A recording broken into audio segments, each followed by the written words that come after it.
What are we? What makes us what we are and what we're going to be? It's grit. It's what we started with last year, guys.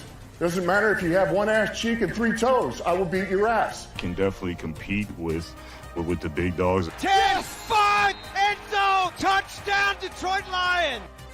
You guys are unbelievable, man. I'm telling you. We are driven by Detroit. Hello, all Lions fans, and hello, Motor City fans, and if maybe you're not one of those, hello, NFL fans, but it is officially time for the NFL Draft. We are going to have some fun, though, before the NFL Draft, doing some mock drafts, having some fun with that, because why not? It's the last time we're going to get to do some mock drafts until next year, so I figured, hey, you know what? For the next 45 or so minutes, we'll do some mock drafts. We'll talk about what we're hearing, what we're wanting, and then, obviously, we'll hear Roger Goodell say it. The NFL Draft is officially open. So we're going to have some people that are in the panel tonight. I've already got a few of them in the panel. I've got Coach Adam Taylor with me, and I've got a longtime old fan favorite, Andrew Merklinger. I'll probably have some others that you guys are aware of, Dan Davis, Wes, also DC 8091 will come back in. But how you guys all feeling about for the draft tonight? I feel pretty good. Trading back is an option. I'll wait till we get to the segment of who I hope we pick. But right now I'm feeling pretty good with the signings of with the extensions of Amon-Ra and Panay. Feeling pretty good. Can definitely understand that. I know Andrew's definitely going to tell us who he wants, but we'll get to that in a moment. Oh, yeah. And also coming to the stage, I've also got fan favorite Jay Vincent. How's it going, Jay? I know you thought that the draft was tomorrow rather than today. Yeah, hey, how's it going, David? Oh, it's going pretty good. I mean, just decided to start this thing up a little early so that way we could do this mock drafting kind of for the last little bit before we got started here. Independent Aquaman asks me, is there a way to phone you via Zoom? There is a way, but if I had to take a guess, I'm pretty confident I know why you're wanting to do that, because you probably want me to see what it looks like down in the city of Detroit, which from what I've been able to hear is absolutely freaking crazy. From what I hear, I think they said there's like 150,000 strong in Detroit right now. And also coming to the stage, we got Big Dan Davis. Hey, what's up, guys? Not Hey, much, what's up, man. Big Dan? Just, decided we're going to do some mock drafts kind of before we get started with everything, kind of talk about, just how we're feeling with the draft and all. Sweet. Sounds good. Absolutely. So, in any case, I figured we'll do some mock drafts really quickly here, kind of have some fun with it before everything gets started. And then, hey, you know what? It's not too much longer before Roger Goodell's going to open up the draft, and then we get to hear who everyone's actually drafting. Yes.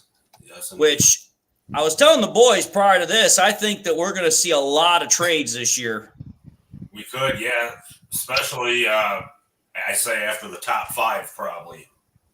I was about to say, I think the top 3 or 5 are pretty much locked in. I don't think anyone's going to trade a king's ransom for anything, but after that, I think we're going to see a lot of trades. Yeah.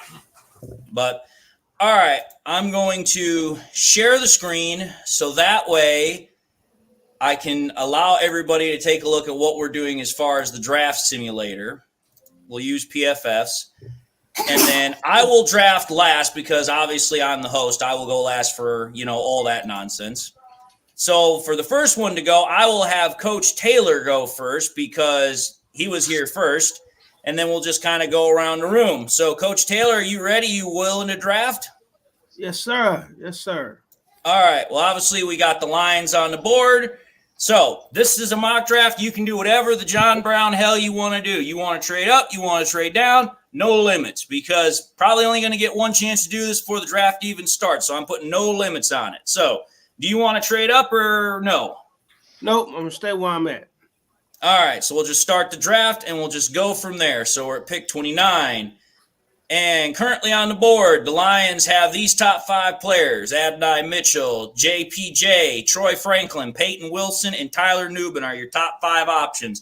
with the previous players being Kool-Aid McKinstry to the Bills, Nate Wiggins to the Cardinals, and then Brian Thomas Jr. to the Bucks, and Jerzan Newton to the Packers.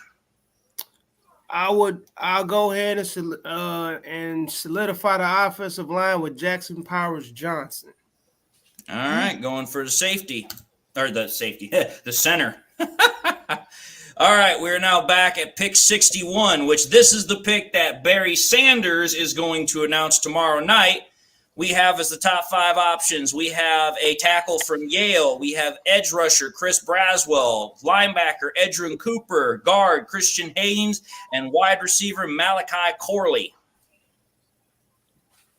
Oh, give me Cooper from Texas A&M. That's who I hope we get him. Linebacker Edrin Cooper off the board. Now we're at pick 73, the pick that Megatron is going to announce for the Lions. Top options are Ruke Aroro. Then we have Jalen Wright. Then we have Junior Colson. Then we have Blake Fisher. And then Jermaine Burton. Boy, that's rough.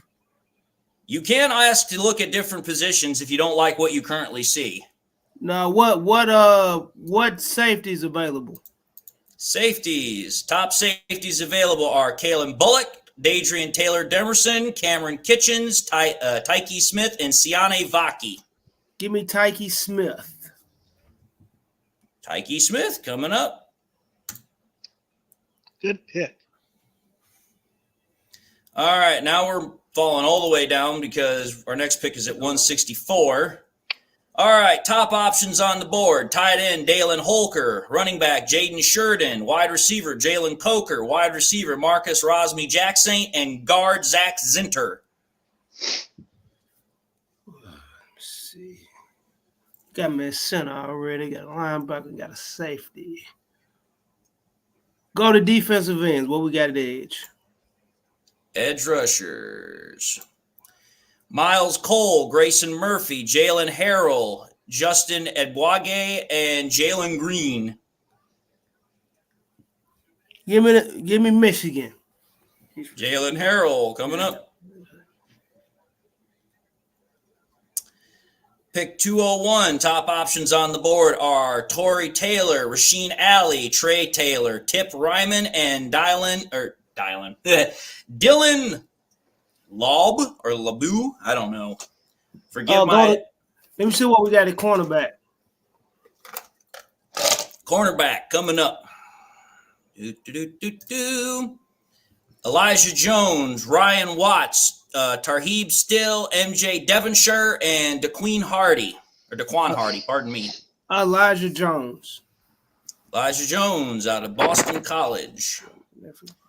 Pick 205, pretty much the exact same players, except now we have a defensive interior man in McKinley Jackson as the top 5 options. Well, give me McKinley Jackson. I solidify the interior. All right. Last pick of the draft, at least in this one. Top options are got 2 kickers, an edge rusher, a center, and a quarterback. Let me get Will Rashard, kick out of Alabama. All right. That is the draft for Coach Adam Taylor. It is grading, and they gave you a C-. Yeah. They were cruel. Yeah. They didn't like that Tyreek Smith. They didn't like Tyke Smith. Or the hero pick. Yeah, they didn't like a lot of it, but all right. That's kind of what you're going to get sometimes with PFF. PFF is kind of strange with their drafts. All right, so let's see here. Coming to the stage also is DC 8091. How's it going, DC? Long time no see. Yep, I'm here. Well, we're just doing some mock drafts at the moment. Oh, we're live? Okay. Oh, yeah, of course we're live. I told you 7:15. Oh, yeah, I didn't know if we were just doing back chat or whatnot. No. I know how to behave. No, I get it. We're just doing some mock drafts for right now. Just doing some mock drafts. So Coach Adam just went. So now we'll have Andrew. You're up now. You ready to do your mock draft? Yep, let's hit it. All right. And again, as I said, no holds barred. If you want to trade up, you can trade up. You want to trade down, you can trade down. Whatever it is you'd like to do. So, All right. would you like to trade up before the start of the draft or just stay where you're at? Stay put. All right. Pick 29. Top options on the board are Amarius Mims, Kool-Aid and Chemistry, JPJ, Troy Franklin, and Peyton Wilson.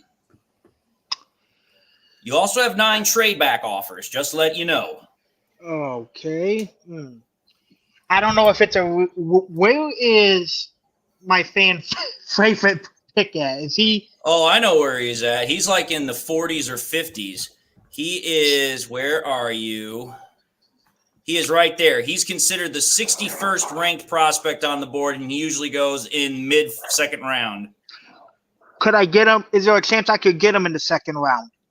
Not unless you trade up from pick 61. So you could trade back and maybe get him, but you're not going to get him from 29 to 61. He'll be gone by then. Is it a reach to take with the pick we have, with the pick 29? Do you think it's a reach or what?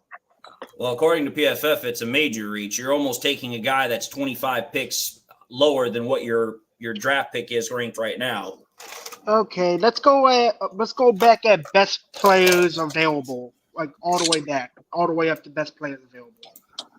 Marius Mims, Kool-Aid, JPJ, Troy Franklin, and Peyton Wilson are your top 5. I'm going to go with the fan favorite, and I'm going to try to trade up in the second round. I'm going to go with Kool-Aid McKinstry.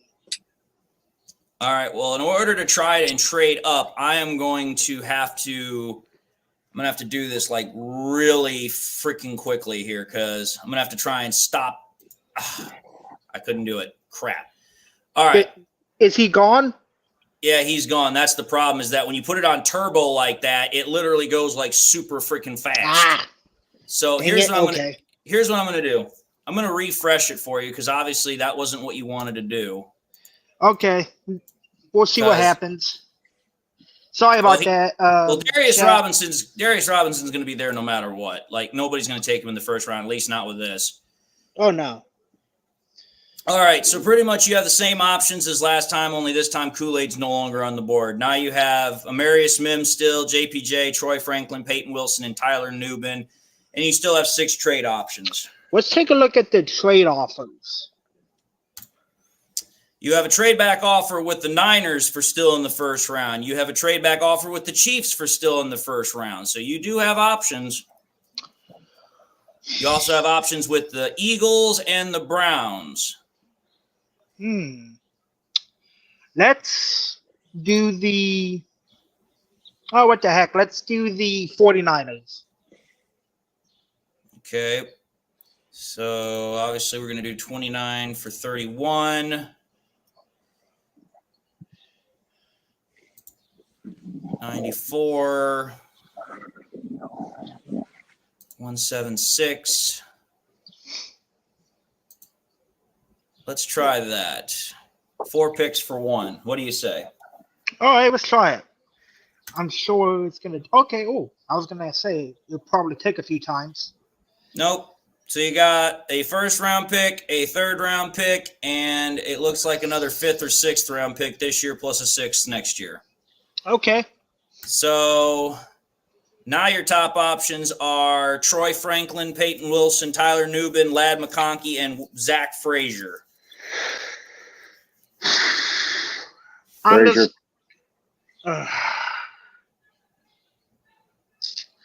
going to go ahead and take – I know it's going to be a reach. I know it's probably not going to make a lot of people happy, but I'm going to take the guy that I really, really want, and that's Darius Robinson here.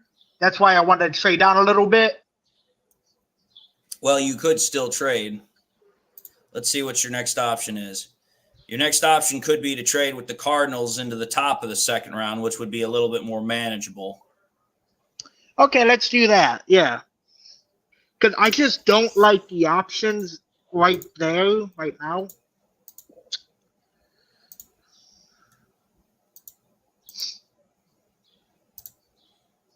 There. Made that work. Okay. All right, so now we're at the top of the second round. We've already traded twice. Peyton Wilson's still on the board. Tyler Newman, Zach Frazier, Michael Penix, and Jordan Morgan are your top options. I'm gonna stick with the pick that I wanted. That's Darius Robinson, because I don't think that he's gonna last any more than what he is. All right, Darius Robinson. I traded back a few picks, and so now your top options are Blake Corum, tackle out of Yale, Chris Broswell, Edgerrin Cooper, and Christian Haynes. okay, let's take a look at the corners. Corner options. Top corners are Andrew Phillips, Kyrie Jackson, Renardo Green, Kalen Carson, and Jerrion Jones. Okay, did I already take an edge rusher? That's what Darius Robinson is. Okay, okay. What about the guard position? What do we got for the guard position?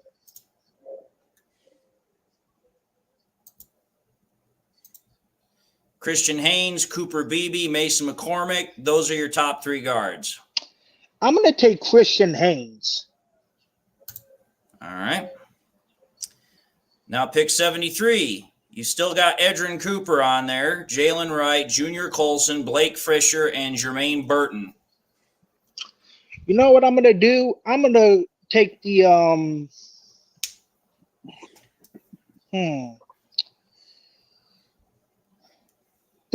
I know we're going to take a wide receiver.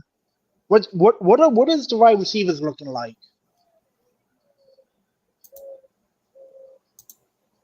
Jermaine Burton, Javon Baker, Johnny Wilson, Jalen McMillan, and Malik Washington are your top options. Let's take a look at the corners. I want to solidify the needs first before I go anything extra. Top options are Kyrie Jackson, Renardo Green, Kalen Carson, Jerrion Jones, and Chris Abrams-Draine. I'm going to go with Kyrie Jackson. All right.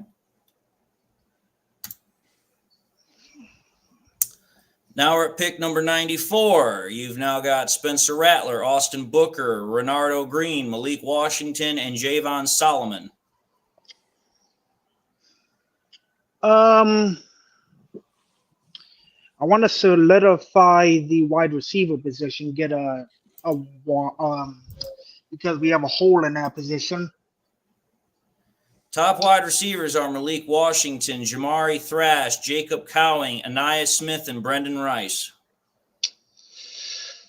Oh, what the heck? I'll go with Malik Washington.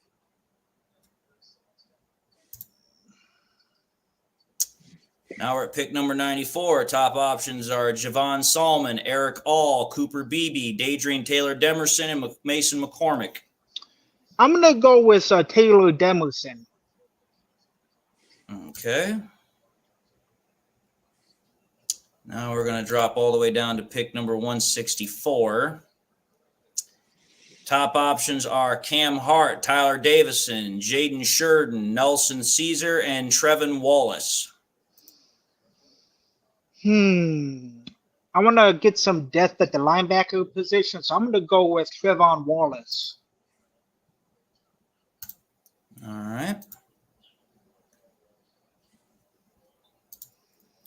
Top options at pick 176. Walter Roos, I have no idea. Kaiton Oladapo, Kamal Hayden, Bo Lemer, and Cody Schrader. Oh, we can never have too much depth at the offensive line position. So let's go with Rouse. Let's go with Rouse. I don't think I'm reaching too much. Top options at pick 201 are Torrey Taylor, Rasheen Ali, Dwight McGlothern, Tip Relman, and Dylan Laub. I'm going to have fun with this pick. I want to go with Torrey Taylor. The punter. All right. Top options at pick 205, Rasheen Ali, Tip Ryman, Dylan Laub, Keith Randolph Jr., and Curtis Jacobs. What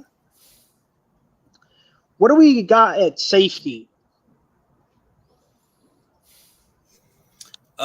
Safety. Tyler Owens, Jalen Simpson, Dahani Anthony, Omar Brown, and Kenny Logan Jr. Okay, what do we got at corner?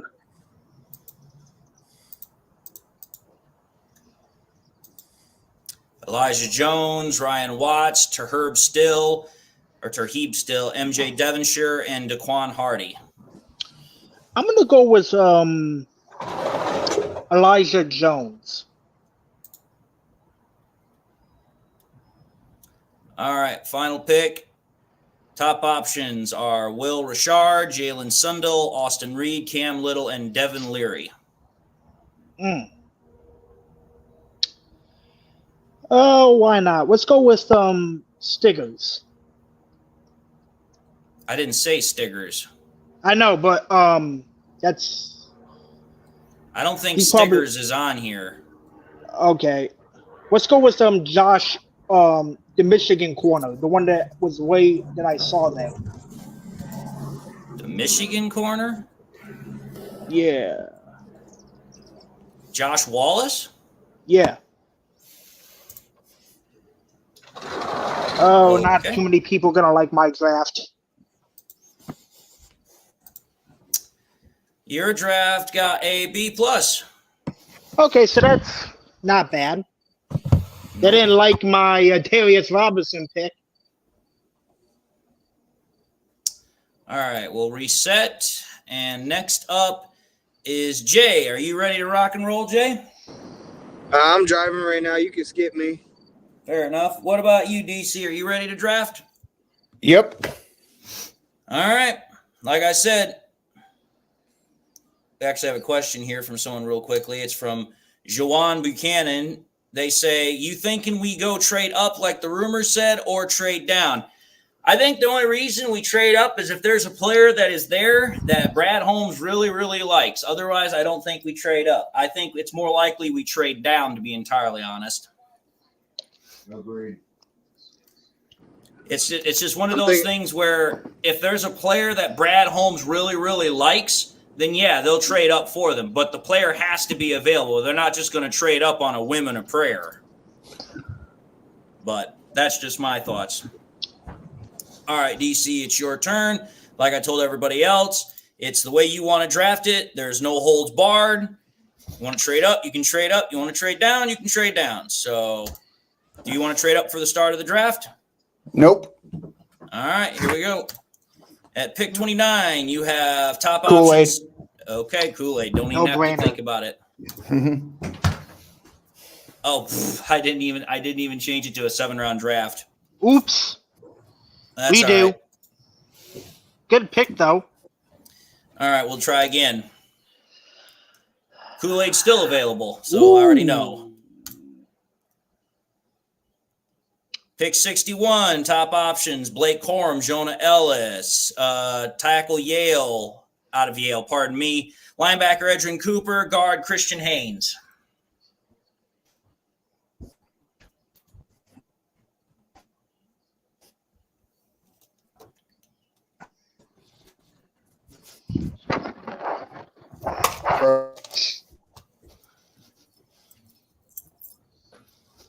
What do you say? I didn't hear him. I didn't either. Oh, I'm frozen. So I lost we can fucking hear- Kool-Aid? Yeah, you already No, got you Kool-Aid. got it. Oh, I You're already on, got him. Okay. Yeah. You're on round 2. Guard from Michigan or guard from West Virginia? I don't know if the guards from either of those places are available. Guard from Michigan. He's No, available, but He's way on down there. You can get him later. No, I mean, Yeah. Zeitler isn't there. Zeitler's gone. No, Yeah, from Zeitler. West Virginia. Zeitler's. Yeah. Grab Wait, him. Zeitler? Or are you talking about Zinter? you can get Zinter, yeah. Zinter way down there in the 4th round. No, Zeitler, the number 1 guard from Michigan, the guy who got hurt One is Yeah, That's that's Zach it. Zinter. Zeitler Yeah, is the usually- guard that we picked up from the Ravens. You Yep, can get him sorry, in the wrong 4th one. round. He's a day 3 pick. You sure? Yeah, Mhm. I'll show you right Okay. now. Zinter is considered the 163rd draft prospect in here. Well, screw that then. We'll get him later. Let's get grab Elias. Let's get the edge and get that handled. Who wants to walk with Elias? All right, pick 73. Top options are Edrin Cooper, Jalen Wright, Brandon Coleman, Junior Colson, and Trey Benson. We don't need a halfback. Wait a minute. Is Corum there? No, he was Form's there, already but gone. Okay. he's gone. Yep. Let's get the guard from Michigan. Have another Z on there. Okay.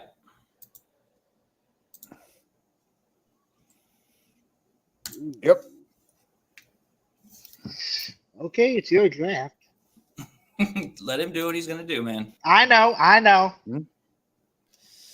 Pick 164. Kicker from San Diego State.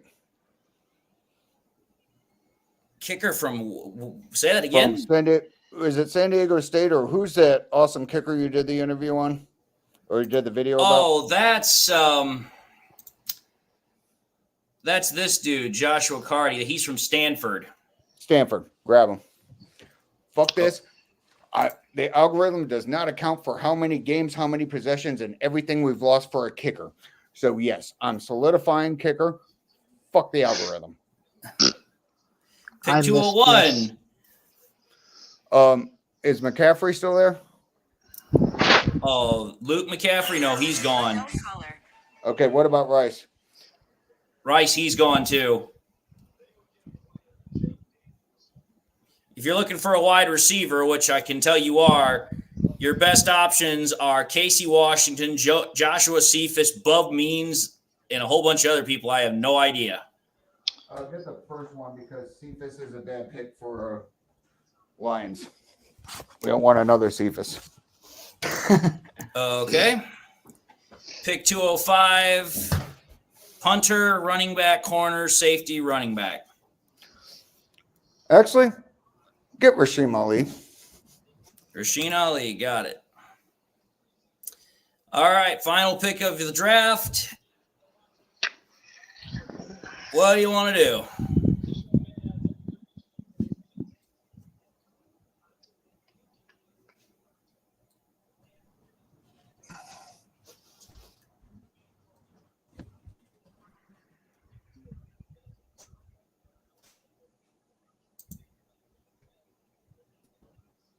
I think he froze. We can wait. Nope, I'm still here. You guys lose me? No, Yep. I just asked you. I was like, so what do you want to do now?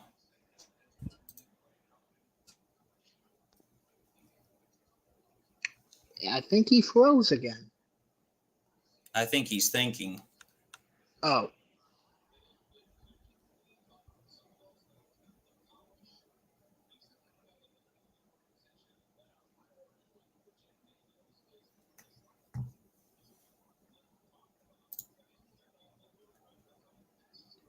Nope, I think he froze because he hasn't said Technical anything, difficulties. and I haven't heard from him.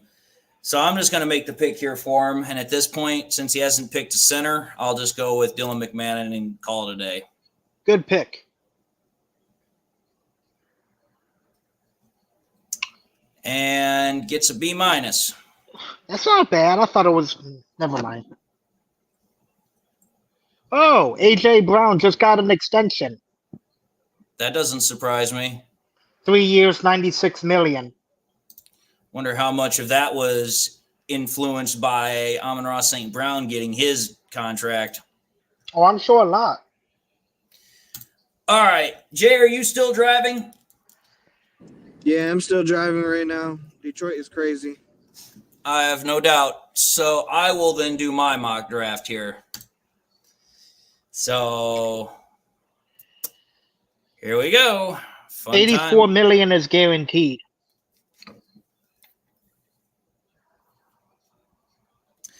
That's almost a fully guaranteed contract. That is almost a fully guaranteed contract. Like, that's ridiculous. So my top option is not there because the Bucks took him. So what I am going to do is I am going to see if I have a trade option on the table, which I do. I've actually got two. So I guess the only option I've got is the Jaguars because the next team would be the freaking Vikings, and I ain't trading with them just on principle. So 360 smooth. The real draft starts in about 14 minutes.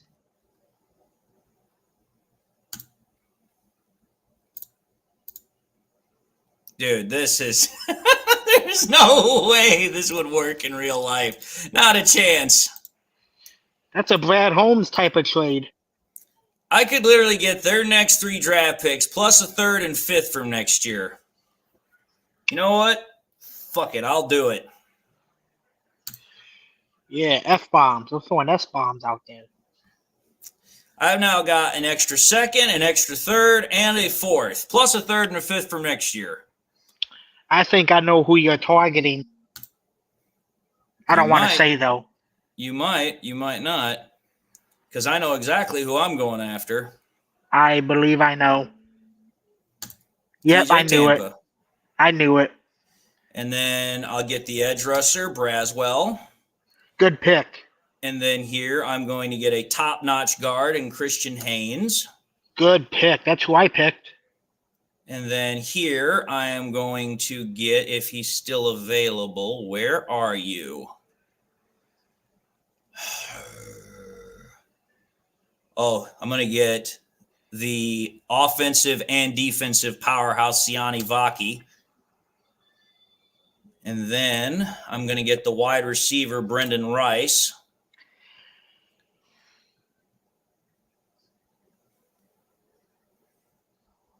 Then I'm going to get another guard in Zach Zinter. Very good pick. Then I'm going to get Rasheen Ali, running back out of Marshall.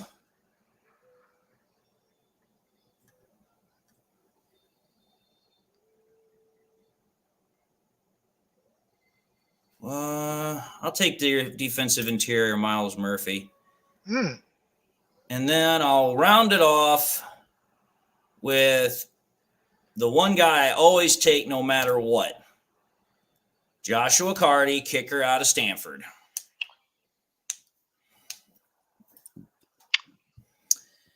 And for my draft, I got an A-.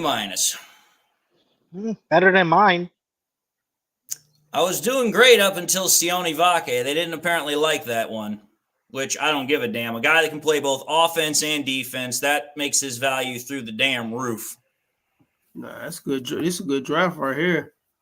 I like the Brandon Rice pick. So did I. And TJ Tampa. Well, I couldn't get Kool-Aid because Kool-Aid was already gone. So I was like, well, the next big-bodied wide receiver I could really get is TJ Tampa. And I was like, he's about a mid-second round draft pick. So I'm like, the fact that the Jaguars are willing to trade and they're in the middle of the second round works just perfect for me. You mean corner. You said wide receiver. Oh, well, whatever. The point is, I got the cornerback that I wanted. I got the edge rusher I wanted. I got the guard I wanted. I got the wide receiver I wanted. So I think I did pretty damn good. So all things considered, I'm pretty happy with it. But according to this, we have 10 minutes until the draft is supposed to start. They already did the national anthem. Yep. So they're probably then going to go through a couple of platitudes about how, this is the whatever meeting of the draft or da-da-da-da-da-da-da. I'm sure we're going to get Commissioner Gordell in about a few minutes. Mm-hmm. Food for about 50 of that. All right. So 360 Smooth says, when is the real draft? The real draft is in 10 minutes at 8 o'clock. Now, as far as when the first pick actually starts, it's probably not going to be till like 8:05, 8:10, because they usually take like 5-10 minutes of just endless, Rambling. ridiculous nonsense. About who should be the pick and everything. Bus driver Brent says, Dave, what are the chances Zach Zinner falls to the 5th? I'd say about 60%, because a lot of people are going to be scared off by his injury to his tibia and fibula. That's a massive injury that for a lot of people, they don't think you can recover very well from. But the real question is, you know, what other teams think. I personally think he's probably going to get picked somewhere in the bottom of the 3rd to the top of the 4th round. That's how good of a player I think Zinter is. The question is one, the Lions going to be the one to do it, or is somebody else going to do it? Because I look at Zinter and I see a guy that has the potential to be undervalued because of that injury, and that falls right into Brad Holmes' wheelhouse. Damn right. So, Agreed. we'll see what Brad Holmes decides to do. Obviously, everybody's more concerned about what the hell happens the first night, because we don't know what the Lions are going to do. The Lions could trade up, they could trade down, they could stay. And honestly, out of all three of those options, I think the most likely option is they trade down. I mean, when you have both Brad Holmes and Dan Campbell pretty much already saying, listen, we're already apologizing in case, you know, stuff goes sideways, that tells me there's a very real possibility that the Lions could trade down. It could be a smoke screen too. But who knows? It's a villain. Who knows what it's going to be? I'm really hoping that we take Darius Robinson, but if not, whatever. But that's just who I really like. He's a Detroit-born player, kid.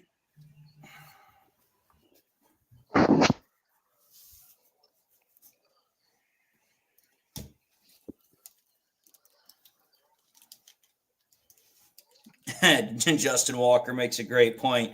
He says, we can't put in the pick too fast. The NFL would not be happy. Every time that Brad Holmes has put a pick in, they've always not been happy with it, because he always puts the pick in way sooner than what they want him to.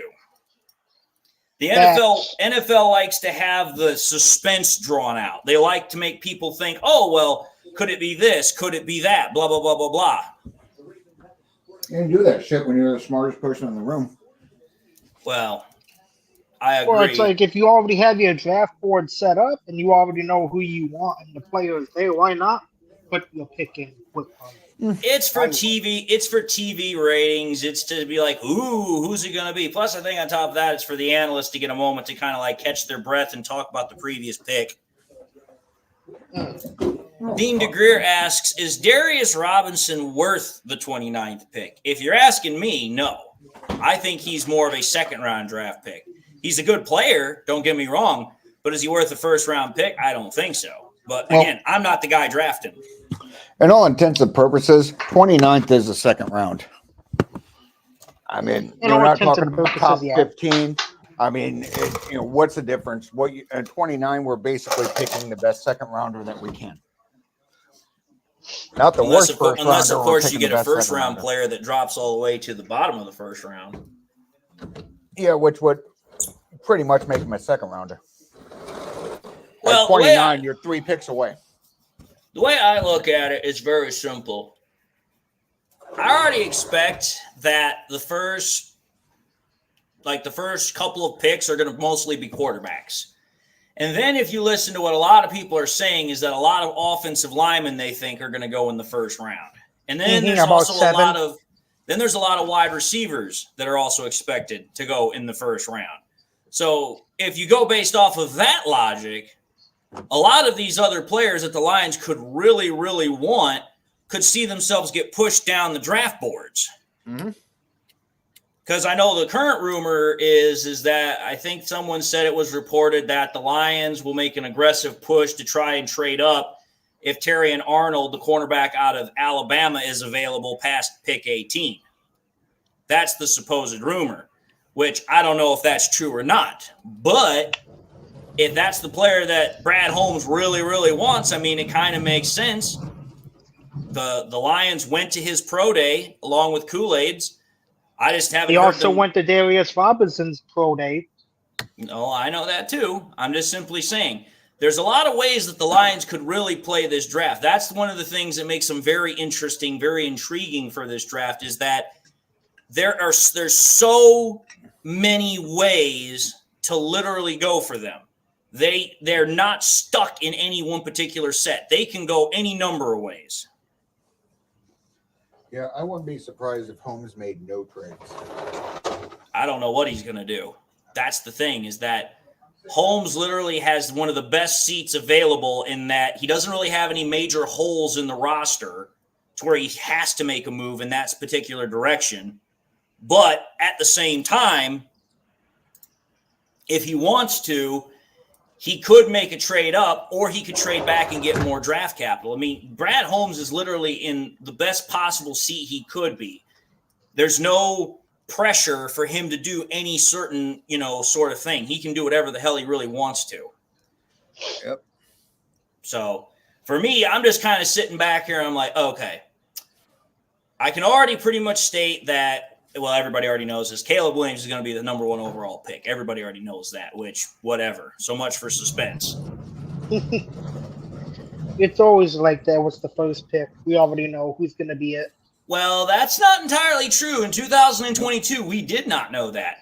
We didn't know what the Jaguars were going to do. Everybody was kind of wondering if they were going to go Trayvon Walker or if they were going to go Hutch. Oh, true. Thank goodness for Jacksonville. Exactly, because the thought is that it could have been a 50-50 toss-up between them going Walker or Hutch, and we were hoping they were going to go Walker so we could get Hutch. So it's not always a sure bet who's going to take who at pick number 1. Sometimes you have to actually sit and wait because it's like you never know who it's going to be. Oh, Jacksonville gave us Southern Rock and Adrian Hutchinson. I fucking love that town. Has there ever been an NFL draft where the first 3 picks are quarterbacks? Yes. We just literally had one a couple of years ago. Okay. Because you had the first overall pick was Trevor Lawrence, then you had Zach Wilson, and then you had Trey Lance. And look what happened there. Yeah, 2 of those guys aren't even with the same team that drafted him. And Trevor Lawrence has probably blown his wad, so to speak. He may be a good quarterback, but, Trevor Lawrence is a good quarterback. The problem is that he's had a really shitty team. Well, he's had a really crappy team, and he's had a really crappy set of circumstances. I mean, he's had 2 head coaches already in the NFL, and he's only been in for 3 years. He hasn't really had a really good pass catcher to throw to. And the Jaguars haven't been good since Mark Brunell was the quarterback. Yep. He could easily be another Jared Goff and get traded and then explode. Maybe. But, yeah, I mean, maybe. That's why I said could very easily be, not guaranteed. But if he's the commissioner could be coming out any minute. Right. I'm going to get some water, and I'll be back in a moment, fellas. Take your time. We got time.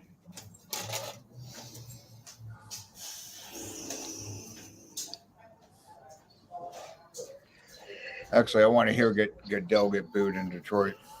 That's going to be awesome.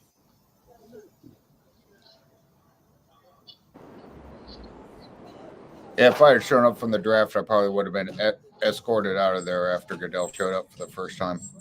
Why? What would you have done? I hate that motherfucker. I would have said every goddamn name in the book that everyone would consider offensive, derogatory, you name it. I'll call him everything. And ask him to come out to the parking lot to prove me wrong. But, that's why I'm here in Baltimore and not at the draft. All right. Okay. They're going through Hopefully, the they do not take forever with the stupid announcements, and we can just get into the freaking draft itself. Oh, you already know they're gonna take 5 minutes to do a speech and everything. Yeah, it doesn't mean I want them to, and I'm pretty sure most everybody else that's watching the draft doesn't want them to. Oh, it's for marketing. They're Well, of trying to course keep it is. They're trying to keep everyone in suspense. Of course it is. Why not?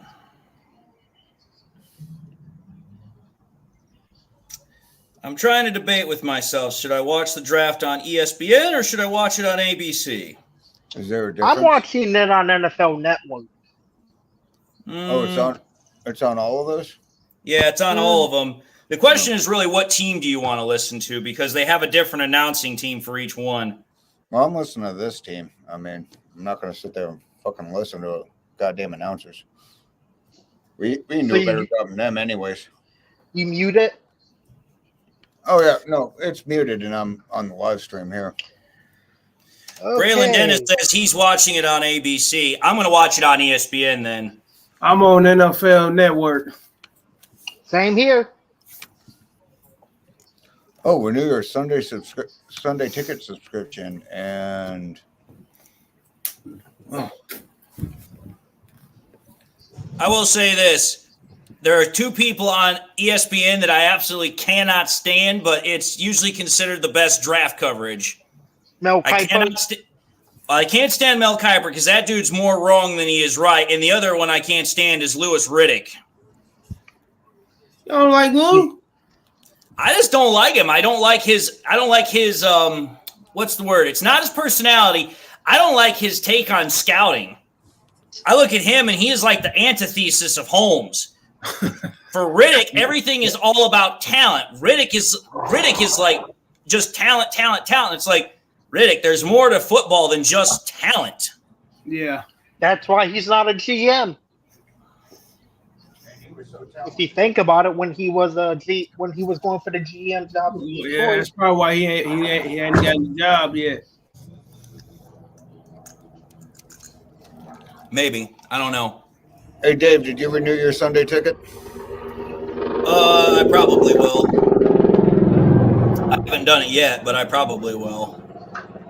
Where's the commissioner? It's already been 3 minutes. Weren't you just the one, Andrew, saying that it was going to take like 5 to 10 minutes for him to show his head out there? Plus, on top of that, he's an old man. He just had back surgery 3 weeks ago. Somebody carry his ass out there.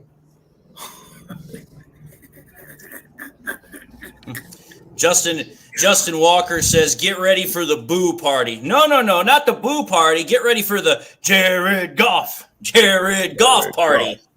That Predator helmet is not. Oh, that's been going on all day in Detroit.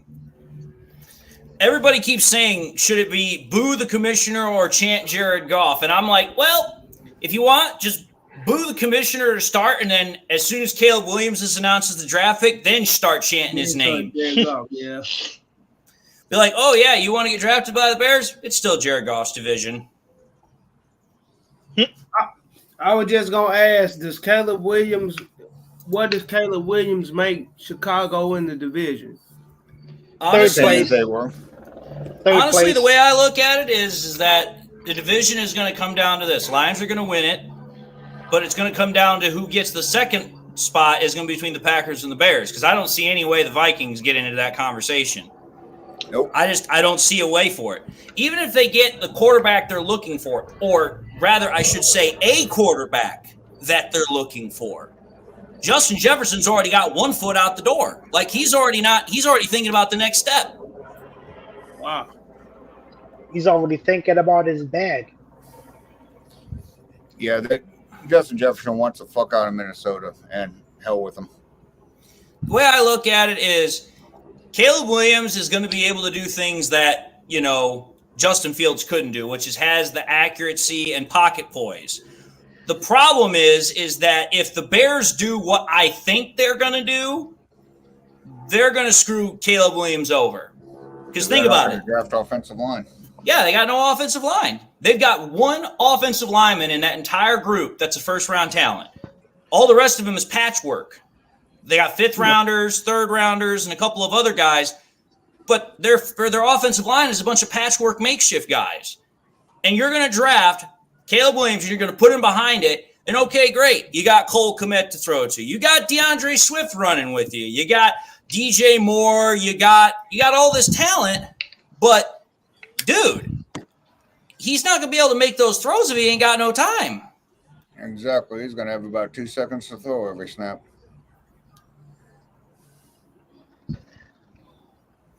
I don't know if Caleb Williams is going to be a bust or not. I don't, to be honest with you, Steve-O, baby. I don't know. He has great potential. Well, potential is one of those words that you got to be careful with. A lot of these guys have potential. The measure is whether or not they have the tools put in place to bring that potential into reality. That's my point, is that do the Bears have talent around Caleb Williams? Yes, but do they have an offensive line? No, they don't. Oh, Jamarcus Russell had all the talent in the world. What did that do? Here comes the commissioner. He's reading off a cue. Oh, there's Barry. There's Barry.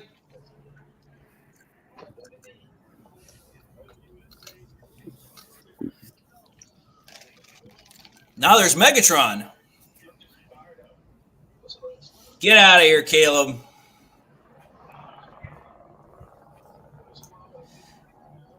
Hutch.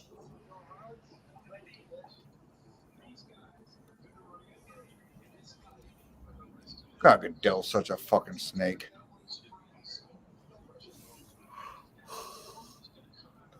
Thank you. Thank you, Rory. Thank you for tackling that Packers fan.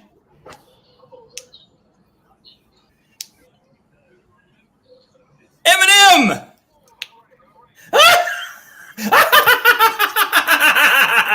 I love it. I love it. Wonder how much the NFL had to pay Eminem to do this shit. Oh, for the love of God. What the fuck? What the hell? I'm surprised Eminem didn't knock Goodell out. He could have. You got to remember, he used to walk those streets back when it was something else. No, it's still the same. Now here comes the commission officially. Yep, and they're already booing him. They're booing him. You fuck. Oh, they're not giving. Oh, there's Eminem. That's why they're cheering. I'm telling you this right now, Eminem is literally the Detroit legend. Like, oh, for sure. I still prefer Bobby Ritchie, but I'm a redneck.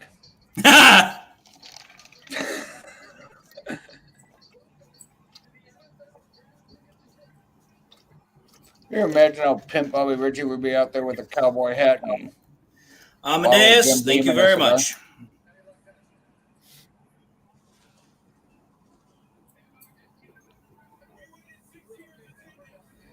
Oh, Eminem to the podium.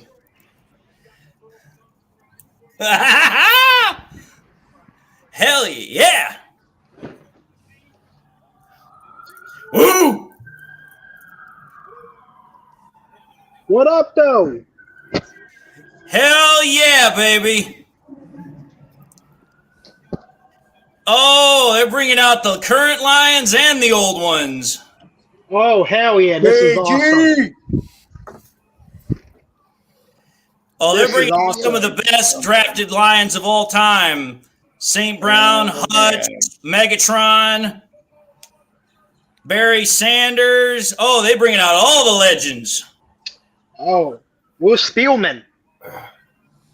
Spielman's got to be up in the booth. He's got to be with Brad.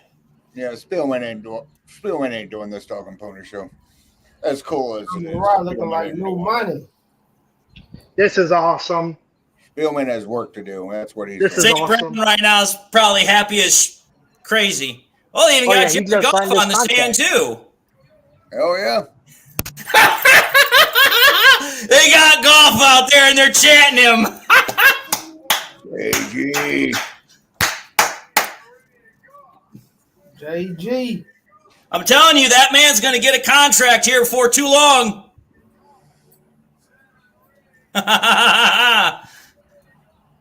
And Goodell didn't apologize for Oh, all the Skip bullshit. Bayless, you clown. Fuck yeah, JJ. You want to hear what Skip Bayless said? What? He said, I'm sorry. There's only one big D, and it's not Detroit. Dallas ain't nothing.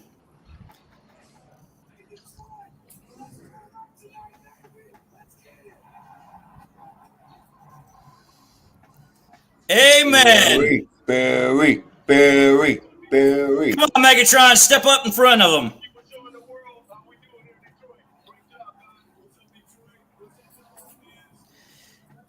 Dude, you got some of the biggest Detroit Lions players of all time up on that stage.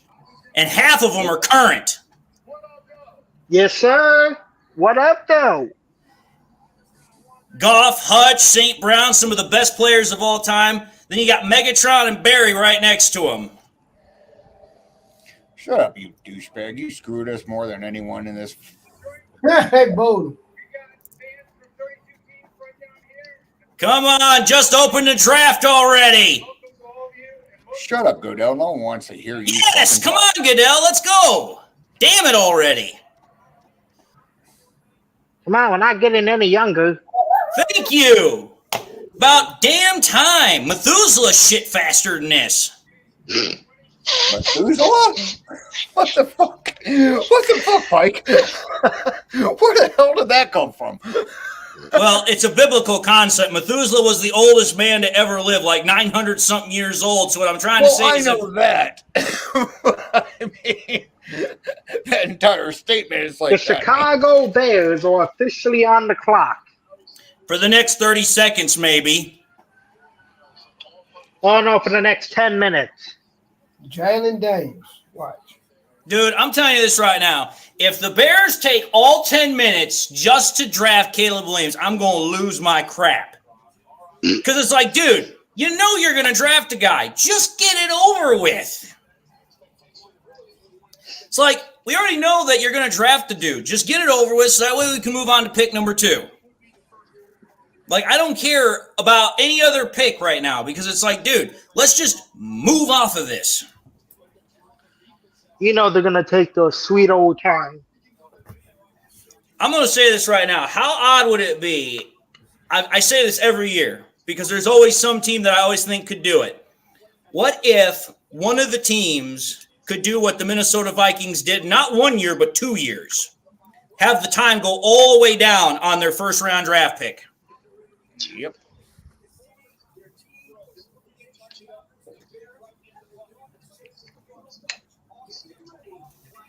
Oh, wow. He's eating up Pac-10 defenses. Great.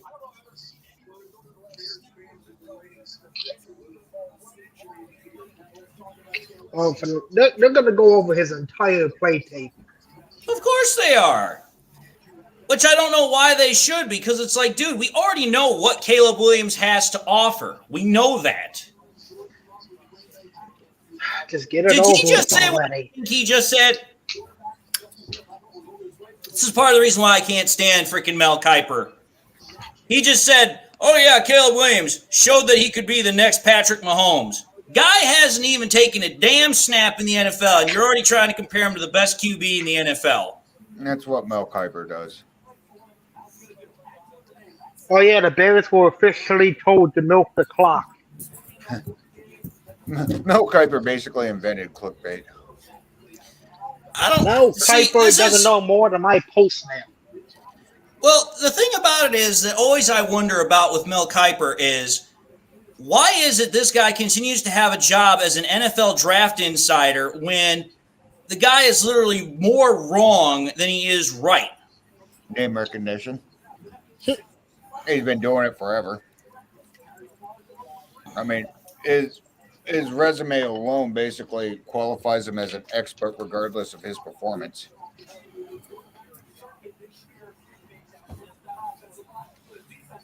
Oh, for the love of God, just announce the pick already. Well, at least they aren't showing the pick before they're announced like they did that year, which fucking sucked. That's it. Well, I don't know if I go this far, Patty Grimes. I don't think Caleb's going to be the next Jamarcus. Jamarcus was a lazy sack of crap. That guy literally came into the NFL overweight, didn't watch film, didn't care to do anything. I don't think Caleb Williams is that, but talent-wise, he could be. He could be that kind of an individual. I mean, it could be the Oh yeah, he quarterback probably for thinks he Carolina. already has it made. Who's the quarterback for Carolina that was Stalwart tackles. Braxton Jones is not a stalwart tackle. No. Oh, this is so funny. I love it. I love how these freaking announcer analysts will try to pump up every team when there's nothing to pump up about. Yeah, Keenan Allen gonna miss 7 games. He does it every year. Well, Keenan Allen's going to miss time, that's for sure. But the problem is more so to do with the fact that Keenan Allen is literally got 1 year left on his deal. 1 year. And he's 31 years old. So if you're gonna bring back Keenan Allen, you're not going to do it for a long year contract. It's going to be like a 1 year, 2 year deal. And we already know that freaking Keenan Allen's not going to take no small deal. He's going to want to get paid. He's going to go from Justin Herbert to a rookie. Knowing the Bears will overpay for him. Well, the reason why is because the Bears haven't had anything good in forever. I can't even tell you before DJ Moore who was their last great wide receiver. Bernard Berrian. Oh, NFL Network is beefing up DeAndre Swift, talking about all of the great auditions they made this year. Huh? DeAndre Swift has got talent, but he's a China doll. Yep. Again, I'll give DeAndre Swift credit. He's fast, he's electrifying, and he's explosive. The problem is that he's a China doll. And everyone wants to talk about how, he had a great year. Oh, I see. Well, wait a minute. Let's wonder why here. Could it possibly be he was behind the only other offensive line that was just as good as the Lions? And now he's going from that offensive line to the Bears' offensive line. And the same offensive line that David Montgomery couldn't run behind, but yet comes to our offensive line, cracks off 1,000 yards. Yeah. Anyone says that they would have DeAndre Swift over David The pick Montgomery, is in. The pick is officially in. Oh, thank God. the Lord. Thank the Lord. Obviously, we already know it's Caleb Williams. If it isn't, I will be shocked, but I am like 99.9% sure it's Caleb Williams. Want to be the kicker from Stanford. Dude, no. No. I would just love somebody to, as soon as Caleb Williams goes up on the stage, a Lion fan, get up and tackle him.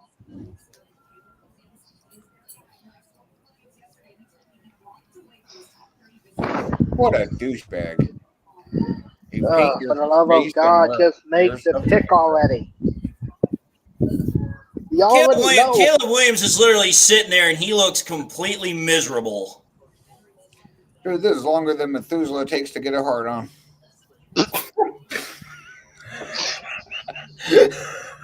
I don't think Methuselah could get one. That's what I mean. I don't think all of the Viagra in the world could give that man one. Well, you'd be surprised. What would Jesus do? Jesus would. If you talk to Catholics, he would. Catholics would say Jesus would preach abstinence. He was in his 30s. He didn't need the blue pill. I mean, I'm not wrong. And of course, it has just come across that the pick is official. Caleb Williams going to the Chicago Bears. Hallelujah. It's like we already knew. And why wouldn't we? 2 years from now. Oh, it's like we were supposed to be shocked. Hey, who'd have thunk it possible? Caleb Williams to the Chicago Bears. What a surprise. I love this statement here by David Durango. He says, Skip Clueless is an ankle-biting little schnauzer that I'd like to kick across the room. Agreed. DC is wearing that same outfit that Skip wears every Friday. What, the villain and the blazer? No, I'm wearing the blazer for Rosie because... No, he wears the blazer every Friday. Oh, no, I'm wearing the blazer for Rosie because, we're not a champion. I wear a blazer all the time, but I'm a snob.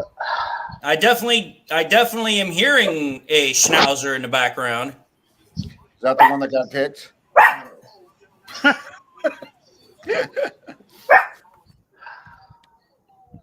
I'm waiting for somebody to pick up Roger Goodell and just give him a big bear hug. I won't even shake that son of a bitch. Oh, we're so surprised. Caleb Williams is the #1 overall pick. We knew this for months. Remind me again, isn't it that there was only like 13 or 14 people that accepted to come to the draft that were draft prospects? Yes. Yeah, weren't that many.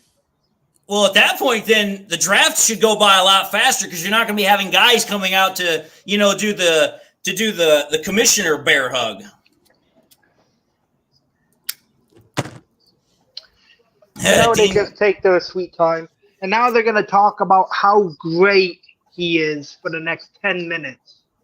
Dean DeGreer says, so now it's official who we're going to sack 10 times per game. We're going to fucking... Well, let's think about it. Caleb Williams is athletic, don't get me wrong, but he sure as hell ain't Justin Fields athletic. Not a chance. He's going to be lunch meat for Aiden Hutchinson. He's going to be lunch meat. He's definitely going to be something. He's going to be Aiden Hutchinson is going to be gnawing on his leg. Patty Grimes says that they invited fewer this year. Even still, it's like, when you've got less players that you have to do these interviews with, the bear hugs, it's going to definitely have to be quicker. It's going to be. And Amadeus says that there's no hugs this year, but Caleb just hugged him. I guarantee you they're going to say he can get hugged, but the offensive lineman can't hug him and lift him off the ground. Or the defensive lineman, or... What's the over-under on how long it's going to take him to be a Pittsburgh Steeler? I'm saying 3 years, or would even be fun if they traded him to Carolina. That would be fucking priceless. You know what the funny thing is that the Bears have now drafted 3 first-round draft pick quarterbacks in 7 years. Yep. Want to know what else is hilarious? The Bears never had a 4,000-yard passing quarterback. Never or 30 touchdown passing. They haven't had a quarterback since McMahon. Let's admit it. Nope, they haven't. And before McMahon, it was freaking what was his name? Oh God, I know who you're talking about. Remember when they thought Jay Cutler was the guy? Jay Cutler was okay. The problem the problem with Jay Cutler is he was an asshole. He just couldn't get along with teammates. Yep.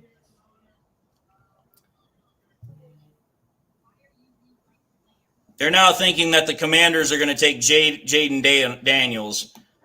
That's who I think they're going to take. Shut up, Schefter. What is it with these guys? Mel Kiper is saying that freaking Caleb Williams is going to be the next Patrick Mahomes. Adam Schefter saying that there are guys in the NFL that think Jaden Daniels is going to be Lamar Jackson 2.0. Come on now. Oh, yeah. If the Redskins are smart, they're going to take JJ. They're not. They're not smart. They got basketball people running their organization. And the Patriots are going to take Drake May Watts. You would have thought they would have learned their lesson from the last quarterback that came from a basketball college, Mitch Trubisky. Well, Patriots may very well take JJ. JJ McCarthy is going to be an interesting guy to track. He really is. For me, what's going to really matter for JJ McCarthy is what team he goes to. Watch JJ somehow go to the Vikings. The only way that's going to happen is if the Vikings can trade up. Because unless they get up into that top 10 range, they're not going to get him. All the top quarterbacks are going to be gone by pick number 10. They might be able to, if by pick 11, to get maybe a guy like a Michael Penix or a Bo Nix. But past that, they're not going to get anybody like a J.J. McCarthy. I would love them to take Bo Nix. He JJ has and the bust Patriots written all could be over it. JJ and the Patriots could be nasty. I Go mean, ahead, set your franchise back for the next 5 years. The pick is officially in for the Commanders. Jaden Daniels is going to be, Could be. Could be. We're about to find out. It's got to be RG3 2.0 right here. Don't say that. They'll blow his knee out again. Oops. No, I'm not wishing that kind of karma on him, but I think this is what this gonna be. I got to bring out Chief fucking Cousins for this. Come on, Chief. Oh, I got Chief when Kirk Cousins was a quarterback and named him Chief fucking Cousins. You like that? You know what's funny is that the Redskins have actually done that twice now. Think about this. You went and specifically grabbed your Indian. Yep. No, this is Chief fucking Cousins. You know, the funny thing is that the Redskins have actually done that twice. They drafted a quarterback back in the 90s or 80s. That was in the first round and overpaid him. But then they actually went to the guy they drafted in the 7th round that overtook him. Same thing happened with RG3 and Kirk Cousins. Yeah, that was Heath Schuler and Gus Frerotte. Yes. Gus Frerotte, sorry. Not Patrick Ramsey. Yep. Heath Schuler was drafted in the – they take him. Jaden Daniels has officially been taken by the Washington Commanders. No shock. Sorry, Chief. We're fucked again. Well, I wouldn't say no surprise there, but I mean, at this point, the draft is kind of already going the way we thought it was going to. Quarterbacks flying off the board early. I think New England trades back. I think New England takes Drake May. They're going to take either JJ or Drake May. That's what I'm betting is going to happen. They need a quarterback. They traded away Mac Jones. So for me, it's like, you got to. Makes the most sense for him. He doesn't, but I'm just simply saying they got to take a quarterback, whether it's Drake May or whatever. Those fucking Redskins should have taken JJ, but oh well. It's a basketball team. No, it's a football team being ran by basketball executives. Yep. Like, come on now, DC. You know that's going to happen. You've got that's why I said they should have done it. You got Magic Johnson and some other dude running the organization, a football organization being ran by basketball minds. Tell me how well that's going to work. Not very well. Look at the NHL. Let a basketball mind take over a sport, and it becomes shitty. They're going to be the show. Adam Schefter says, one source says there is zero chance that the Patriots trade the pick, and they are going to draft their QB of the future. Yep, and I can tell you who it's gonna. I mean, I don't know, but it's like I'm guessing it's gonna be Drake May. Bo Nix. No. The Patriots are crazy, but they ain't that crazy. They're not the Raiders that reach on players. If it's JJ, there's going to be a lot of trouble in the NFL. That's for goddamn sure. Some think he's one of the most overhyped prospects. No, but look at this. He went from a former NFL coach to a college coach, and then you have to be a special mind to play for Belichick. He would be the mind that can play for Belichick, just simply based on being a Harbaugh's boy. But Belichick's no longer there, though. Yeah, good point. Now, granted, there is a Belichickian player there in Mayo, but past that, Belichick, he's now sitting on his butt in a booth. Yeah, that is a good point. I hate to admit it, but that is a good point. Did you say Jalen Daniels was overhyped? No, he's talking about J.J. McCarthy. Oh well, he's from my city, so I gotta. Oh, I'm not saying he's overhyped. I said that a lot of people told me they think he's one of the most overhyped prospects. Oh, well, they're going to say that no matter what, because it's the same kind of narrative that happens every year in the draft. Yeah, every year in the draft, you're always going to have players that are overhyped and underhyped. He's compared to Robert Griffin III. No shit. So he's going to be dead in 2 years. Yeah, well, that's Washington. Well, that's what I said. I mean, they did it with Caleb Williams. Oh, the next Patrick Mahomes. Now they're doing it with Jaden Daniels. Oh, the next RG3. Yeah, Okay, that's the last folks. person you want to say the next one is. Patriots pick is officially in.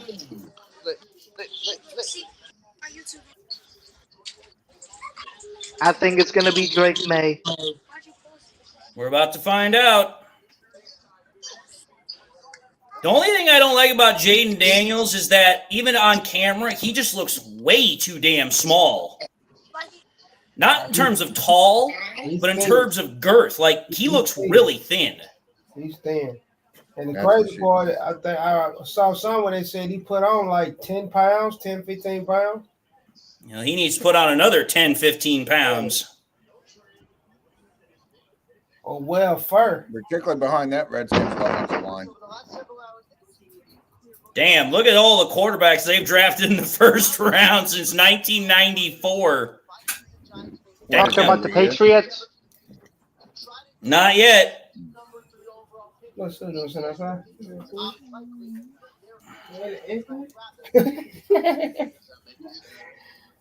At least look pretty calm in there. They look pretty calm. David Durango says, I'd like Mel Kiper to know that I have some lakefront property in Tucson I'd like to sell him. No, we buy it. The owner is on the phone with no God knows he potential has quarterback. money to burn. Oh, wouldn't you know it? Mel Kiper thinks that the Patriots should draft Drake May. That's who I think they're going to go with. About to find out. See how smart they are.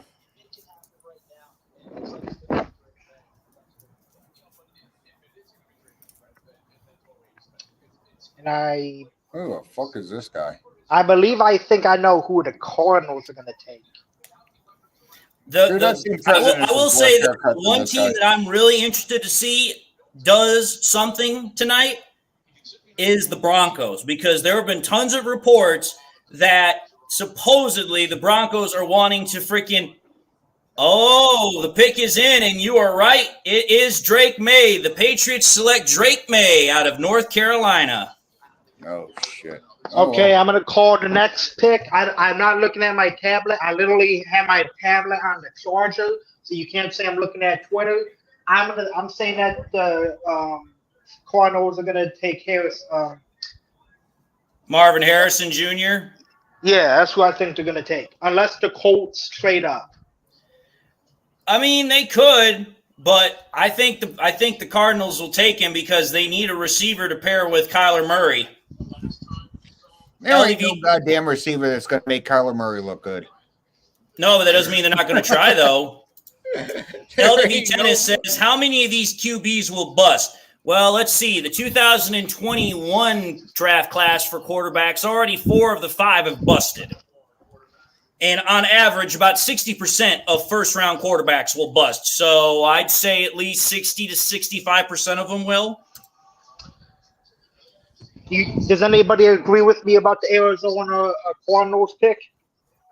I mean, if they don't trade, sure. But if they trade, because you know how the Colts, his dad was a long-time Colts player. That's why I said the Colts. No, I agree. I will say this. The only other position that I could see the Cardinals going after is offensive lineman, because they need to invest more in offensive line to protect their quarterback. Amber Alert. AR-15 is about to become AR-15 games missed. Well. Or IR-15. Uh-oh, and Schefter says the Cardinals are not expected to trade the number 4 pick, so they are going to select their player. The question is, who? Who let the owl in? I did. We're talking Cardinals, not owls. What, Rice? They're going to draft someone from Rice? Well, we're about to find out. I mean, the Cardinals have almost used up half of their clock. Wouldn't it be funny if they didn't make the pick? Yeah, they won't do that. I think the Cardinals are going to draft either their wide receiver or an offensive lineman. That's what I honestly think they're going to do. Or it could be Dallas Turner.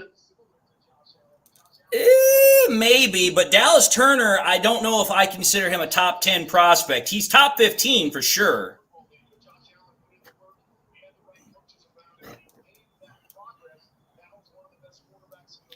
What the hell is he supposed to say? What kind of attitude are you going to bring to this ball club? What answer are you expecting them to give? Like, come on now. Oh, I'm going to be the most crappiest person in the building. I mean, they always ask that question to these prospects, and it's like, dude, it's the same damn cookie cutter kind of answer every time. They're not going to say what they truly would think. They're right now just like, hey, I'm happy I got drafted. I'm going to go out. I'm going to put out the best work I can, and hopefully we can win. They all say the same damn thing.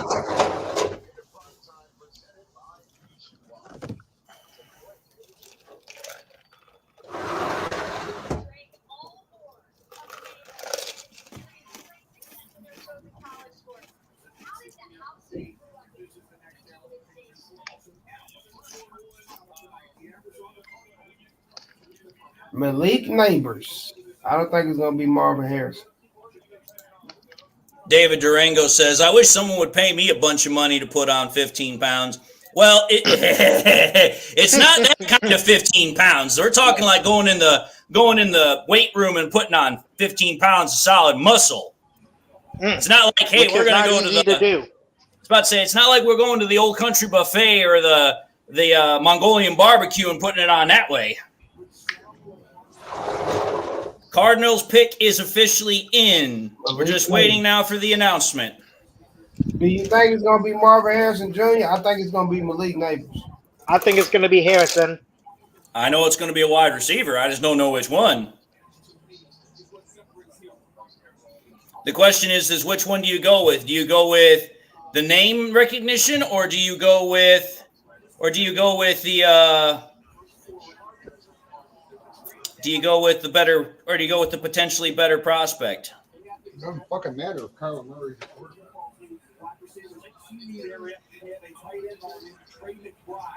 Whichever one doesn't go now, the Chargers take the next best one. Or they go offensive lineman. LDV Tennis asks, when will Brad make a move? What pick? It's going to depend, LDV. It's going to depend on if there's a player that he really wants that he thinks that he can get at a decent price range. But I'll say this, I don't think Brad Holmes is going to make a move before pick 15. I don't see that happening. You know, Brad's lucky number is 12. And the pick is officially in. The Cardinals have chosen wide receiver Marvin Harrison. Called it. All right, I'm going to guess who I think the Chargers are going to take. Offensive lineman out of Alabama. Yeah, I'm going to go old lineman with them. Alabama offensive lineman. Well, I'll say this. It would have made a much better story if Marvin Harrison would have been able to go to the Colts. It would have been a lot better story because that's where his dad played. But now he's going to the desert to play with Kyler Murray. I'm sorry. I feel sorry for Marvin Harrison. I truly do. Because it's like Kyler Murray, he's just not that good. Now, I want to say this. I honestly think the Chargers are going to go wide receiver. I think that they are going to go and they're going to get the next wide receiver. I truly do. You want to know why? Why? Because they don't have Keenan Allen anymore.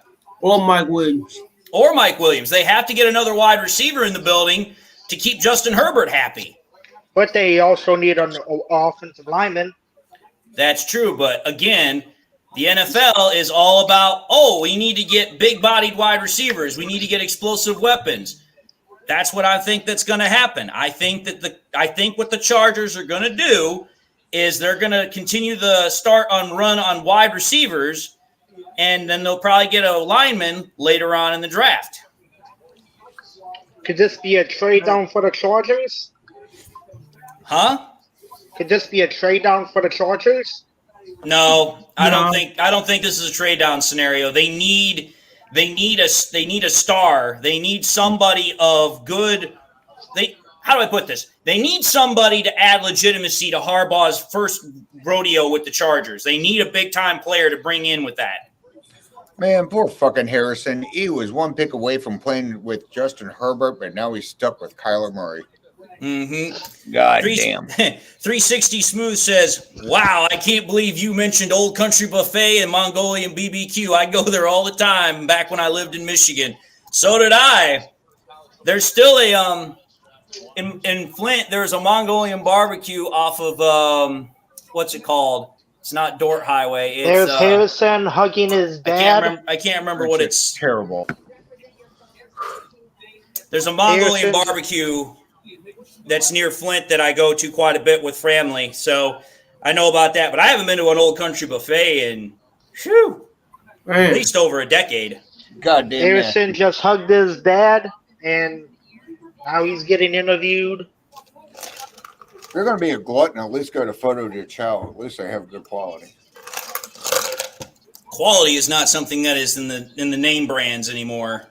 I know, that's why you go to Photo de Chow. I mean, it's pretty good shit, but you don't have to be a glutton and stand up and walk and serve yourself. Chargers are still on the clock with 5 minutes to go.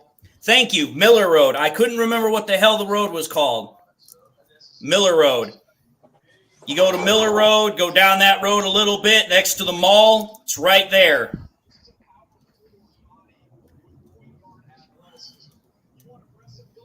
Miller Road actually has a lot of stuff on it, lots of restaurants. You have an Applebee's, you have another buffet, Golden Corral. There's a lot of stuff there. And this is Flint we're talking about? Flint area, yeah. So I'm guessing everyone gets bottled water? Just saying. That used to be the case, yeah. Yeah.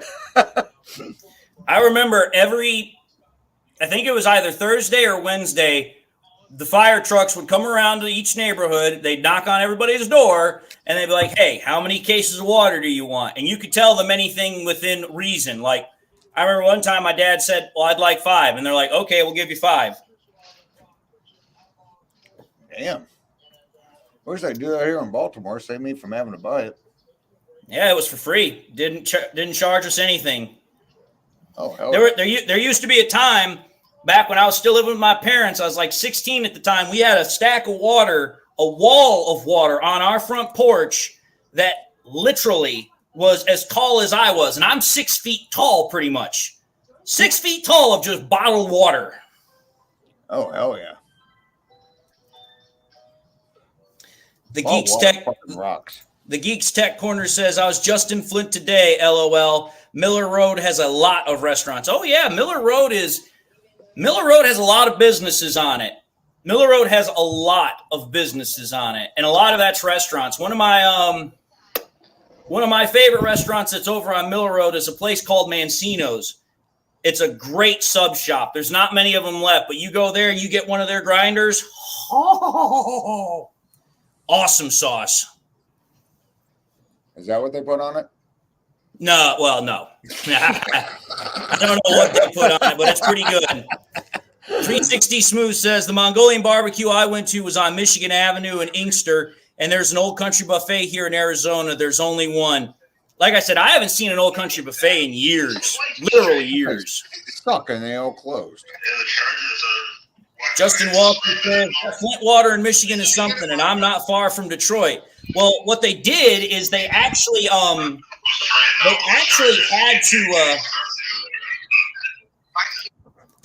had to shut down the Flint water supply for some places, and they actually had to funnel in Detroit water for that. Yep. LDV Tennis says, are the Vikings trading Jefferson to the Bengals? Not as far as I know, but that could also be changing. I have no idea. Chargers are still officially on the clock, and they've only got 1:45 left.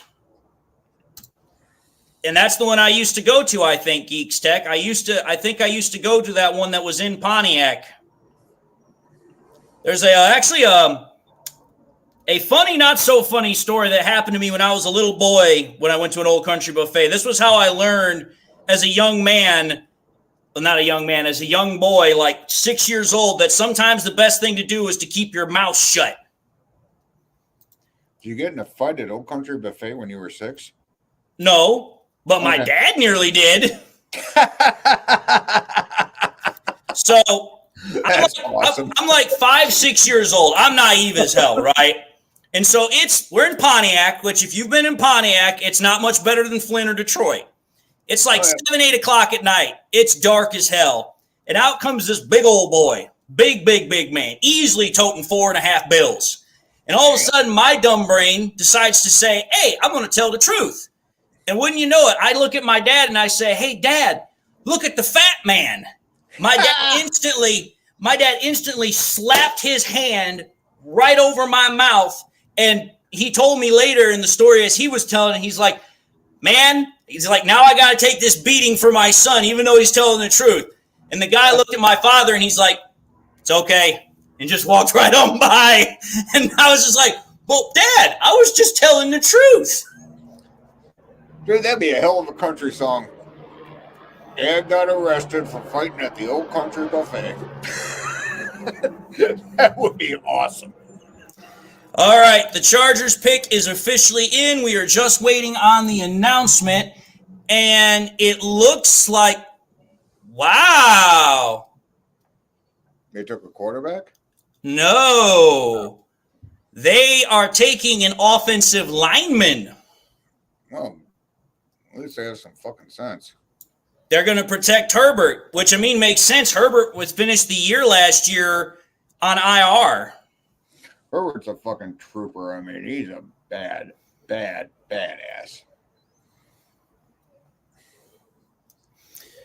No, you're right, Geeks Tech Corner. Pontiac is much better, but when I was growing up, you didn't go to Pontiac unless you absolutely had to. Unless you went to a Lions game. Well, that was different. That's the only reason I have ever been to Pontiac. Lions game or Lions? Chargers select tackle Joe Alt of Notre Dame. Nice.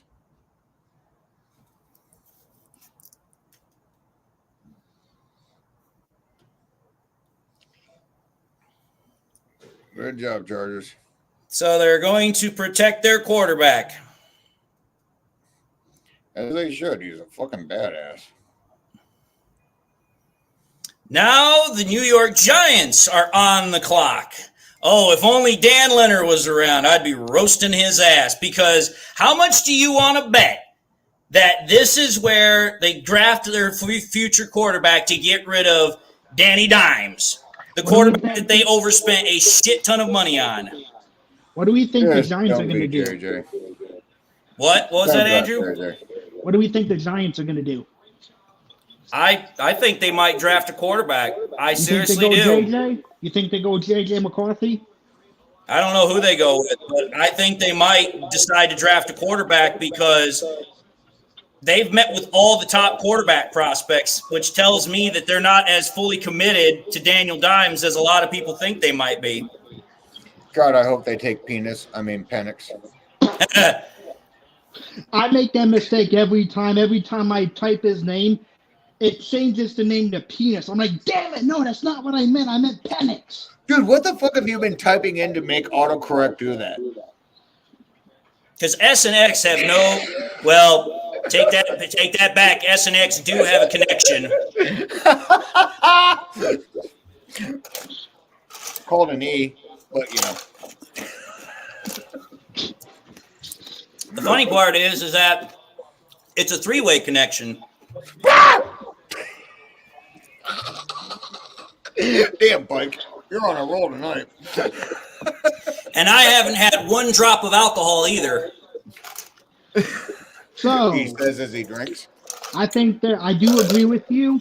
I do think the Giants take a quarterback. I have no idea which one.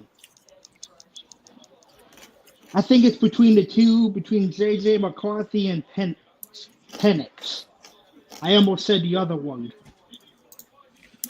Brian F. says, y'all are bringing back memories of buffets in Metro Detroit for me.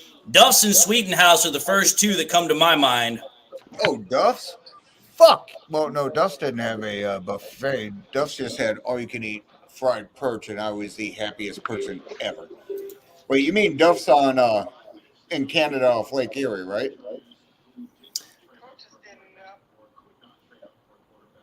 The New York Giants have put their pick in. That was kind of quick. So far, they've been the quickest at it.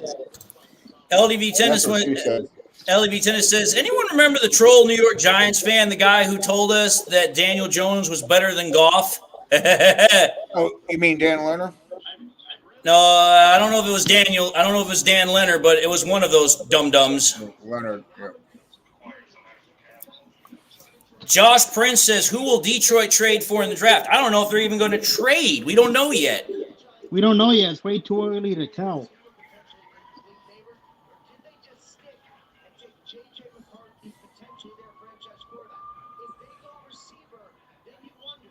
God, I hope JJ doesn't go to New York.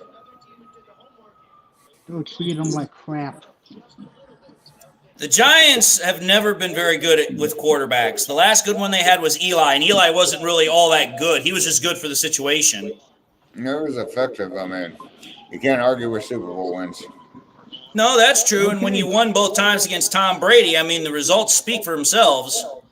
Yep. Oh, he's not under Hall of Fame consideration is asinine. Rich Forrest asks, is there any word on a Hendrickson trade yet? Nope, not yet. I know that there's a lot of speculation that he could get traded, but there's been no word yet. Still waiting for the pick announcement for the Giants, though. Don't know if it's going to be a quarterback. Don't know if it's going to be an offensive lineman. Don't know if it's going to be a wide receiver. They need Could go any number of ways. Or running back. No, I don't think they're going to go running back. Well, they lost Saquon Barkley, I mean. Ooh. And it is the Giants. I'm not going to say nothing. I know who the Giants picked. The Giants select wide receiver Malik Neighbors out of LSU. They just got a speedy-ass wide receiver for Daniel Jones. To throw interceptions to. So the Giants are going to stick with Daniel Dimes Jones. He had a good 40 time. Yeah, he's fast as hell, don't get me wrong. 360 Smooth says, the old country I went to used to be on Telegraph in Taylor, Michigan, and I also went to one in Ypsilanti, but they changed the name to Hometown Buffet. Who we think the Tennessee Titans are going to take? Hey, Telegraph and Taylor. Fuck offensive yeah. line? My stomping ground. They need to fix that offensive line. Well, the Titans could go line. They could go running back. They also could go wide receiver. I know they ain't going to go quarterback because they're going to try and see what they've got in, Will Levis. Mayo man. Well, you forgot about our boy Malik. Malik's still there. Oh, yes, Malik Willis. The guy that everyone thought was a first-round draft pick to replace Jared Goff. Yeah. I still remember to this day, I would have people that would get on my live streams back in those days. They would call me a racist because I didn't agree with them about Malik Willis. I was like, dude, Malik Willis is a great human being, but he's a shit quarterback. He played for fucking Liberty. Liberty, liberty, liberty. Yeah, what did it tell you when your insurance company is more name recognition than your fucking college? I love this. Bobo Yoop says, so are the Giants just going to suit up a jugs machine to throw to this guy? Hey, David, I should tell you right now, I am looking at I have a lot of Giant friends. Let's just say the reception is not going well. Usually doesn't for the New York fans. New York, I'm going to say this right now. When it comes to the New York and the Philly fan bases, they always do not go very well for their first-round draft picks. Remember, the Philadelphia Eagles booed Donovan McNabb. They booed Santa Claus.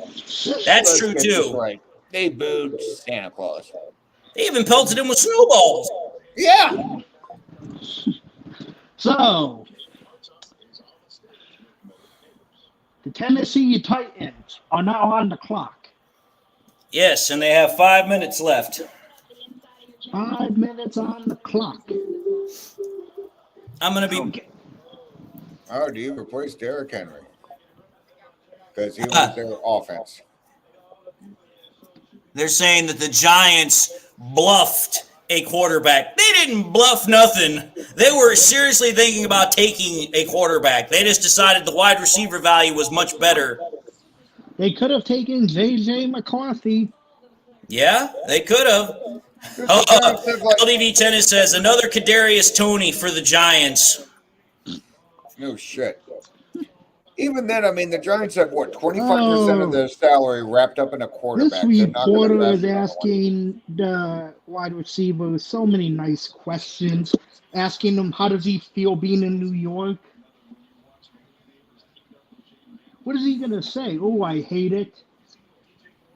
He ain't going to hate that paycheck he about to get. Nope. Think about that. I mean, these guys are about to get paid millions of dollars, and they ain't even taken a snap yet. Yeah. Oh, wow. He torched Auburn. Good for him. Everybody torches Auburn. It's not a surprise. No shit. The Titans pick is officially in. Who are they going? I don't know. Like I said, Titans can go a number of ways. They could go O-line. They could go wide receiver. So far, we're 6 picks in, and it's all offense. Think about that. Yep. Brad Holmes has to be laughing his ass off. Like, these guys are fucking stupid.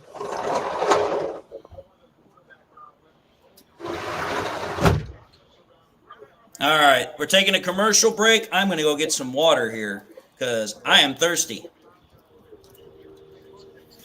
Oh, great, another Planet of the Apes movie.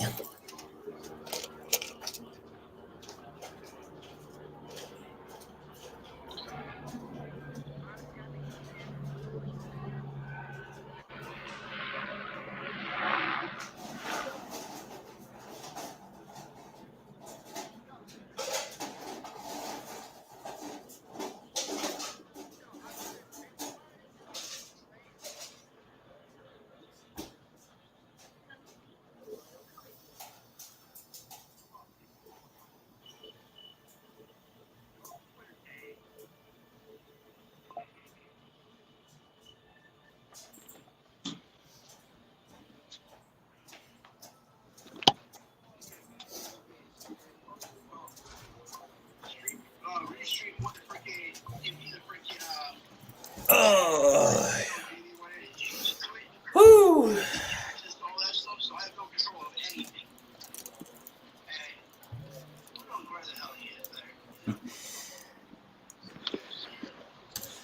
Derek DuVernay says, I would not be mad if the Detroit Lions went offensive or defensive line.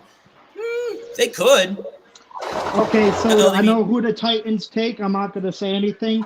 I'll say this. It's what we expect. Yes, Andrew, we know. I didn't say anything. I didn't say the pick or anything. No, we don't know. We know you know. We know you know. Just leave it there. That's hysterical. Don't worry, Andrew. I know the pick too. I didn't say anything. No, I know you didn't. That's why I said, just don't say who the pick is. Be excited all you want, whatever. All he's doing, Andrew, is just giving you a little jab in the jaws. Oh, I'm used to it with we know you know. You don't need to tell us. We know you know. You know there's a song called that. I'm sure there is. I'll tell you this, Derek. The direction the Titans are going in is offense, and it's an offensive lineman. I won't tell you which one, but it is an offensive lineman. It's pretty much easy if you look at the draft board. It's like it's one of them. I'm not gonna say. I want you so bad, but I'm not gonna. It doesn't really matter. It doesn't really matter. I just know this much. Like I said, the Titans were going to go one of three directions. They were either going to go with the wide receiver, they were going to go with an offensive lineman, or they were going to go with a running back because they lost Derrick Henry. I guessed one of those three. They decided to go offensive lineman. So you know what? Makes sense to me. And what it means to me is this.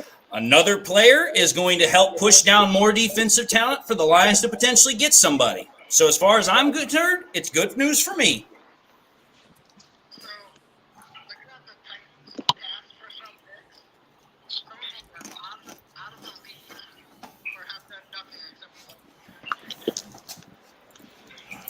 Okay. The pick is going to be announced for the Titans. Hey, by the way, where do we think Atlanta's going? Because I think I know what Atlanta's going to do. It hasn't been. I think Atlanta might be the first team to go defense, to be honest. That's what I'm thinking. I think this is where DJ Turner goes. 360 Smooth says, and here we go. Titans officially announced their new tackle, J.C. Latham from Alabama. Yep, that's who I thought the Chargers were going to take.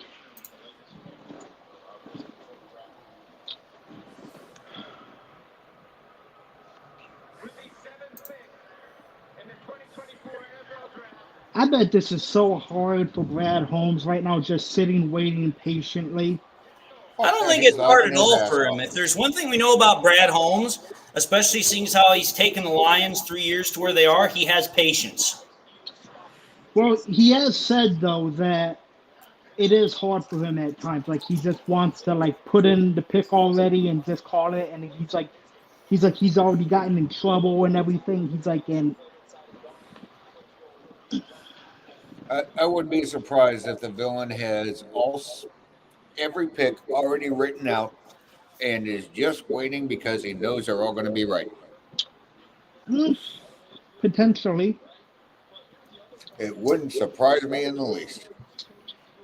I said, I wouldn't be surprised if Brad Holmes trades up, but it's got to be a player that they're absolutely convicted in and that has to be available for the right price. They're not just going to draft somebody or trade up for somebody that they're feeling kind of like wishy-washy over.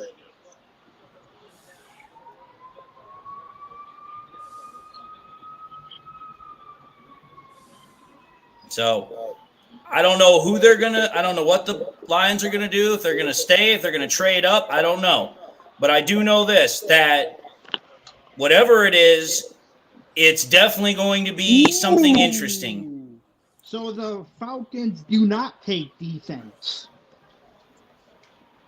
Well, that's interesting. I will say that. So they just picked up the commissioner who had just had back surgery. Good. Break the son of a bitch. I was going to say the same thing.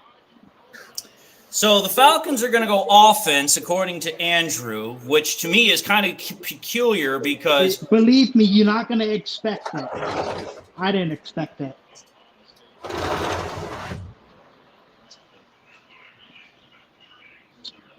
Schefter says that they're considering a quarterback.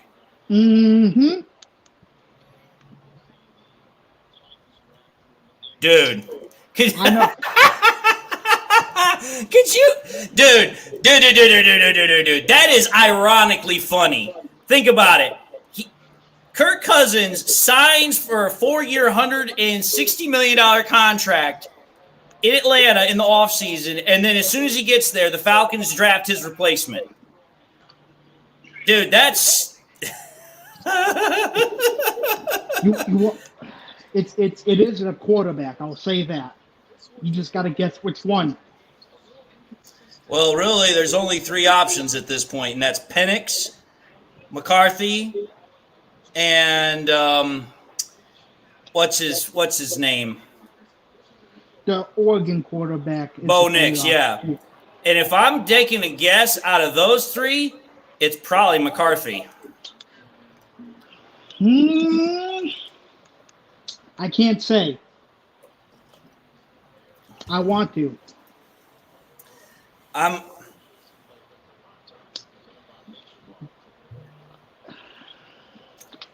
You don't know how hard.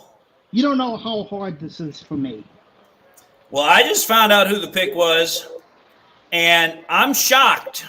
I told you you would be. The Atlanta Falcons select quarterback Michael Penix Jr. They selected him over J.J. McCarthy.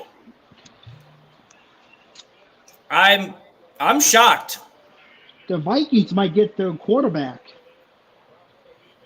They might, but Michael Penix was considered the lowest prospect for quarterback on the board as far as a first-round draft prospect.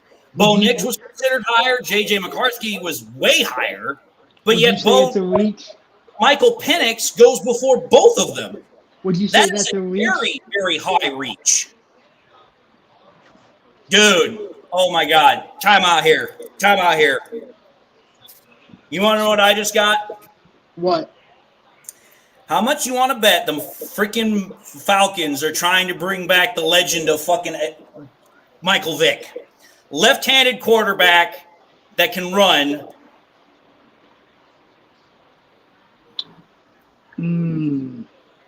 I see what you're saying.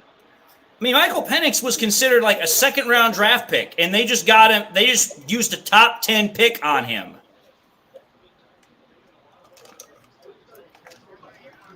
The Dirty Birds just did their fan base dirty. Yeah, they just gotta. Can I say what I want to say? Well, first and foremost, I think DC just came out. Did you just come out, DC? Yeah, I got a text from my Redskins fans, or my Redskins friends who are Redskins fans. Their number one draft pick, I forget his name, is already nicknamed RG4. You want to know who the Falcons drafted? Oh, yeah, Penix. Yeah, over J.J. McCarthy and Bo Nix. Well, the Falcons just got a penis. We're done. Man, did you just hear the reaction from the fans in Detroit? They were shocked. They were like, whoa! Like, dude, you draft a guy that's a second-round draft pick, prospect, in the top 10. I'm telling you, they drafted him just so that way they could get another. They drafted him so he could become the next Michael Vick. I'm telling you that right now. Now things just got interesting because now where does J.J. McCarthy go? If you're J.J. McCarthy, you're like, oh crap, I gotta fire my agent. Glad he didn't go to I'm glad he didn't go to Atlanta. Well, now the Bears are back on the clock. And the Bears have the ability to get Odonzi. Oh crap! I'm comparing him to Joe Flacco, never. I don't like that at all. Well, here's the thing. I actually hope they do take a wide receiver because if they do, that means they're going to just make another bad decision by not protecting the quarterback. Good point, but it's like Odunze is a very good player that's going to be kicking our ass. True, but then it will also mean that there's more pressure. It'll also mean that the freaking Lions and Brad Holmes will have more pressure to draft a wide receiver, or not a wide receiver. They will have to draft a cornerback. And the Bears are picking. They are not going to trade. So far, there have been no trades in the draft. Watch Brad Holmes be the first trade up. Maybe. I know the Rams are trying to trade up too. Yep.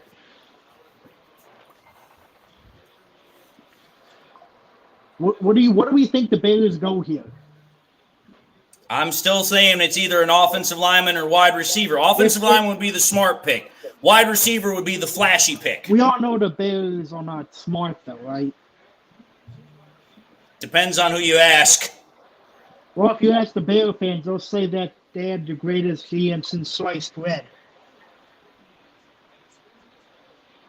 I'm sure you've seen those on Twitter.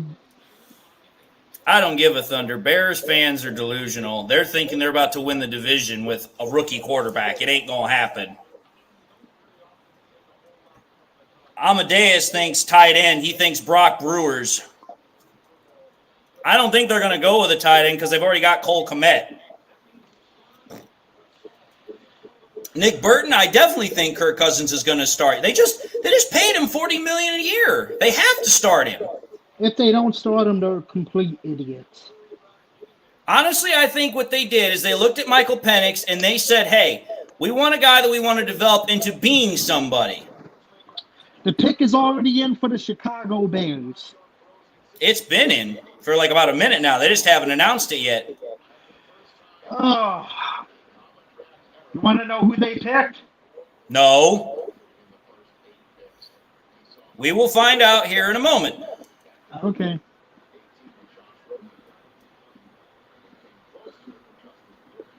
Man, Michael Penix has got a laundry list of injuries. Tore right ACL twice. Whoa, the Jets are working a trade. Yep. The Vikings are on the clock at 10. They are going for McCarthy. The Vikings have made a trade with the Jets. The Vikings are moving up one spot to the Jets spot. What are they giving up? Don't know yet, but I know that just came across the wire. The Jets and Vikings are trading. But I also know who the pick is for the Bears, and they went with the flashy pick. They went with Odonze. Yeah, I was going to tell you.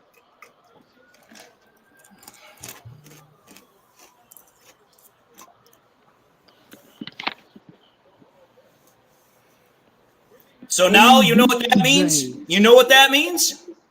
That means that Brad Holmes is definitely drafting a cornerback. You cannot have the Bears having that much wide receiver talent and not get a cornerback. You have to get a cornerback now. Do you? Oh, you have to. So my dream of getting Darius Robinson is killed? At 29, I would probably bet, yes. Can I still have dreams and hope it isn't? Dreams are meant to happen, but I'm just going to tell you this. Like, dude, come on now. Caleb Williams has Keenan Allen, DJ Moore, and Odonze to throw to. You've got to get somebody else over there to freaking guard them. Like, I know it's going to happen. They have to draft a top cornerback. That much wide receiver talent on one team, and you play them twice a year, you would be absolutely stupid not to get a cornerback. I do believe they are going to draft an edge, but you have to get a top cornerback. So the Vikings moved one spot. You want to know what they got? Obviously. You're talking about the Jets, because the Jets were the team they traded with. Okay, so the Vikings are getting the number 10 pick and a 203. So a 7th round pick. And the Jets are getting the number 11 pick, 129th overall pick, and the 157th overall pick. So the Jets they moved back one spot, and they got a 4th and a 5th round draft pick. Yes.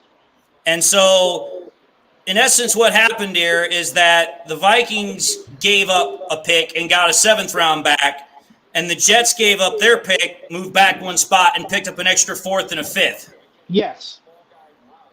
That's actually not that bad of a trade either for either ball club. The Jets get a little extra draft capital, and the Vikings get the ability to move up and get the quarterback they want, which is most likely going to be J.J. McCarthy.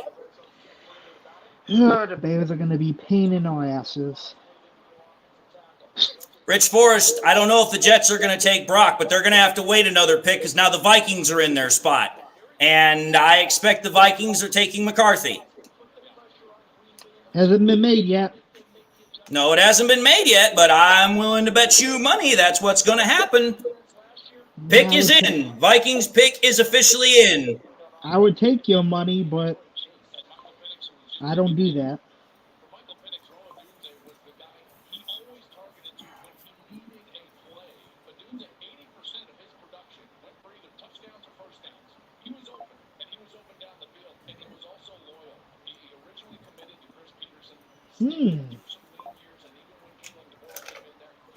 Yep, you are correct. I told you. So I called this. Remember, I called this. I said, watch the Vikings somehow get J.J. McCarthy. Well, so far it took 10 picks for a trade to happen, and it wasn't even that big of a trade. The Vikings moved up one trade spot to go and get McCarthy. Huh. I mean, I guess at that point the Vikings just didn't want to wait. They were kind of scared about Denver.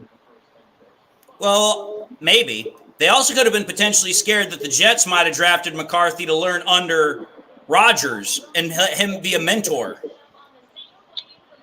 You are correct. So what the Vikings are wanting is they're wanting McCarthy to come in and be their instant starter, because I don't see how Sam Darnold is going to mentor McCarthy. That would just be ridiculous. Well, I still hope that I know you're going to say it's got to be a cornerback when we pick. I still hope we take Darius Robinson. I'm going to still hope until the dream dies. Well, so far, the draft is going perfectly for Brad Holmes. We're 10 picks into the draft. We're already a third of the way into the draft, and we still have not had a single defensive player taken. It's all been wide receivers, quarterbacks, and offensive linemen. That's it. We haven't had a single other position group drafted. We haven't had a single defensive player drafted. Did anybody expect that? I know some people thought that, a cornerback or an edge rusher might go high. I don't think anybody thought a linebacker was going to go high, because the highest linebacker, Peyton Wilson, is considered a low first-round pick. So at this point, it's just a matter of which guy on defense do you think goes first? Do you think it's going to be Dallas Turner? Do you think it's going to be Jared Verse? Do you think it's going to be Quinton Mitchell, maybe? I don't know about Mitchell. I'll say this. I'm kind of biased against Mitchell because I look at him and I'm like, yeah, he's got the size you're looking for. He has the intangibles you're looking for. But he's just so damn raw. He's literally only got 1 year of starting experience, and it was for a program of Toledo. Toledo's not a big-time college. And with only 1 year of experience, that kind of is a little bit concerning for me. If you're Brad Holmes and if you're looking at your draft board, you got to be thinking, okay, there's got to be someone I'm going to be wanting to get. Whether it's just going to depend on if I have to trade up to get him. Maybe. I don't know. And Justin Walker, you are correct. It does look like we can still get Kool-Aid. The question is okay, we've now gone through the first third of the first round. Now the second third's about to start here. That's where things are about to get interesting. Because now you're going to start getting teams that really are okay. They don't need to go and make major moves, but they still need decent players. Well, the second half of this first round is going to be where the interesting point is.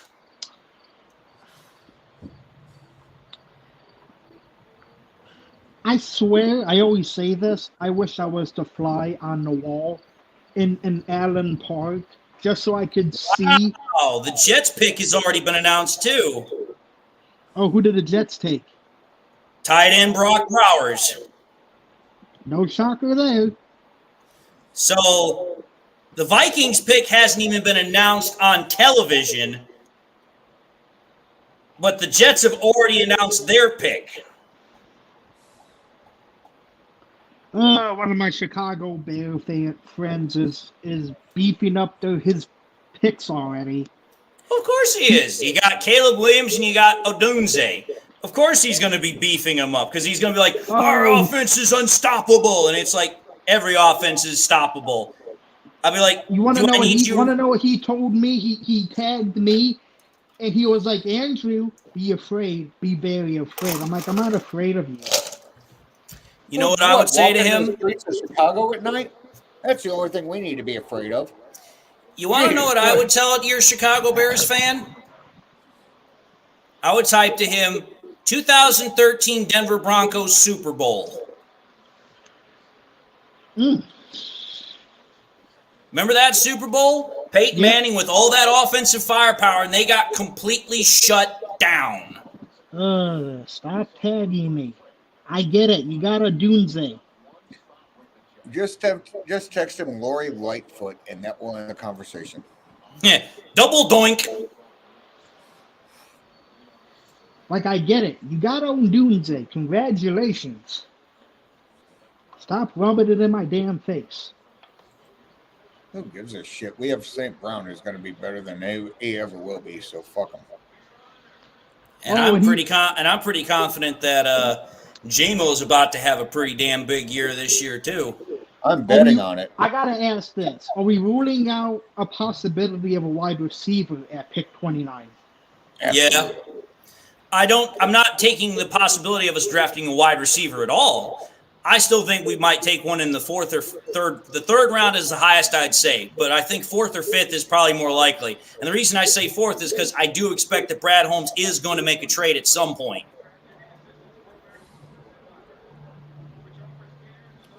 As long as we get a fucking kicker. Come on. Can we just get... I get that we're trying to do this because of families and all, but, dude, this is taking forever. Oh, who gives a shit? I mean, I think the family does. Or them, who gives a shit?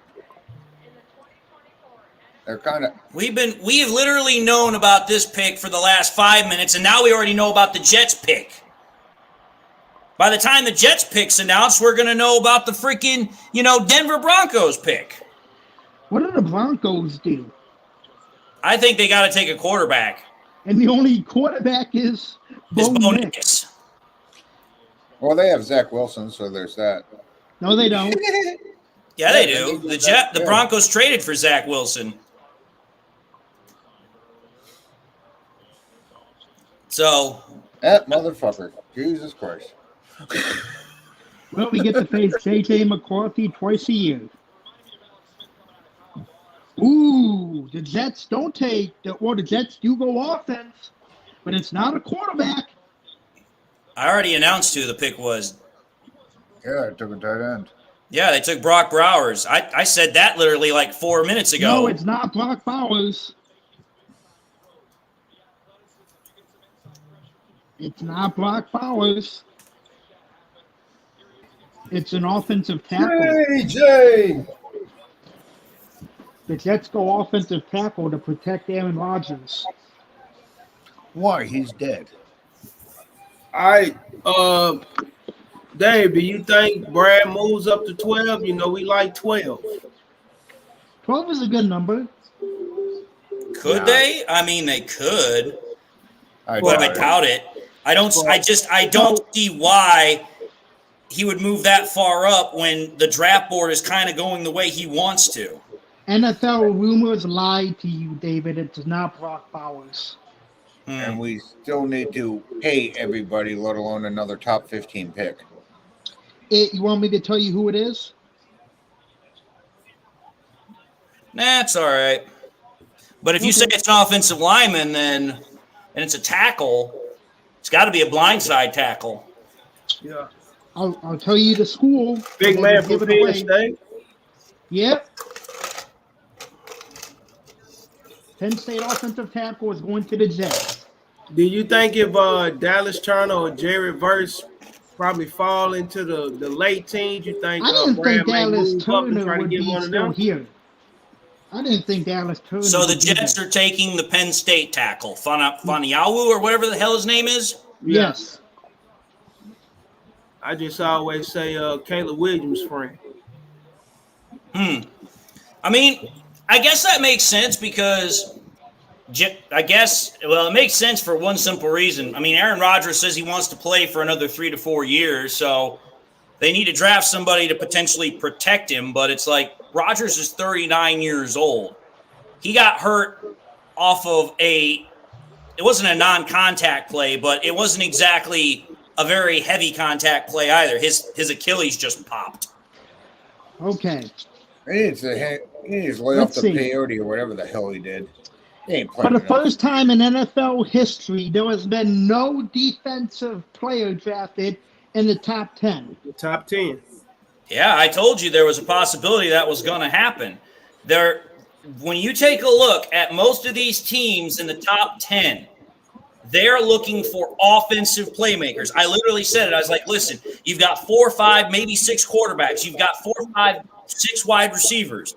I was like, listen, there is going to be a run on quarterbacks and wide receivers. That's exactly what I said was going to happen. And so far in the first 10 picks, we've had, 5 quarterbacks go? We've had 3 wide receivers go? That's ridiculous. 10 picks and more than 70% of them have been between quarterbacks and wide receivers. That tells you what the NFL is all about right now. They're about offensive firepower. They're not about about defensive stopping abilities. That's fine for Brad Holmes because he'll get his choosing of who he wants. Yeah, well, of course, in our division, everybody's trying to keep up with our offense, I believe. You got to be able to score with us. And we saw what happened to Chicago when they blew a late lead and we came back and got them last year. Dude, the Jets are so lackluster in their celebration. They're like, okay, sure. They're like, maybe. They literally had the camera panning up at them like they were in the bottom of their little circle. And the Jets are just like, okay, sure. They're like, we're not really all that impressed, but whatever. It's for television. It's a need. I mean, it's a need, but again, it's like I said with the Bears in either going between Odunze or an offensive lineman. Offensive lineman was the smart pick. The Bears went with the sexy pick. So, do we still expect the Denver Broncos to take a quarterback? I don't see how they don't take one. No. Bo Nix is the only quarterback that's left on the board that's considered a first-round prospect. Denver's picking a corner. They need a quarterback. Yeah, I think Denver is going to take my man from Toledo. You think he's going to take Mitchell? Yeah, to pair up. They don't really need another corner, though. The only way that they need another corner is if they're planning on trading Surtain. That's the only way I could see that happening. Well, they need a quarterback. Yeah, I know they need a quarterback, but it's Denver. True, but it's also Sean Payton. Yeah. Payton is an offensive mastermind and a quarterback whisperer. And I guarantee you this, he's not going to want to ride with Zach Wilson. That's true. I just don't see him. I mean, I can see Bo Nix going to 12, but I'm like, man, Bo Nix at 12. Nobody thought Michael Penix was going to go in the top 10, though. So. No, but him going to the top 10, it's not surprising once looking at the skill set. So that's why I think it's what we expected. The last quarterback. I told you they were going to take a quarterback. And at this point, with the only one that was left being Bo Nix, there you go. 12 picks and 6 quarterbacks gone. Think about that. We haven't had that many quarterbacks go in the first round in a while. Almost 40 years? No, almost 5. 5? Well, in 2021 was 5. It was 5. But not that many in the first 12 picks. Right. Yep, it's Bo Nix. Wow. He's going to get nicked up. Paxton Lynch 2.0. I don't think Bo Nix is that good, but whatever. I'm telling you, this draft is going exactly the way Brad Holmes wants it to go. Yep. He needs defense, and we're almost halfway through the first round, and we haven't even had a single defensive player drafted. Not one. So, what do we think? Do you expect the Lions to trade up? I don't know. It's going to really depend on what the first defensive player is. That damn thing. I mean, here's the way I look at it. I fully expect that Brad Holmes has the capability, because I guarantee you this, Brad Holmes has not been sitting on his ass doing nothing, just watching the draft go by. He's been calling people and been like, hey, man, is it possible that we could possibly move up? What would it cost to maybe move up in this situation? I guarantee you that Brad Holmes has been on the phone talking with people. Oh, he's stirring the pot. And I guarantee you that depending upon who drafts what at certain positions, he's ready to pounce and take a possible venture into trading up to get somebody. Again, it's going to depend on how the draft goes, but it's also going to depend on what the asking price is to trade up. We are getting close to that 18. 18, 19, that's what I believe, because I know we missed that on Will Anderson. So Dallas Turner, I think. I have always said whenever I did mock drafts that the most closest place that Brad Holmes would most likely try to trade up would be the low teens or the high 20s, because that is a manageable trade up, because at that point you could trade up and still have a decent amount of draft capital for the remainder of this draft. So now we know who. Okay, the Raiders are on the clock. Where do we think they go? Offensive line. They don't have a quarterback to take. No, but there's no quarterback left to take. You're not going to take, damn it, Jordan Travis at 13, or whomever's left at 13. The next top quarterback prospect is Michael Pratt out of Tulane. And Michael Pratt is considered a third-round prospect. Third-round pick prospect. And Jordan Travis, the biggest issue with him is he's coming off a massive injury. Yeah. And it's like, the Raiders, they've definitely done some crazy crap in the past. Don't get me wrong, but I don't see them doing that, not with their new head coach. Like, their head coach is all about what is sensible and what's a fit for the team. And drafting an injury-prone quarterback when you're trying to establish an identity does not make sense, in my opinion. Well, you could possibly see, and this is a Raiders pick, a wide receiver, and Xavier Worthy fits what the Raiders with fast guys.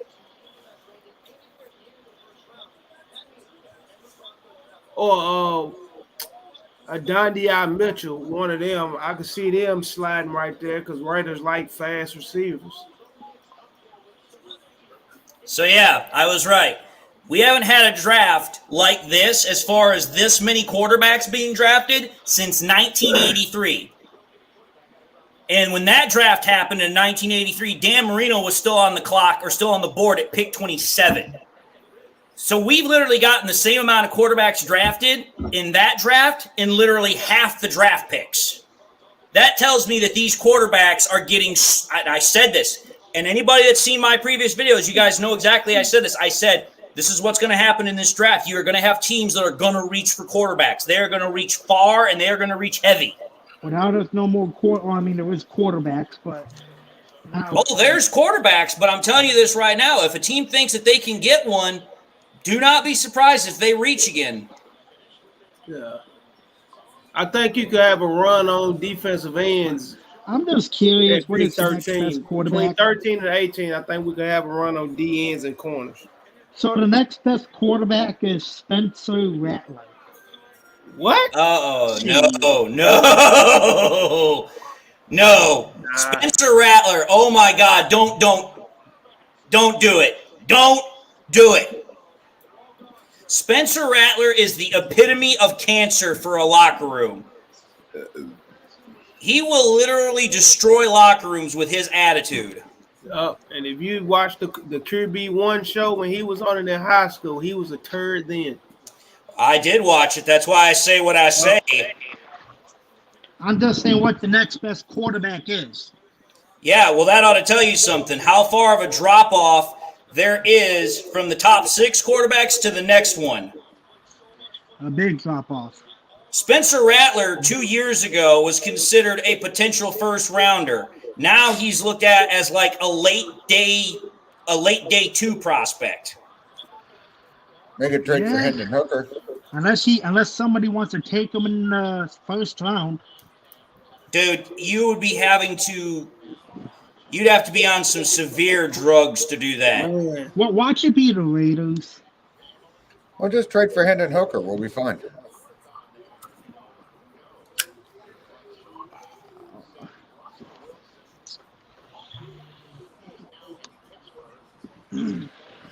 I mean, I'll give Bo Nix this. The fact that he's going to a quarterback coach like Sean Payton, that will help him. Yeah. And they got a good running game with Javonte Williams. Yeah, I'm not bad at that. The Raiders pick is officially in. Let's see who they reached for. Yeah, they corner. I mean, there's a lot of good corners in this draft. You've got Dijon, Wiggins. The Raiders they don't take defense. Wow, another offensive player.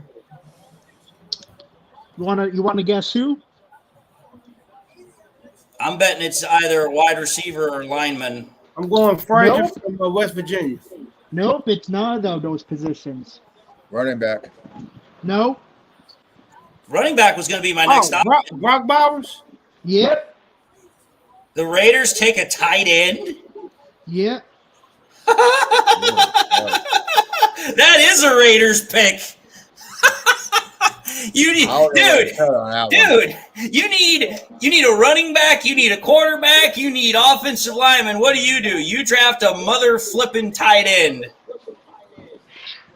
You draft a tight end. Dude, no.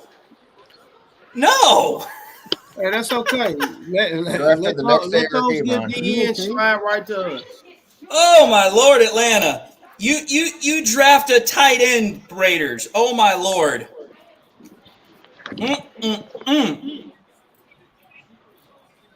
6 quarterbacks, first 12 picks.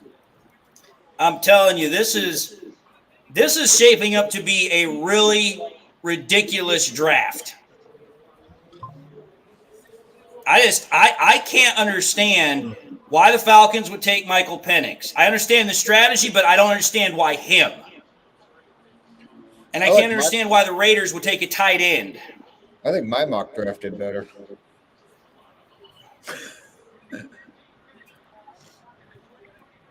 Brock Bowers, tight end, Georgia. Wow. Foxboy72006 says, I can't root for J.J. McCarthy anymore. He went to our rival. Agreed. Well, it's not like he did it intentionally. He kind of had no choice. But I get your point. It's like, yeah, U of M quarterback now goes to division rival. I mean, I get it. No, Bowers look like he's 36 years old already. Ian Rappaport says the Saints at number 14 are listening to trade offers, and we know the connection that Dan Campbell has with the Saints. Could this be where the Lions make a trade up? They ain't trading up 15 spots. No, I know, but I'm just simply saying. Everyone keeps asking if the Lions are going to make a trade, and it's like if the Saints are willing to trade and Dan Campbell and Aaron Glenn have connections with that franchise, you never know. We trade up for Dallas Turner. They trade down, and then we could trade up and move up another 5 spots maybe, but I don't know. I'm just simply saying whenever it comes across that a team is willing to listen to trade offers, everybody's going to start wondering, could this be the time? Could this be where it happens? You know, this around the time when Brad liked to strike. Hey, if GMs were smart, they wouldn't take calls from Brad Holmes. If they were smart. All they're going to do is get screwed. Well, again, I'm still waiting for when the first defensive player comes off the board. The Saints could be the first one. They could be the first one. Why? Because they have to defend against Michael Penix? I don't know. I mean, I just know this much, that wow, Adam Schefter says that there are more than 275,000 fans at the draft tonight. Now you guys know why I didn't want to go to Detroit. I was like, dude, I will not be able to get anywhere close to that. Dude, I was there in December, and all my local bars in Detroit, they were like, we're already booked up for the draft. The entire week is booked for private parties. 3 bars said that. I'm like, well, so much for that shit. I'm back. I'm sorry. You're fine. Did we trade up? No.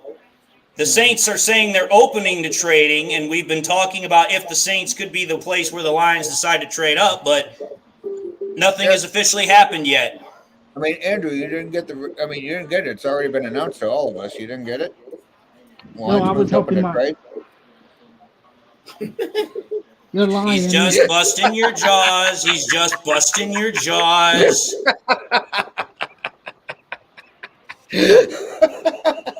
4 minutes and 40 seconds are left on the clock for the Saints.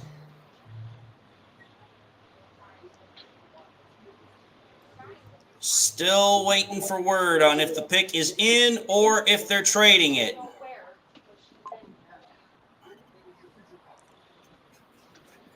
Watch them trade it to Cincinnati.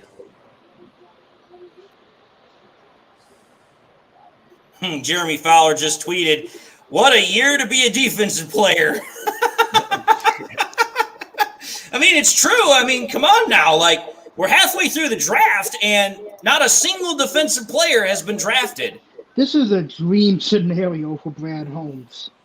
Well, it's also a dream scenario for, most of the defensive players because it means they're not going to crappy teams. They're going to teams that actually are decent. No shit. And coming back to the stage, it's Big Dan Davis. Hey, what's up, fellas? Not much, man. What have you been thinking of this draft so far? Pretty shocking. Surprised to see Penix go in the top 10. I didn't expect him to be in the first round. Neither did I. I thought he was going to be a second-round pick at best. I think it's safe to say that so far Penix is the reach of this draft so far. Probably. Yeah, look out for that. Well, no. What do you think of the fact that no defensive players have been drafted yet? Well, I think that bodes well for us unless a run starts happening soon on the defensive guys, because it means a very good defensive player could fall into our lap. That's true.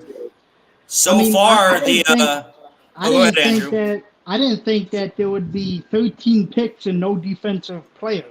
Well, 12 picks. The 13th pick hasn't been announced yet. Actually, it's the 14th pick, Andrew. We're on pick 14. Oh. But that's what I was about to bring up is that the Saints are saying that they're open for trades, and they're still on the clock with 2.5 minutes left. Yeah.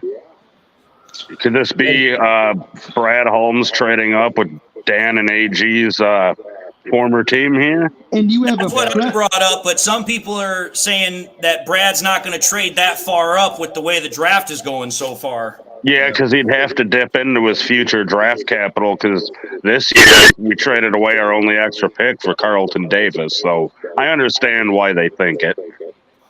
Well, I don't know what's about to happen. So the Saints don't trade after all. Well, okay then. Dan, what are you drinking? I guess they couldn't find a trade suitor, and they go. I'm not drinking nothing today. I've not been feeling the greatest. Jack, that's nice. Look who you're talking to. What else do I drink? They go offensive tackle. So the Saints are going to go offense again. The offense continues. Who's New Orleans quarterback these days? I forgot. Jameis is gone, right? Derek Carr? That's right. Okay. Yeah, remember Bruce Irvin knocked him out of the game that we played. Who's going to take the first defensive player? I don't know, but we're halfway through the draft almost, and we still haven't even had one. That's what I'm saying. Where is Turner has to be living. It's actually been just announced that there have been 13 straight offensive players. It's the longest streak in NFL history in the first round, and it's about to continue to 14. And let's see, who's next? Indianapolis? I think this is where the first defensive player goes. Maybe. But the Colts also need help on offense, too. They could go wide receiver here because the only good wide receiver they have is Michael Pittman. True. Yeah. Neighbors, O'Dunes, and Harrison are off the board. So Brian Thomas Jr. maybe from LSU. Maybe. They could go there. They could go after the Penix pick, I'm not taking anything off the table. They could go McConkey.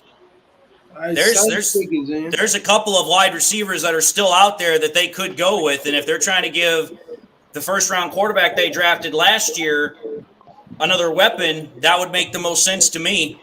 Yeah. The New Orleans Saints are drafting offensive tackle. I can't even pronounce the name. Olu Fashanu. Thank you. I was like, dude, I don't know how to pronounce that name. Bless you. I thought he was going to go earlier, to be honest, but. Dan, so you need far, a Kleenex after saying that name? So far, we've had 6 quarterbacks, 1 tight end, 3 offensive tackles, and 3 wide receivers. Dallas Turner is probably going crazy. I don't care what he's doing. I like it. Oh, I like That's it what too. she said. Oh, Hey, I don't want to hear nothing out of you, DC. You were having some fun with my jokes earlier. Dude, Man, you brought him a spoonful of. And you were Come also on. making fun of Penix. You were making fun of his name. So is everyone else. I'm not the first one who did that. Yeah, I'm sure I'm not the only one that calls him Michael Penis.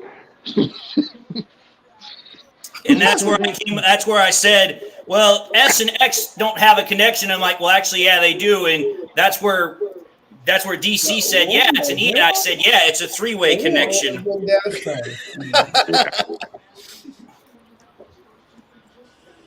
Three's always better than 2. You got the coach. Do you think the coach go Quinyon Mitchell? So, all right. The Colts are officially on the clock with 6.5 minutes remaining.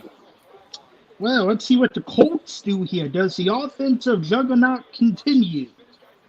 Or do they break it and go defense? LDV Tennis says that Fuaga is a poor man's Panay Sewell. That's some pretty high complimentary for that. That's a good poor man. I was Yeah. about to say, that's kind of like, Good poor man. that takes me back to the Packers game where someone called Jared Goff a poor man's Matt Ryan. Yep. Wasn't that Orlowski? Or Stims or some other failed shitty quarterback who's now Let's see who the Colts take. career talking shit? It was somebody who said it. I don't remember who. I think it was, I remember because he sat there and gave him golf. Was that the game that Golf gave the announcer shit afterwards? Dude, these guys are just propping these guys up something crazy. It was Fitzpatrick. Fitzpatrick said it. Fitzpatrick, yeah. Did you just hear what these guys are saying about this tackle for the Saints? Oh, this guy's going to have a 15-year career in multiple All-Pros. Dude, calm your jets. Yeah, they're always trying to talk up. Mike, you want to hear what These Mike guys. Delaforio said? They said the same thing about Guster Chairless. I remember when they said that, what was it, the tackle that the Packers drafted, they said he was the ultimate prospect, and he then turned out to be the ultimate bust. Mike Mandrich? Mike Delaforio. Yes, Tony Mandrich. Mike Delaforio said, "Don't worry, defensive players. Your time is coming. I promise." No, fuck for you. Actually, at the time, Mandrich was the ultimate prospect. He's one of the best college players I'd ever So, seen. Mandrich was a badass when they are the drafted. Colts trading? Well, we'll find out. Colts are still on the clock, so it means they're still trying to figure it out. Do they go defense? Do they break the snide? They're playing staying alive at the draft right now. They're playing the Bee Gees. Maybe the Colts go O-line or receiver, get some weapons for Richardson, mate. I've been saying that they would probably go wide receiver because the only true wide receiver they have is Pittman. They need another wide receiver to go opposite of Pittman. Yeah. Oh, Colts trade with Seattle? That's Corner, interesting. Quinyon Mitchell or Tyron Arnold. Wait, what? You just said a bunch of names. Quinyon Mitchell or Terrion Arnold. That's what he said. Arnold is considered the other top cornerback from Alabama. He's considered the better option to Kool-Aid. That's our Seattle pick is corner. They love corner. Well, still no pick yet for the Colts. Is the pick in on your end, David? Nope, we're at 3 minutes and 15 seconds remaining. They could be discussing a trade because usually when the ticker gets down that low, means teams are receiving phone calls. It's possible. That's probably why the Saints took as long as they did, because they were probably talking trades and then things fell through and they just went with the best player that they had available. Well, as it.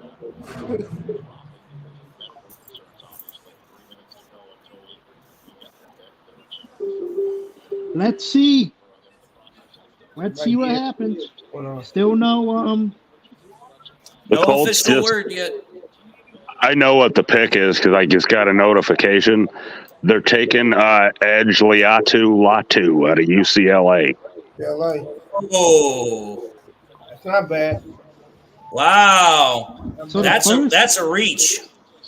well, it's not a reach, but it's a dangerous pick.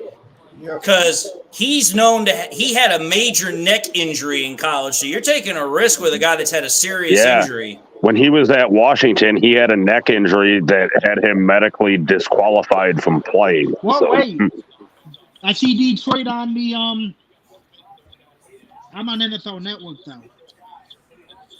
Okay, so Or did the Lions trade up because? Oh no! Wait, no, never mind. Colts pick is in, and as Dan said, it is the edge rusher out of UCLA. So the first pick for defense has officially been announced, which is almost halfway through the draft. Which we're still in a great spot.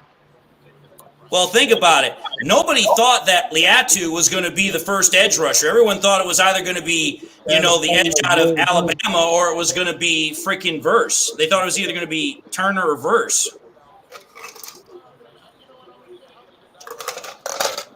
So I'm actually kind of surprised that a guy with a serious neck injury that almost got him medically retired from football is the first defensive player taken in this draft. Well, all I know is that my pick is still there. The player I want is still there. That's all I know. I'm telling you, Andrew, we're not taking him at 29. It's not going to happen. If Darius Robinson would have entered this draft at his natural position of D tackle instead of entering as an edge, he probably might go a little bit higher. But I think for Darius, I think the reason why he did that is I think he was trying to show he has the versatility to play both. Yeah, that's a good point. Well, I mean, you have to think about it. GMs, coaches, they're looking for players that have multiple position versatility. Yeah, true. I think if we stay at 29, and I could see us getting somebody like Chop Robinson if he's there. Jesus Christ, Goodell, hustle your fat ass up to the stage. No one wants to see you walk.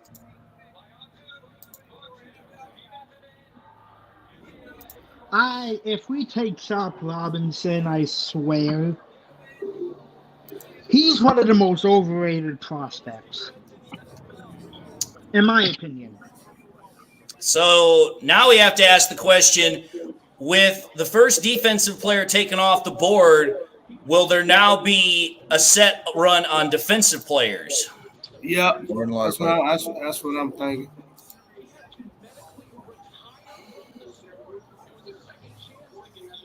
That's my main question, is because usually the way the draft works is they usually start, when someone starts something, it usually starts a run, whether it's wide receivers, quarterbacks, or anything else.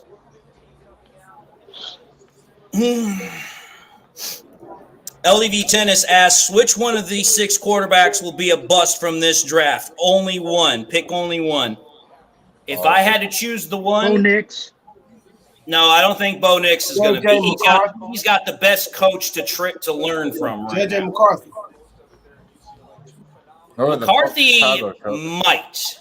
McCarthy might, but again, he's got a good head coach. It's a quarterback whisperer. Plus, he's got Justin Jefferson to throw to. If I had to choose, you know what? I know which one I think is going to be the biggest bust potential. Jaden Daniels with the Commanders. Yep, that's the one I think has got the biggest chance to be a bust. So the Seattle Sea Chickens are on the clock. Babo Yoop is wanting Cooper DeJean to be the Lions player that we picked. No. I'm sorry, but no. I respect your opinion, though. I mean, the way I look at it is I still want Kool-Aid. That's the guy I want. It just is a perfect fit. But at this point, I just know that it's going to be a cornerback. Which one? I have no clue. Are you for sure saying it's going to be? Come on, let me dream here. It's your dream, not mine. Don't break my dreams, damn it. Then dream silently. I'm trying to be a burst in my bubble. I'm just kidding. I think if we go edge, it's gonna be Dallas Turner or Jared Verse. If we can't get them two, if a corner falls, I say Kool-Aid or Nate Wiggins. I really want Darius Robinson. Dean DeGreer asked, what's your opinion on Chop Robinson? I like Chop Robinson. I really do. But for me, Chop Robinson, how do I put this? The only reason he rose up the draft boards as much as he did was because of his scouting combine performance. Can I say this? And I mean no disrespect to Chop Robinson or the people who want him. He's one of the laziest prospects. The production wasn't there. Like he's got a whopping 6 sacks total in 3 years of college football. It's just I don't get why people see the first.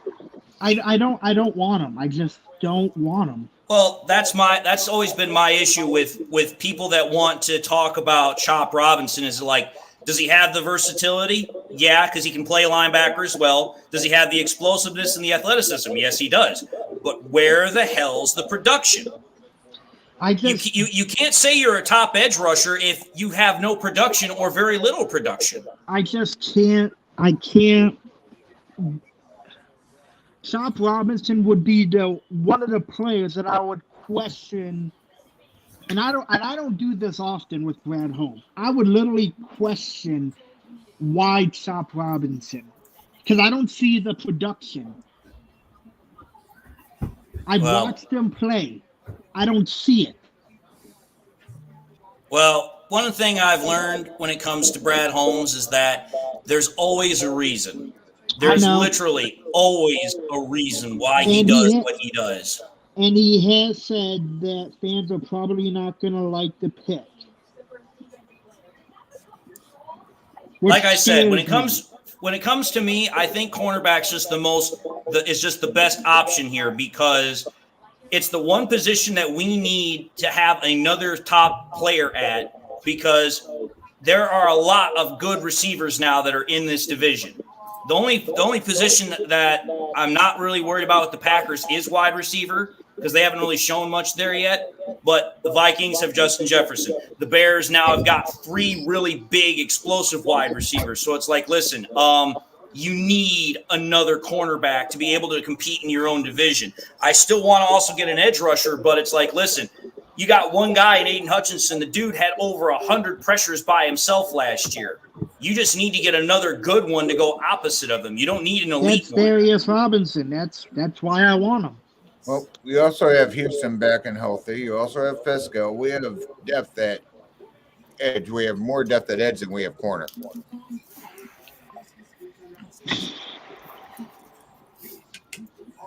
It would just be cool to see Darius Robinson. It would be another one of those Michigan-born players that is going to be playing for his hometown team. But yes, all they're going to do is hold him anyways, like they do Hutch. Well, they do that with corners too. Well, it's kind of hard to hold a defensive point. All right.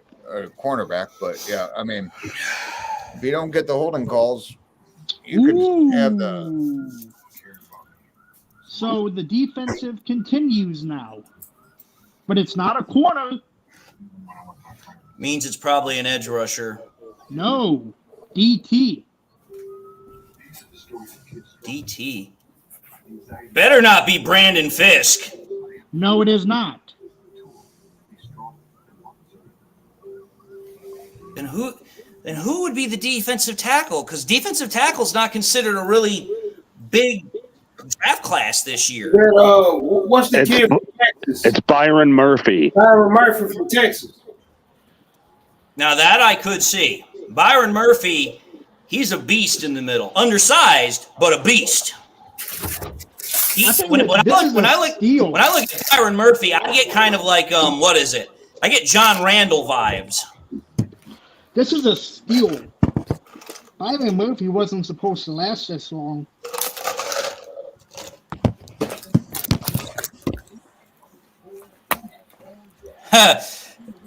ESPN's draft predictor said there was only a 5% chance that Dallas Turner would be available at the 16th pick. Well, it's going to get even smaller. Now, next up after Seattle, since they just got Murphy, is the Jaguars. What did the Jaguars do? They didn't do anything yet. Corner from Alabama. I don't know what the Jaguars would do. I mean, they threw a lot of stuff in free agency this year, so they went out and got a lot of crap. So I don't know who they're going to go after. They got a lot of crap. I get what you did there. I could see Jacksonville going Brian Thomas. Maybe if they want to help out Trevor Lawrence. Mm-hmm. I could see that potentially. The question is if they really want that option or not. I mean, their head coach Doug Peterson is an offensive-minded coach, so that would make sense to me. I just really want. I guess it doesn't matter.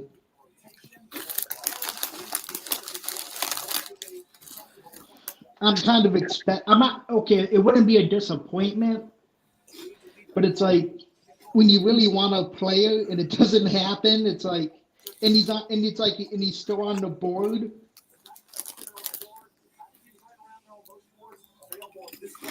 It's one of the best songs ever made, in my opinion.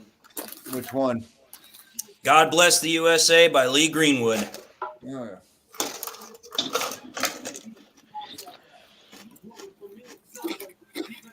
So, David, are we going live tomorrow too?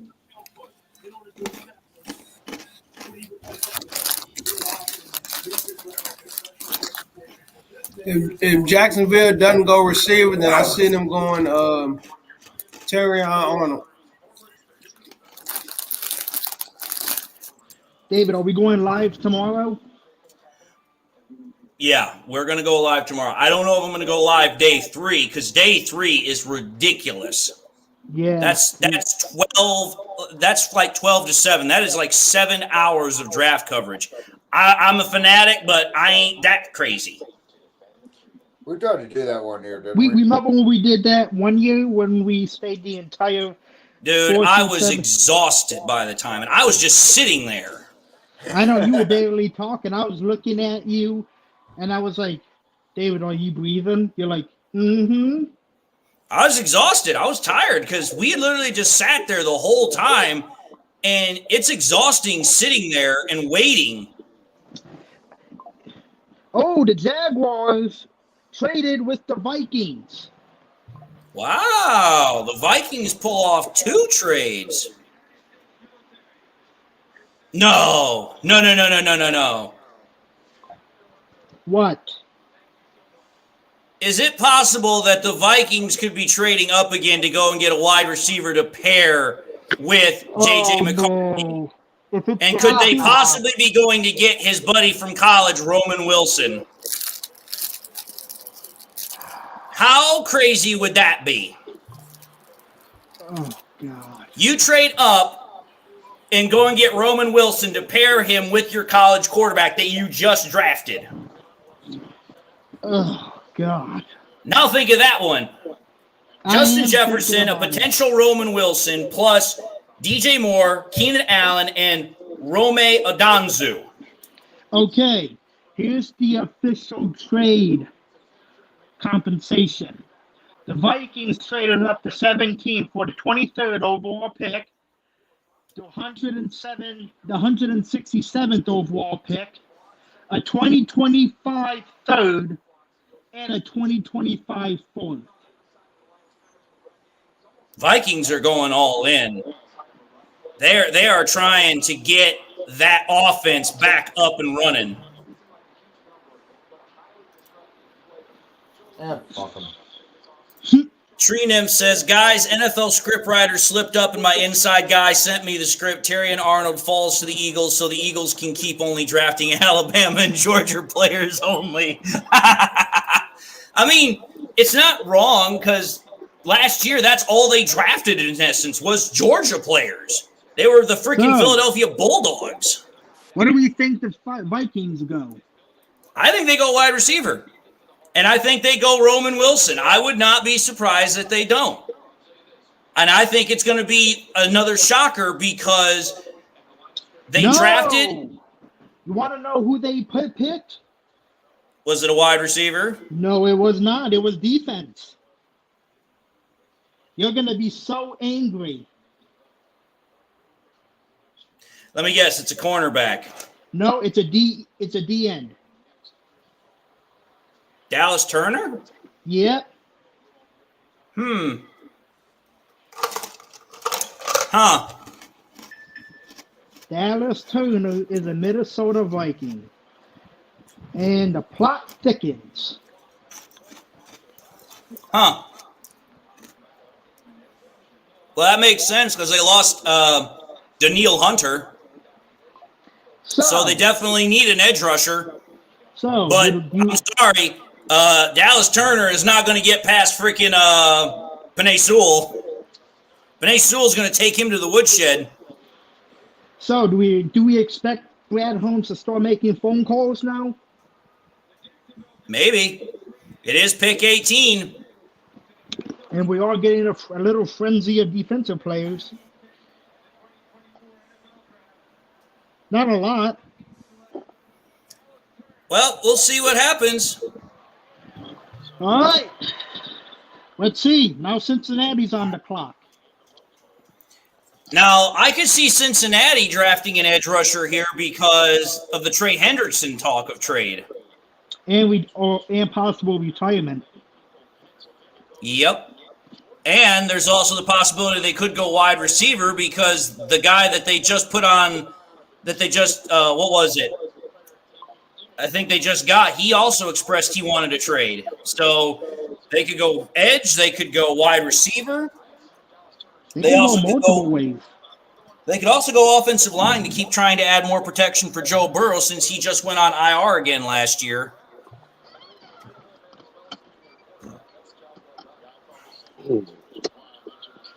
Man, our division just got really good, though. Yeah, I know it. The NFC North, the NFC North realized the Lions came to play, and now they're like, "Oh crap, we got to catch up." I was telling people, I'm like, listen, Lions have got a lot of teams now that are pissed off that they came to play, so now they're trying their damnedest to catch up. They were trying to outdo us. Good luck. Well, they're definitely trying. Fuck them. Well, the way I look at it is this, is that technically we didn't draft a cornerback last year, though, Driver Brent. We drafted a safety who could play slot corner. Brian Branch is not a cornerback. He's technically a safety who has the ability to drop down as a nickel.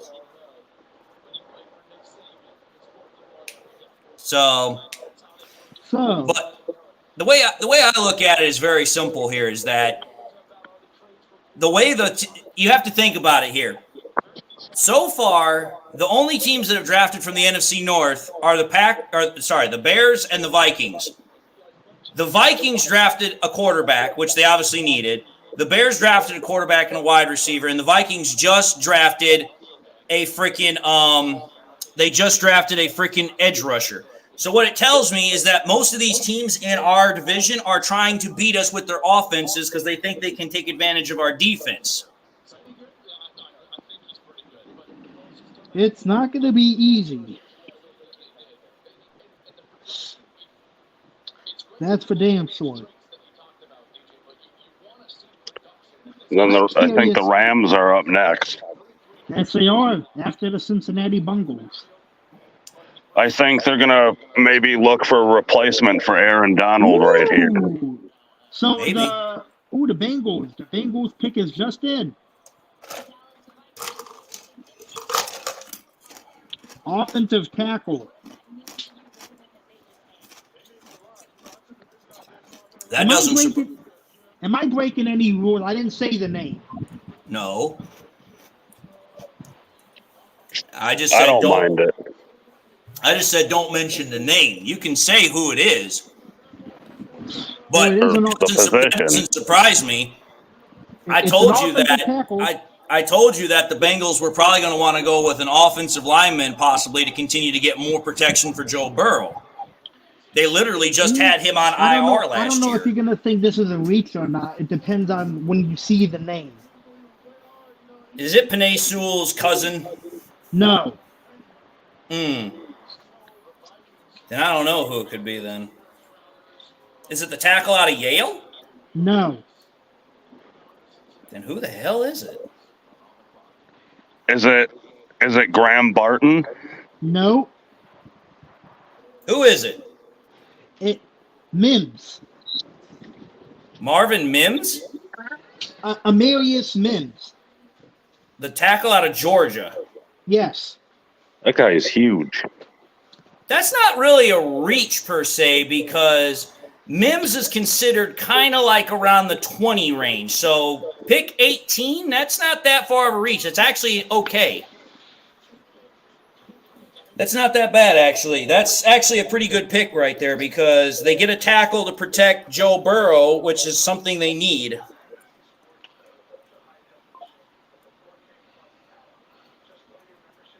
Oh, I'm getting all of these alerts from the Lions about inside the draft room, and it's photos of Brad Holmes looking at his computer.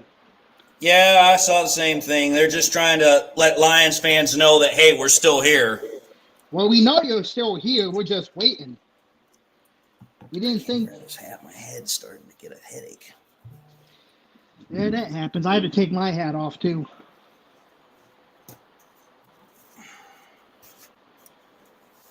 There, that's better. Okay.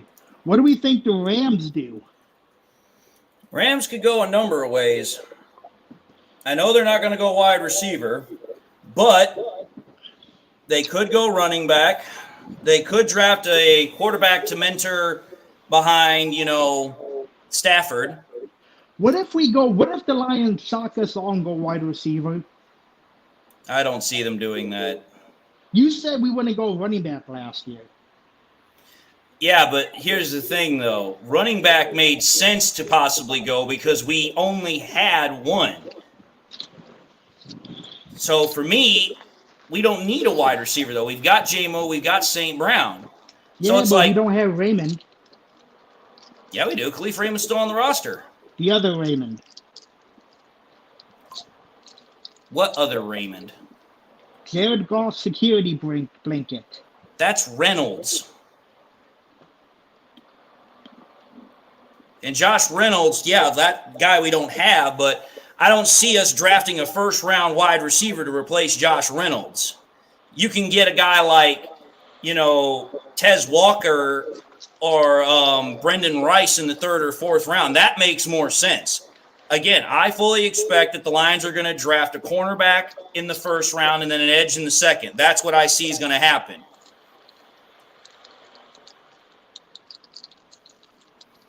But I don't know. You never know with Brad Holmes. No, you never do. But like I said, Brad Holmes will do things that will surprise you, but I don't think he's crazy. You said that last year. Yeah, and for the most part, he didn't really do anything too crazy. Nobody thought he was going to take a running back last year. No, nobody did. Not that high, but we all expected he was going to. But again, like I said, the roster made sense for that decision. There's no roster sense in drafting a wide receiver in the first round. There just isn't. True. I just threw that out there because I figured it would get asked. Again, the way I look at it is there are three possible positions that Brad Holmes could draft in the first round. Cornerback, edge, and lineman. Those are the top three options I could see the Lions go after in the first round. Of those, I literally have them in the order of what I think is most likely. Cornerback first, edge second, lineman third. Okay. So, now the pick is officially in for the Bengals. Now we got to wait for what the Rams do. Like I said, the Rams, I think, are either going to go backup quarterback to mentor, or they're going to go running back, or they could go, like Dan said before he left, they could go to try and find a replacement for, Aaron Donald. Oh. They could do that. Now, the real question is which guy do they go to? Because the best defensive tackle, Murphy's now gone.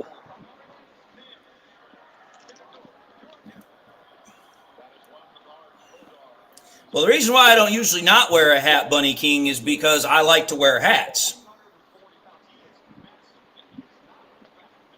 But yes, just to let everybody know, I do have hair. And the Rams are officially on the clock. If the Rams were to go defensive tackle, oh, that would piss you off. That would piss you off. Excuse me. Yeah, are you thinking what I think you're thinking? Exactly what I think I'm thinking. What's the best way to get a guy that was like Aaron Donald who could play both inside and outside? Wouldn't be the first time the Rams pissed me off.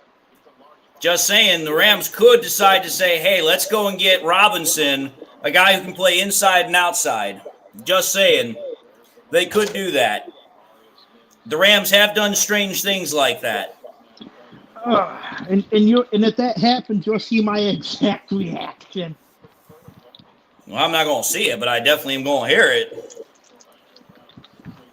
I already know that much for a fact.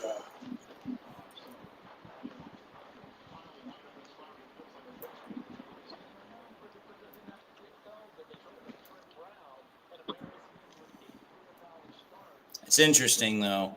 I remember reading it on a Twitter post somewhere earlier today that they said that there was an NFL executive that said he thought that up to 10 offensive linemen could go in the first round. How many? Which, I mean, if you think about it, we've had 5 already taken? Yeah, it's a possibility. About to say we're about halfway through the first round, and yeah, there's been about 5 or 6 that have already been taken. Has to be a record. This has probably been the heaviest offensive draft so far that I have seen in the first round in a long time. Because so far, we've literally only had 2 defensive players drafted. No, 3. Take that back. Take that back. We've had 3. The Rams pick is officially in. Well, on the TV it says that for me.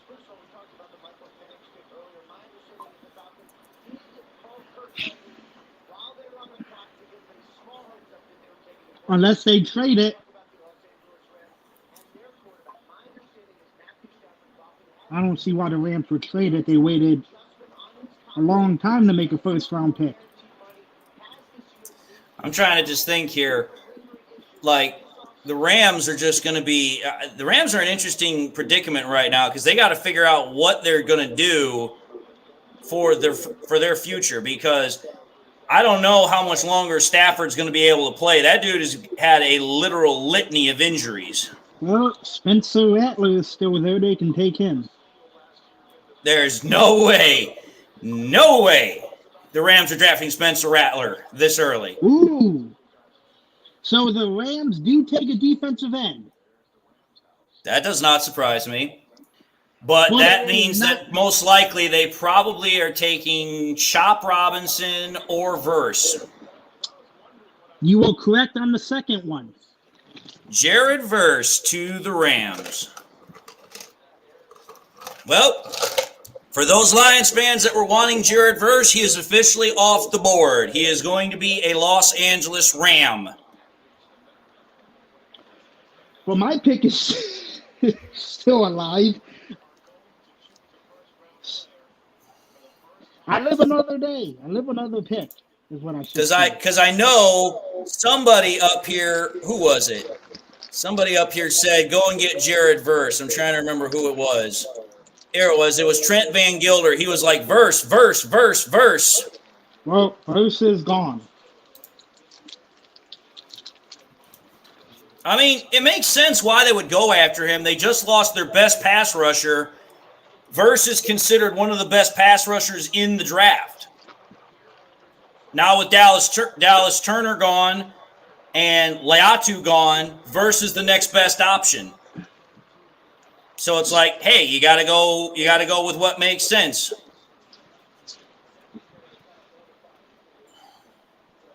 So Pittsburgh is on the clock now. What do the Steelers do? Steelers have a lot of things they need. They have a lot of things they need. One, they need a quarterback of the future. Because I'm sorry, well, no, they don't, because they got Justin Fields. Scratch that. I forgot about that. I don't really think much about Justin Fields anyway, so that's why I didn't even think about that. Let's see here. They could go corner. What are their needs? What are their needs? They could go corner. They could go offensive line because their offensive line last year was terrible. Shapoopoo is what Jeremy would say.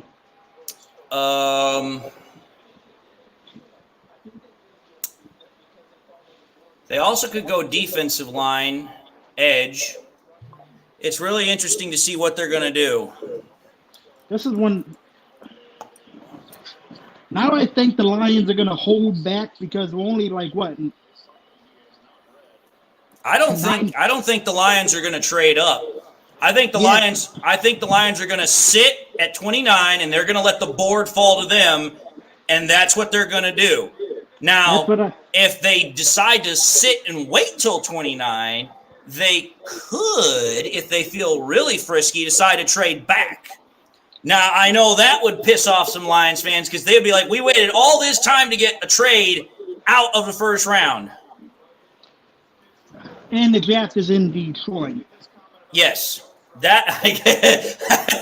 I'm telling you, there's a reason why Brad Holmes and Dan Campbell said what they said about we're issuing apologies ahead of schedule because there is a chance we could trade out. I know that's something that Lions fans don't want to hear. But it's like, dude, I don't want to hear it. I'm just telling you, there is a chance. The way this draft has gone, there's no reason why the Lions desperately need to take somebody. They could just pretty much be like, hey, you know what? We could trade out of pick 29 and go to the top of the second round somewhere, and we could still get a really damn good player. But it would. I know. I'm just saying, there's a possibility it could happen.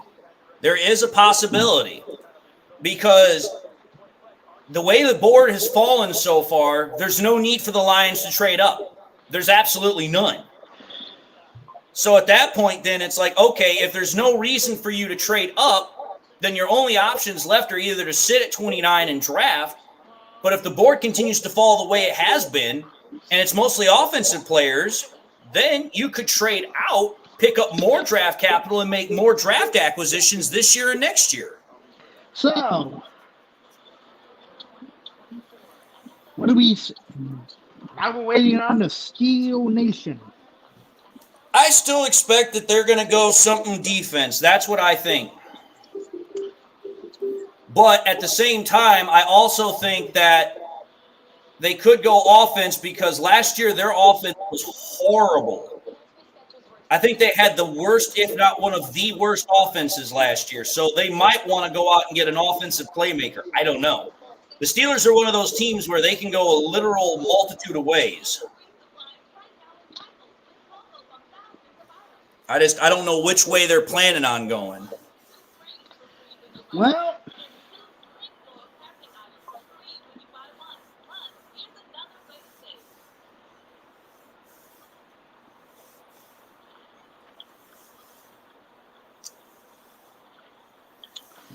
I just don't know.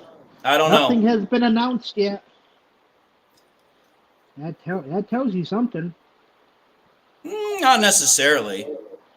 We've seen the draft clock go. Oh, there you go. The pick is in. Steelers are making a pick, so they're not trading. Okay, well that's what we do know. Well, I mean, we've seen the draft clock all the way down to a minute and a half, and the pick go in. So it's like, hey, you know what? Let's make the fans anticipate and think we're trading. I think the NFL does that on purpose. Bob O'Yoop says, LA population, what, 4 million? There's at least 75 people at their beach draft watch party. Well, I mean, to be fair, LA has how many freaking sports teams in their area? Like, think about it. They've got, what, like 2 baseball teams, multiple basketball teams. There's too much competition in LA for having the major fan base of whatever sport it is. I mean, when it comes to Detroit, obviously we have one for each major sport. We have the Pistons, we have the Tigers, we have the Red Wings, we have the Lions. And I'll say this, the top 2 teams in that regard probably are the Lions and the Tigers. Red Wings are probably next, with the Pistons coming in last. Okay, so the Steelers do not take defense. I told you there was a chance they could go offense. They go offensive tackle. I told you there was a chance of that too. Washington, Troy Fontu. That does not surprise me.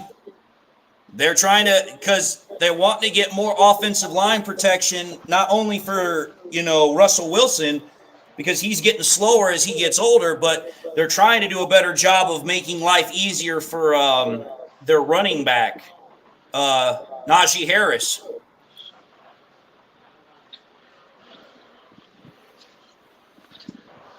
So that does not surprise me that the Steelers went offensive tackle. Does not surprise me at all. Troy Fod.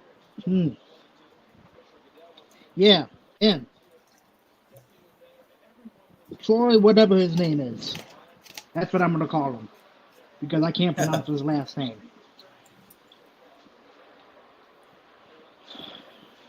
It is what it is. I hate it when there's difficult last names, and I'm like, ugh. Duke of Games 50 made a funny. He said, I thought you were going to say their running back Justin Fields. I mean, they definitely could. They could set up fucking wildcat formations, wildcat formations. And at that point, it's like, yeah, he's a running back, but he can actually throw too because he's a quarterback. I mean, that dual weaponry is kind of scary because it's like, damn, you got a lot of options there.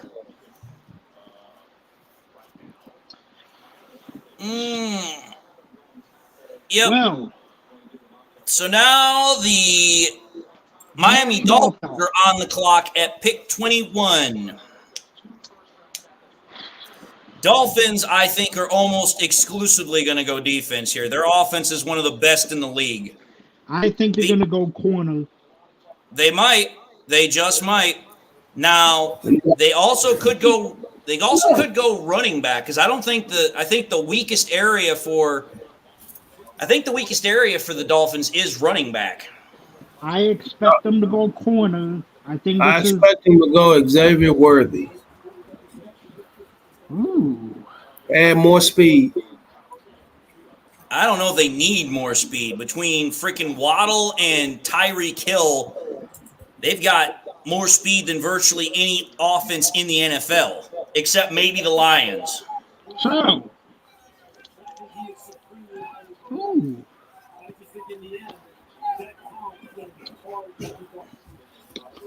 Oh, for the love of God, Goodell, just announced the pick. Oh, for the love of God, you're taking your sweet old time, old man.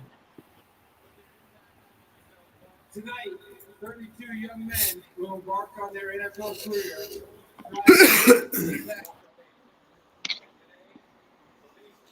Just announced the pick already.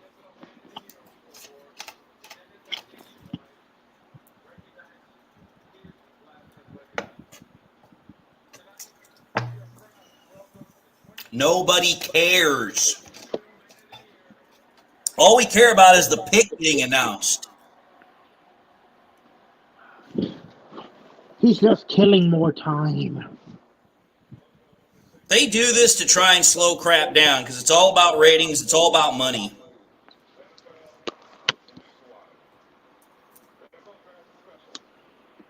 Oh, for the love of God, Cameron Hayward just announced a pick. Y'all remember, what was it? Was it last year or the year before last when they had that one guy that was on the podium and he literally just kept going and going and going to where somebody actually came out on the stage and said, listen, just announced the pick. You're taking too much time. Now you're slowing us down.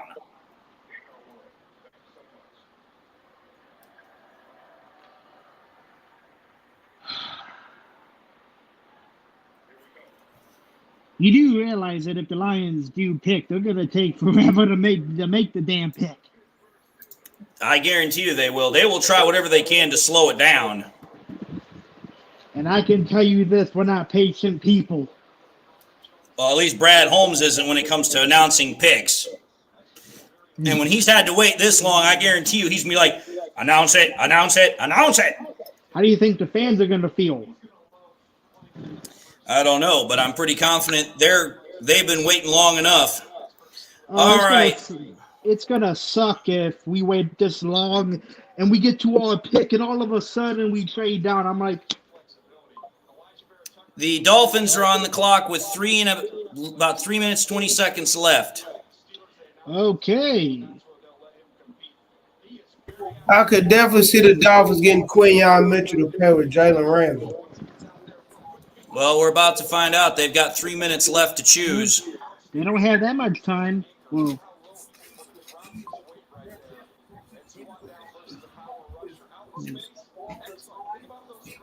Smoke You Some asked, is there a run on corner coming? Maybe, but at this point, it's like, I think that the teams are thinking that the corners can last a lot later. That's why they're going with all these other picks, because we've seen runs on tackles. We've seen runs on wide receivers. We've seen runs on quarterbacks. What we haven't really seen a whole lot of is other defensive positions other than edge rushers. Edge rushers and defensive tackles are the only defensive positions that have really been drafted. No linebackers, no safeties, no corners. so basically Troy Fanu, whatever. Fadatanu. Yeah. He's basically another... He's basically Penicio 2.0. I don't know if I go like that. The pick for the Dolphins is officially in. What do we think? They are going to make their pick.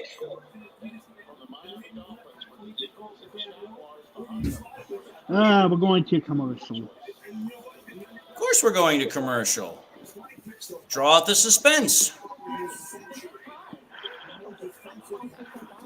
Trent Van Gilder says there's still so much talent out there. You're right. There's a lot of talent out there.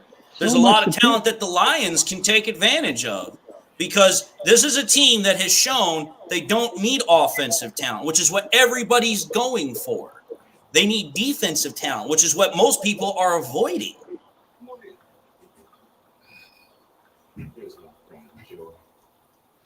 For the love of God, just announce it already, damn it.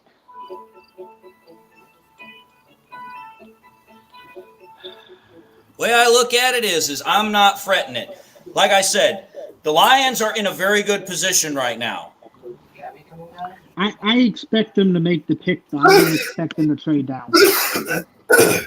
Zoom tight.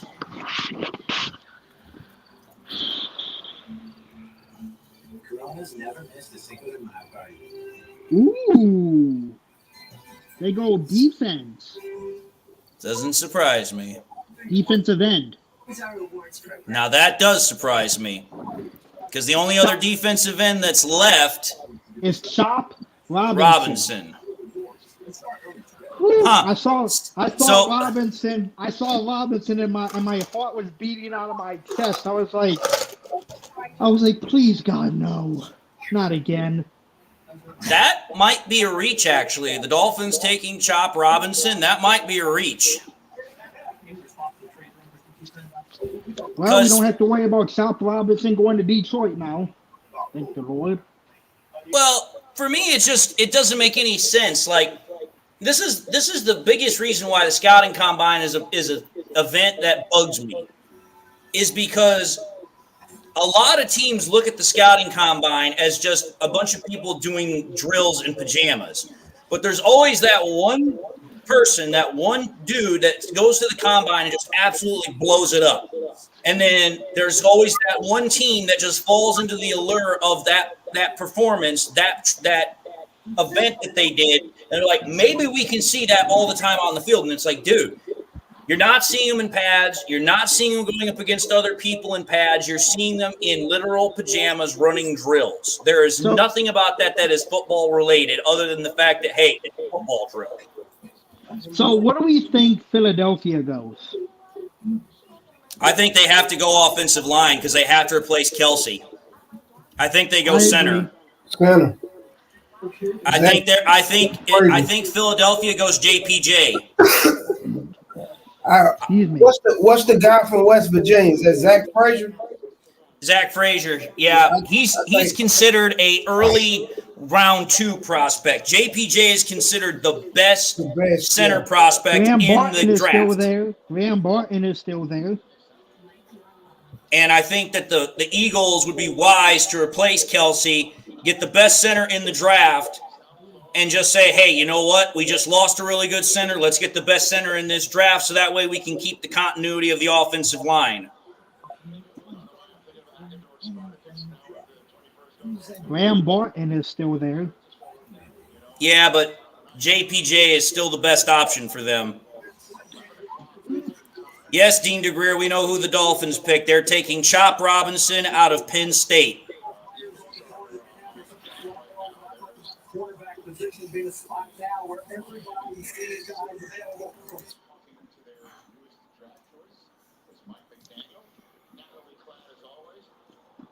I don't know why Mel thinks Graham Barton's better than JPJ, but again, that's why Mel Kiper is an idiot.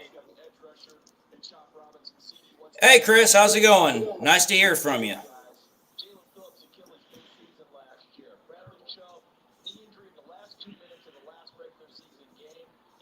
Looks like a beautiful night in Detroit. That doesn't surprise me at all. It's literally springtime. Springtime is always the best time of year for nice nights.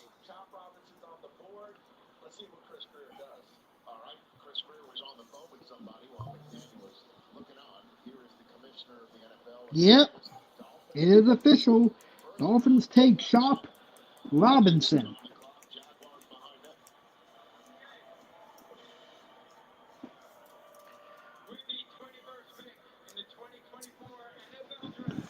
Chop Robinson goes to Miami. That's a major change of scenery. Goes from Penn State to freaking Miami.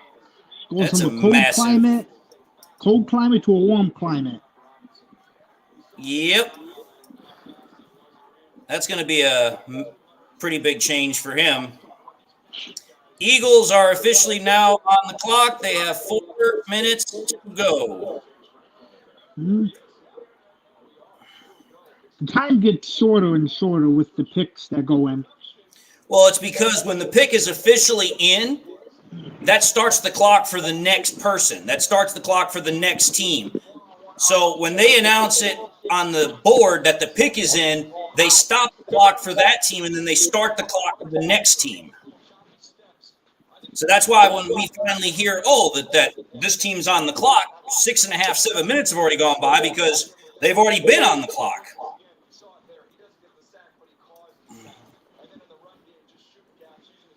Bunny King says, remember, the script was said to be Arnold to the Eagles, according to one guy. Again, I don't know. There's a lot of ways the Eagles could go. They could go corner. They could go center. I think they go center because they want to replace the guy that they lost in Jason Kelce. That, to me, just makes the most sense. Chris, I don't know what Brad is going to do. I know what I would like him to do.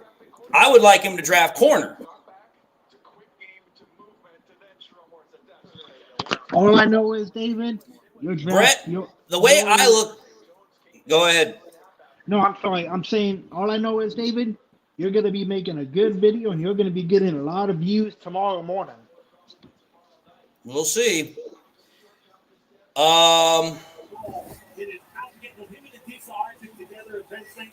How's that? That seems better. Brett, I mean, we have a chance to get Kool-Aid, but we at this point have a chance to get any of the cornerbacks. Any of the corners.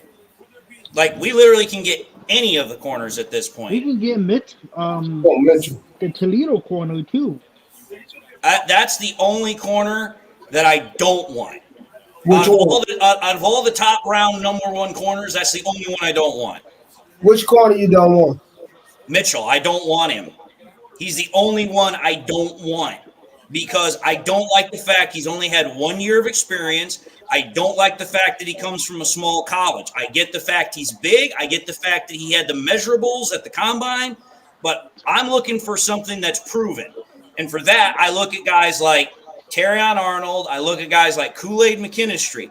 When you play at Alabama and you're playing against the top talent in the NCAA, which is then going to become the top talent in the NFL, that's what I want. I don't want to take a risk on somebody that, okay, he played well against lesser-known talent, but is that going to translate to the NFL? It doesn't always happen. In fact, it rarely happens.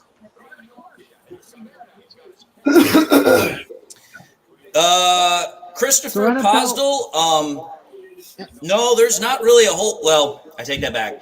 The only edge rusher that's really left that's still noteworthy is the one that Andrew wants, and that's Darius Robinson. Yeah, Robinson. I know. I don't want him. That's the only one that's still left. The Eagles have less than a minute until their time expires. You don't want Darius Robinson? No. 360 smooth. All the corners are still available. They're still available. No corner has been drafted yet. And the pick for the Eagles is officially in. Yeah, no, I want a corner. We need to be able to defend some damn receivers. LDV, I don't see Brad Holmes taking a wide receiver. I don't see it.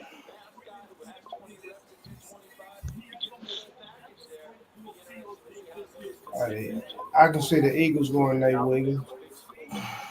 I want Kool-Aid or Nate Wiggins if we go corner. Because that's the biggest thing without corner. Well, you don't have to worry about the corner you didn't want, David. The Eagles took Mitchell? Yep.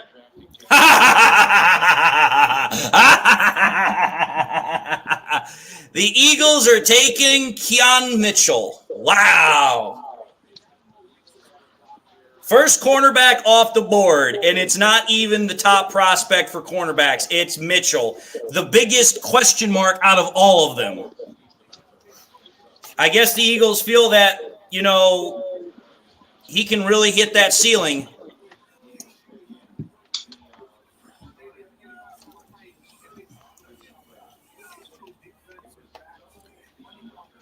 I'm going to say this. The Lions... Think about it. This is pick number 22. There's still 7 picks. Wait a minute. 23, 24, 25, 26, 27, 28. There's still 6 picks in front of the Lions.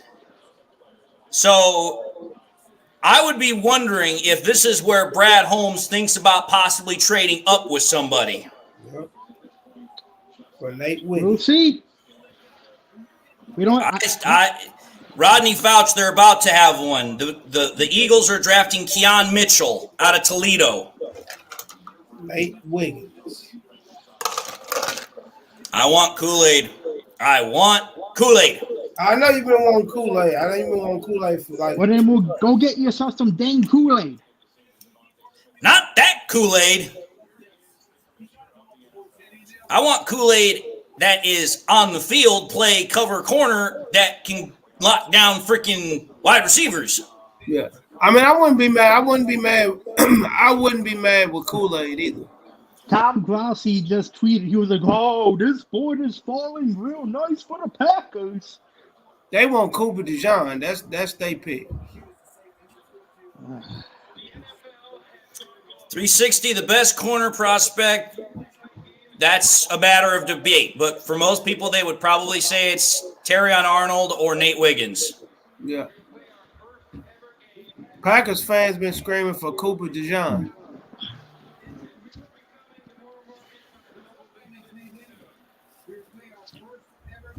Well, oh, for the love of God, we've been out for so long, I forgot his name already.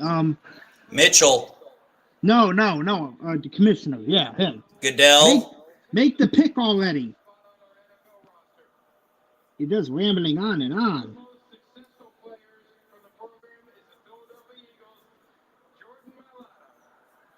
Oh, for the love of God.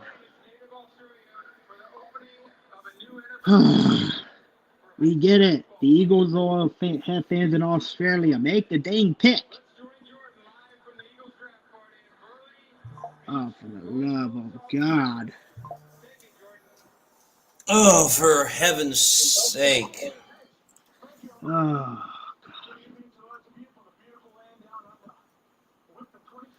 just make the dang pick. They did, finally. I hate it when they do this.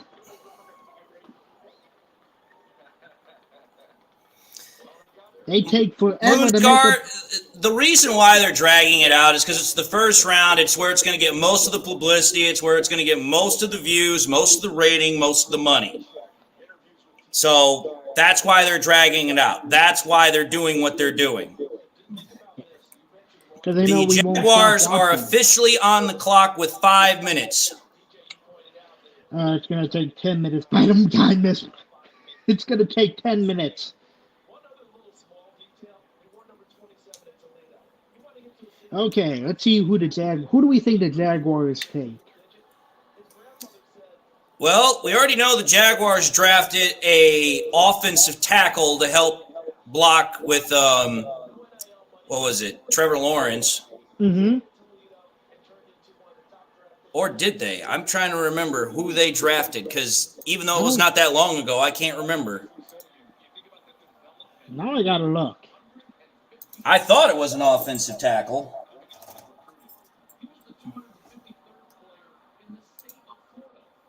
They didn't make a pick. This is the first pick for them. Oh, that's right, because they traded with somebody. Yes. They had the 17th pick, I believe. I'm looking at PFF's grades for the picks that have already been put in. Let's see here. Didn't they trade with Minnesota? Yeah, they did. They traded with Minnesota from 23. That's why they're at 23, because the Vikings moved up to pick 17. Oh, Skip is drooling all over Barton. Of course he is. PFF calls the pick of Bo Nix to the Broncos below average, and the pick of Michael Penix to the Falcons below average. Yeah.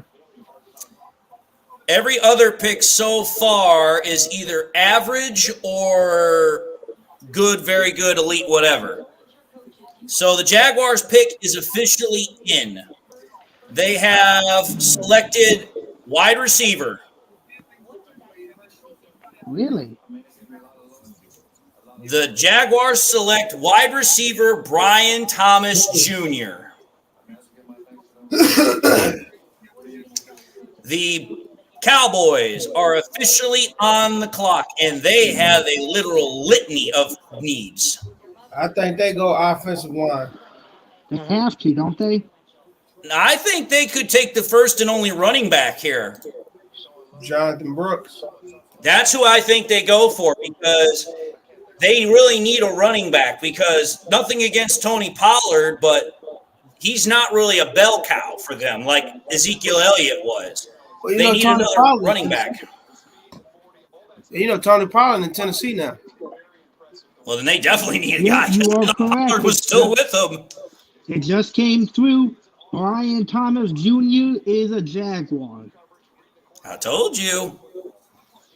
I told you. I told you. I told you. It's all Why about do you have to sound so southern? Huh? Why do you have to have that southern accent when you say that? I really have an accent that fits all situations, my friend. I know. I'm just busting your chops. Well, you have to remember, Andrew, I was in Texas for 5+ years. I know. The accent grows on you. Well, it does, but it also fits. So, what do we think the Dallas Cowgirls do? I think they go offensive line. I think they either take running back or center. That's what I think they do. I think they either take running back or center. That's my bet. Oh, if the Cowboys take JPJ over Will Barton, They could. Skip Bayless will lose his mind. Because he's literally tweeting right now saying, you have one job, draft Will Barton. Well, we'll see what they do. Like I said, I don't know if they're going to draft the only running back of the first round because this has been probably the weakest running back class I have seen in a long time. But they also, like I said, they could draft a center, they could draft a tackle, they could draft even a wide receiver if they wanted to. Yeah, they could. You're definitely right. I'm very curious to see who the Cowboys take. Well, I would just like it if the freaking guys would announce the Jaguars pick. We already know it's Thomas, so can we please get on with the show? You know they take forever.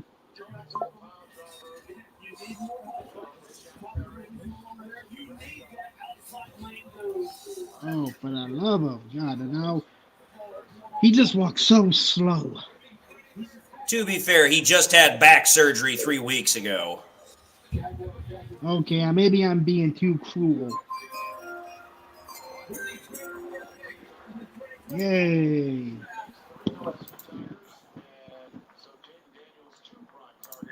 All right, the Cowboys are on the clock since the pick has already been in and announced for the Jaguars. So the real question is what do the Cowboys do? Sam wants to know why would the Cowboys take a running back? Because they need one. I'm just saying they could. I'm not saying that they will. I'm saying they could take a running back. A running back has been considered one of their top needs because they lost Tony Pollard. I don't even know who their other running back is or was. So it's like, hey, if you need a running back, the best running back in the draft is still available. And he's considered the only first-round potential. So I don't know. The Cowboys could go running back. They could go center. Hell, they could go wide receiver, like I said. It kind of just depends on what they think is the best pick for the value of their draft pick, is 24. It all depends on the board, I guess.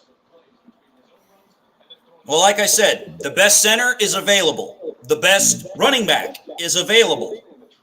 It just kind of depends on what Jerry Jones thinks his team needs. So I'm just curious myself here.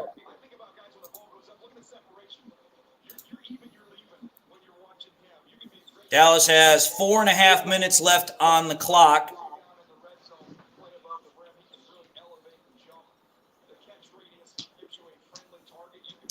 so far, this draft has not been really what a lot of people were expecting. The only part about this draft that so far has been as expected was the amount of quarterbacks drafted early. Everybody knew there was going to be a run on quarterbacks early. Everybody knew that there was going to be a lot of quarterbacks in the top 10. But I don't think everybody was expecting 6 quarterbacks in the first 12 picks. I don't think everybody was expecting the run on offensive players to where we literally did not see a defensive player until halfway through the first round. So for me, this has been a very peculiar draft, is the best way I will put it.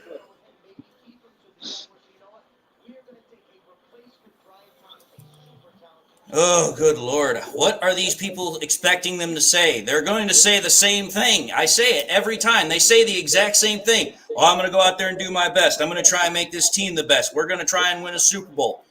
They're not going to say that, oh, yeah, we're going to suck it up. I'm not going to do this or that. You guys just wasted a draft pick on me. It's like, dude, come on now. What the hell are they supposed to say? Come on, Jerry. We know you're having dementia and Alzheimer's problems, but for crying out loud, just put the pick in. 3 minutes remaining for the Cowboys that are on the clock. That's so mean what you just said. Christopher, I think that it really depends. I mean, if the Lions think that the board's going to continue to go the way it has been, they might just move back. They might just move back. I know they ain't moving up. They'll move back.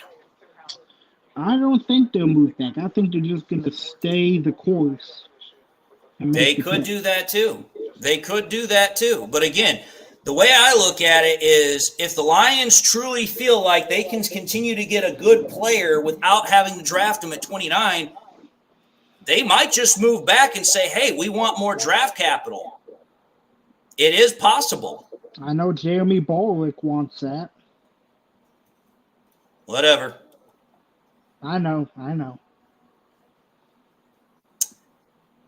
The Cowboys officially have less than 2 minutes left on their clock. Are they going to trade? Who knows? Who knows? Like I said, we've seen other teams go this far down into their clock and still select. So who knows what they're going to do?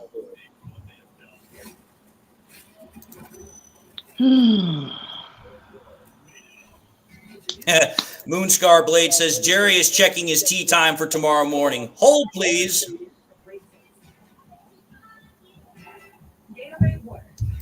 Roy LaForge says Terry and Arnold, maybe. That would be a Cowboys pick. Maybe. I don't know. The Cowboys have officially 1 minute left on their draft clock. They're taking forever. They are definitely taking their sweet bippity time. I will say that. Is this why you hate the Cowboys? No, it's not the only reason I hate the Cowboys. I hate the Cowboys just because they traded with the Lions. The Lions are on the clock. I knew it. I just said that. This was Brad from the trade. It is true. The Lions have traded up from pick 29 to pick 24. The Lions are now on the clock. It is not a game. The Lions are trading up to pick 24. Don't tell the pick. And at this point, I'm betting you money the Lions are going to draft a cornerback. Nate Wiggins. No, I don't think it's Nate Wiggins. I'm telling you, it's going to be one of the Alabama corners. It is going to be one of the Alabama corners. Give me Kool-Aid then. Please, Kool-Aid. If it's Alabama, I will not. I will not turn on. What did we give up? I want to know that. We're going to find that out in a minute. But the Lions are now on the clock. And the Lions have drafted a cornerback. The Lions have drafted cornerback Terrion Arnold. Oh, shit.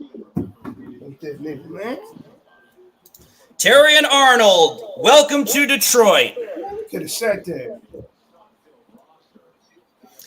I was right about Alabama. I just wasn't right about the right cornerback. Man.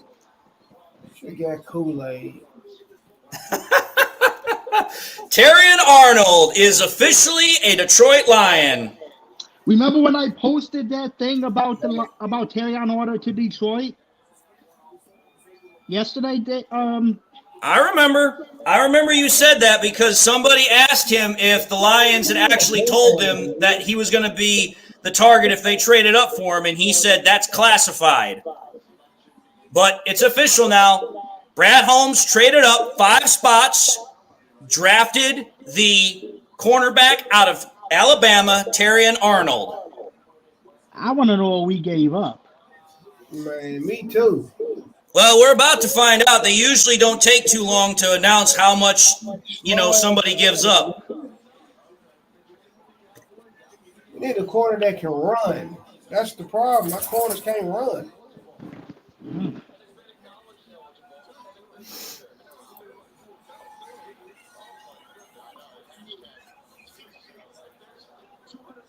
I'm still waiting to see what the trade details were. Like I said, I already know that it's Terrion Arnold who's been drafted. And now the Packers are on the clock. Cooper DeJean. Give me my phone.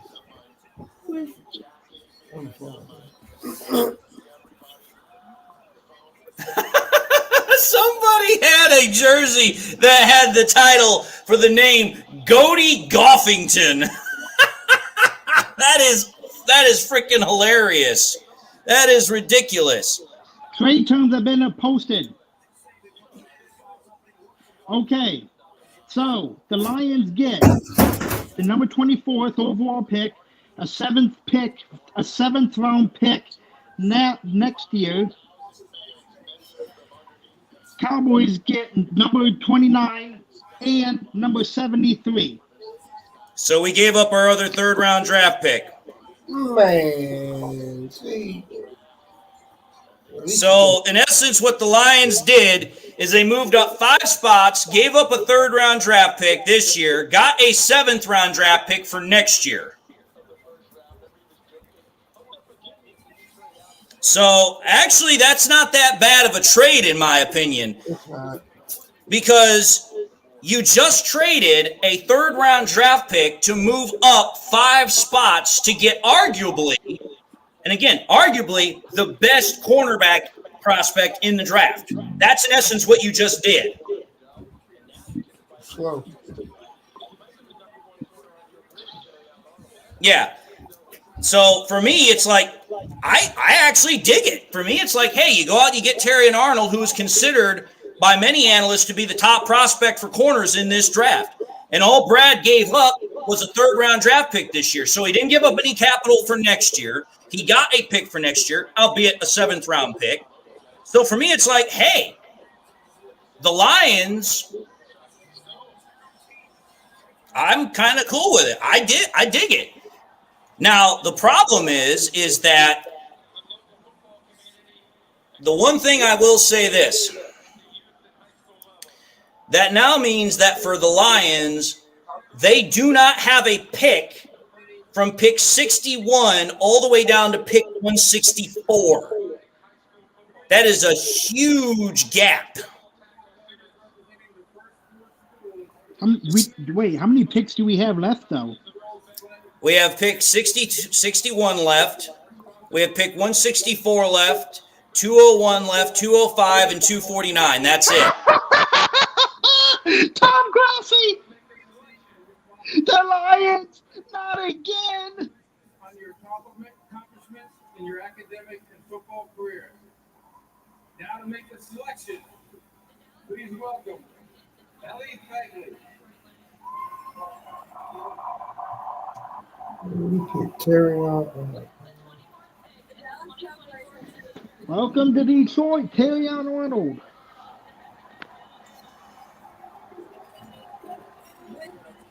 Yep, they're playing Eminem right now.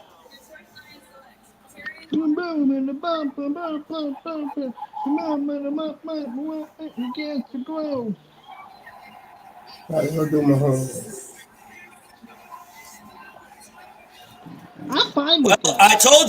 I told you we were going to draft a cornerback. I called it. I The only thing I got wrong was which cornerback. I knew it was coming from Alabama, and I knew it was a cornerback. I just thought it was going to be Kool-Aid.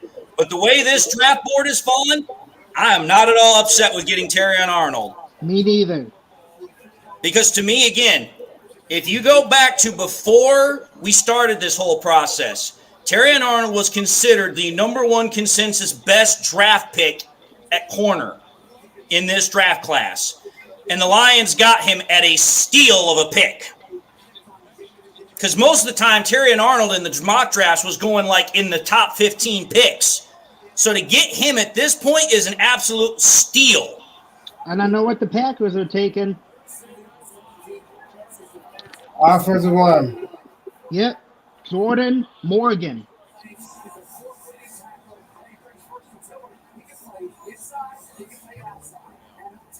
Offensive tackle, Arizona. And did you guys see that? They just pulled out the Lions' new jersey, and he's touting it. He's the first Lion to tout that jersey as a draft pick. Think about that. Think about that. The last... Dude. Think about this, folks. The last 3 drafts, Brad Holmes has drafted an Alabama SEC player in the first round. 2022, he drafts Jamison Williams. 2023, he drafts Jahmyr Gibbs. 2024, he drafts Terrion Arnold. 3 straight years where the Lions have drafted Alabama players. 3 straight years. Now, the only thing they didn't do to follow up that tradition was drafting the player from Alabama that wore number 1. Terrion Arnold wore number 3. Oh, Tom Grossi is hurting. Oh, do you want to know who the Packers drafted? I just said. Kool-Aid. No. Jordan Morgan, tackle out of Arizona. Who? They did not draft a defensive player or a cornerback. They drafted an offensive lineman. So, okay, I got to ask this question. Are we going to be trading back tomorrow in the second round? I think we have to. I think we have to because, it's not even that we just need more picks. Again, you now have a humongous hole between your next draft pick and then the one after that. 61 to 164.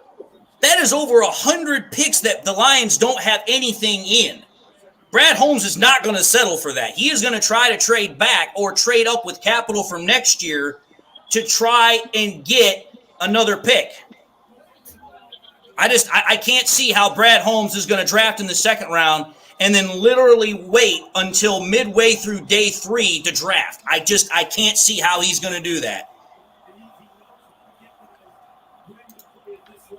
So Terrion Arnold was the pick that Brad Holmes wanted after all. As long as we get it. Oh, man.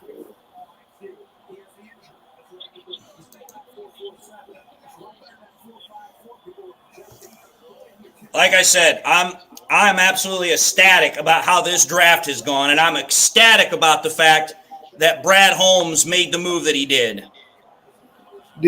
Could you see a draft scenario where we would, if he's there, that we draft Kool-Aid McKinstry?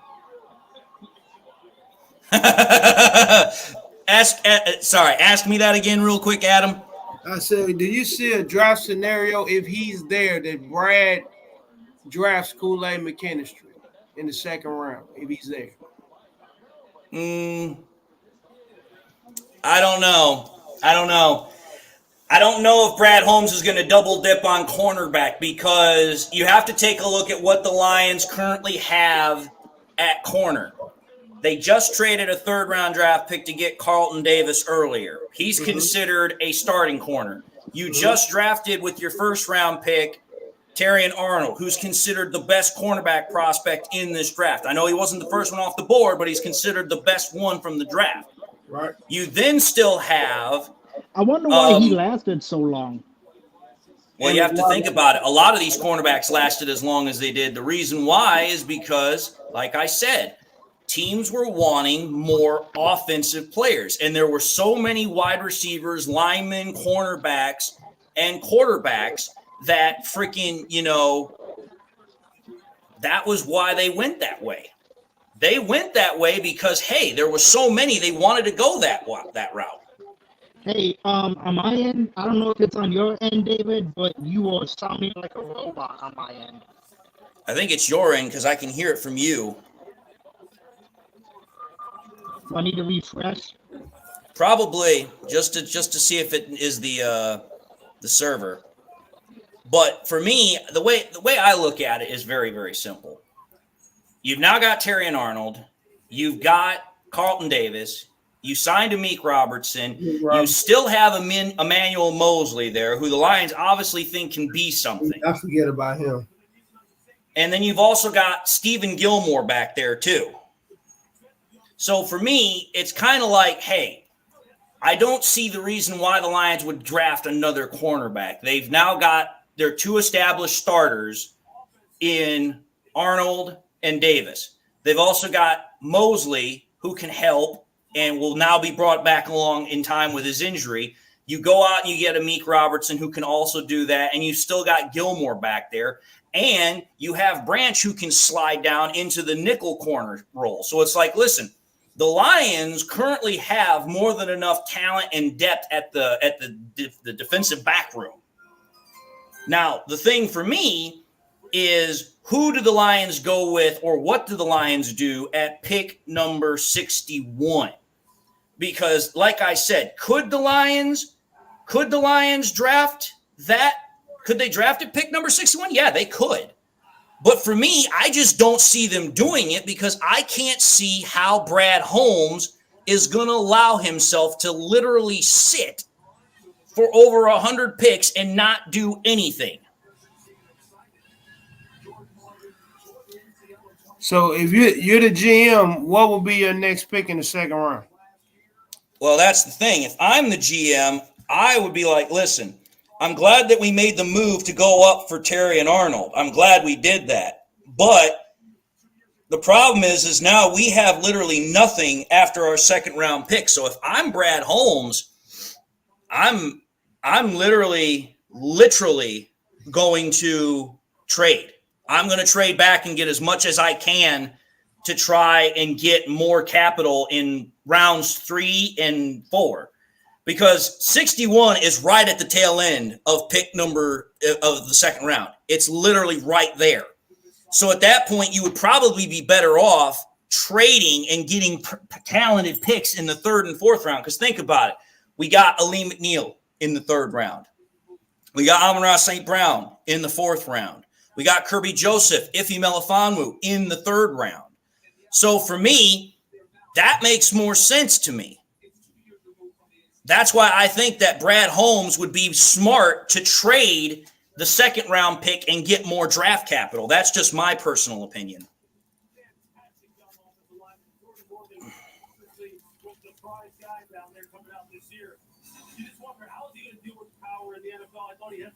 So that's just my personal take.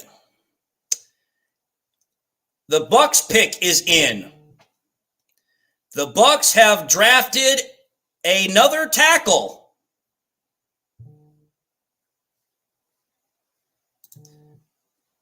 Graham Barton.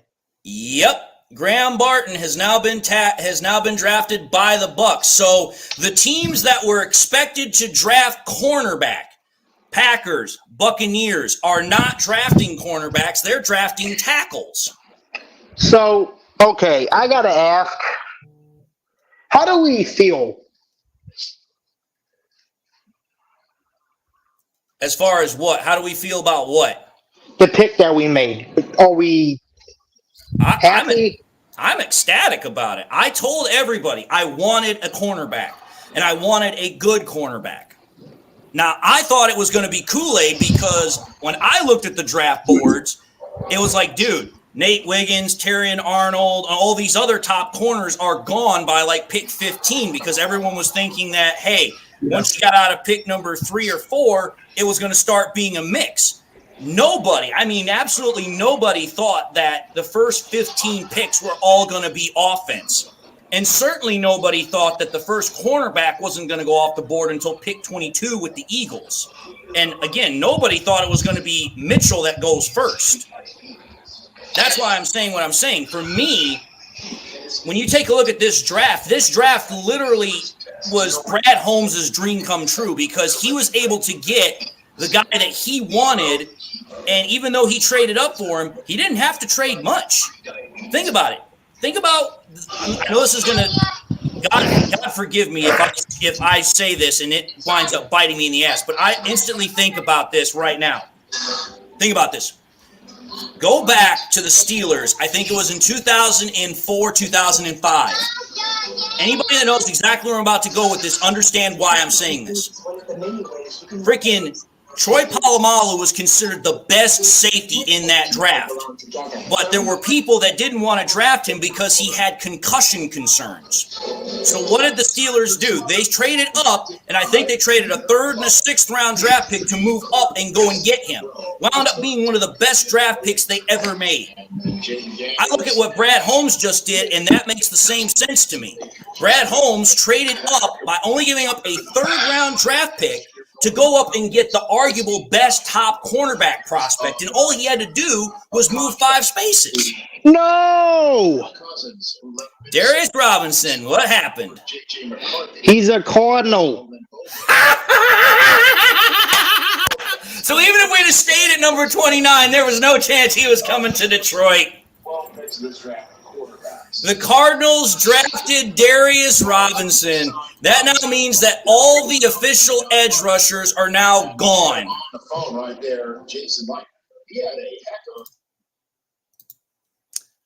How's it going, Big Dan Davis? What do you think of Terry and Arnold? I love it. Best cornerback in the draft, and we only gave up 29 and a 3rd round pick. So, I mean, hey. That's what I thought, too. I was literally actually just bringing this up, and I'll run it by you. I take a look at this pick, and you want to know what I think of it as? I was telling the guys and everybody else that was in this, I was like, I look at this pick, and I see the 2004, 2005 Steelers when they traded up a 3rd and a 6th to go and get Troy Polamalu. Yep. The best cornerback in the draft. Like, I didn't think he'd even fall to where Dallas was picking, but we traded up for him, so hey. Well, think about it. Nobody thought this draft was going to be the way it was. Nobody thought that 15 picks were going to go straight to the offense. Nobody thought 6 quarterbacks were going to go in the top 12. Nobody thought that the cornerbacks, the first one was going to be taken was at pick 22. This is literally what I call Brad Holmes's epic, just like dream draft. He needed defensive talent, and all the defensive talent literally fell to the very bottom of the 1st round, which I thought was going to happen in the first place because I'm like, dude, there's all these freaking wide receivers. There's all these freaking quarterbacks. That is going to push down all these defensive players because they're going to be wanting those quarterbacks, wide receivers, and apparently in this case, tackles. I'm curious to know because tomorrow now we only got 1 pick, 61. If he makes a deal for more capital later, because that'll be 2 straight rounds we don't got a pick in. But you know, I honestly think he kind of has to because I literally was bringing it up when I was talking to everyone here. I was like, listen, you have pick 61, which is at the very bottom of the 2nd round. But between there and the next pick, you have over 100 picks where we don't do anything. Because our next pick is 164. I can't see Brad Holmes sitting on his butt absolutely doing nothing. Yeah, so you either trade down from 61 or when you get into that 3rd round, you're going to have to go into future picks to trade up. Yep. And honestly, the way I look at it is I wouldn't be surprised if Brad Holmes does a little bit of both. I could see Brad Holmes trade back with pick number 61 to then get draft capital. And then if there's somebody he really likes, do what we thought he might do with the pick 29, trade back to then trade back up again. Yeah. That's something I could see Brad Holmes do because, again, I can't see how Brad Holmes is going to let fans literally sit there for the better part of a day and a half waiting for a draft pick. That right there would just absolutely kill people. Yeah. I mean, don't get me wrong. I love the Terrion Arnold pick. I already said I expected we were going to get a cornerback, and I expected it was going to be from Alabama. I just didn't think it was going to be Arnold because, like I said, I didn't think that the draft board was going to fall the way it did. Yeah. Nobody expected that this draft was going to be the way it was. Everyone thought that by this point, most of the top talent was going to be gone. Why was I muted? Because I can hear your TV, and I didn't want to be rude about it. Oh, you could have said something. Sorry. No, it's all right. I just didn't want to be like, hey, your TV's too loud. I just was like, hey, I'll just let it be. I was talking, and I was like, wait a second. Why isn't nobody responding? But unfortunately, Dan, you got to console Andrew. Yes, Darius Robinson. Darius Robinson is an Arizona Cardinal. I mean, I knew that guy would go in the first, late first round, right where I thought. So, Yeah, but I will say this, though. For the moment that, Darius Robinson not going to the Lions, I will say this. Probably the best thing about us as Lions fans is that we can take solace in the fact that Packers fans are pissed. Yeah. Oh, have you read Tom Glossie's tweets yet? Oh, no, I haven't had a chance to. He was like, no, the Lions did it to me again. And then the Packers did it to him again. He was like, you could have drafted Kool-Aid McKinstry. You could have drafted this player. Instead, you draft a player from Arizona, and I don't even know who he is. And the worst part is the next time the Packers pick is pick 58. So if they want to get a cornerback, who did the Packers take? I missed that one. They picked tackle Arizona Jordan Morgan. I never even heard of this guy. I must have missed him in the draft process. But well, according to PFF, because this is where I'm reading this from, just to let you know, he was considered the 8th best tackle on their board, and the pick grade is average. This is what it says. Morgan returned from a torn ACL in 2023 and had an excellent season for a resurgent Arizona squad. There are questions about his play strength and arm length, so he may move inside to guard in the NFL. Those shortcomings weren't an issue in college, though, as Morgan ranked inside the top 7 in overall and pass blocking grades the past season. Green Bay now has several versatile players on its offensive line and are sure to shuffle them around during the preseason to find the optimal combination. So in essence, what they did is they drafted another lineman so that way they had multiple versatility with, everything. There's been a trade. The Bills have traded with the Kansas City Chiefs. The Chiefs are now on the clock at pick 28. Wide receiver, I think. I bet you you're right, because it's looking like their big guy or their big receiver that they just got, Rashee Rice, is going to be suspended for quite a while. I could see them taking that speedster Xavier Worthy to replace the speed of Tyreek Hill that they were missing, or maybe Adonai Mitchell from Texas. Mm-hmm. But let me read the assessment for the Lions. Somehow PFF has Terrion Arnold as the 3rd best prospect for, the cornerbacks, which I think is stupid, but whatever. Yeah. They have the grade for our pick as very good. They write this. They say Detroit trades up to acquire the 14th ranked player on the PFF big board, which, considering the fact we got their 14th best player overall at pick 24, then yeah, I can definitely see that making sense. Terrion Arnold, who is an alpha presence in the secondary, who plays with a fearless mentality, which that definitely fits with the Lions' mindset. He led all SEC cornerbacks in interceptions and pass breakups in 2023. He also led the conference with a 90.6 PFF run defense grade. Detroit has officially overhauled their cornerback room with the additions of Arnold, Carlton Davis, and Amik Robertson. Yeah, we did. Well, think about it.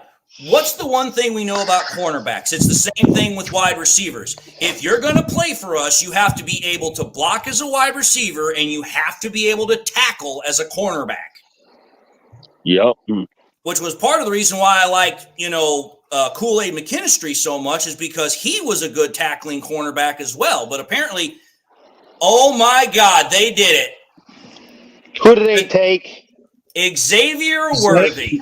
I knew it. I called that. They take the fastest wide receiver in the whole draft.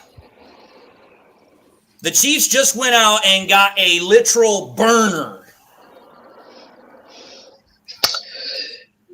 You want to know what's bad? My uncle is pissed. He's so angry. He wanted Worthy. I'm sure he is. But now the Cowboys are back on the clock since they're now at where our pick was. And they still have the ability to either go and get JPJ or the best running back. Or they could go crazy and get McKinney or Kool-Aid. They could, but I think running back or center is a much higher need for them than cornerback. The way the cornerbacks are going off the board, they could wait if they wanted to. I did say we wouldn't trade back, though.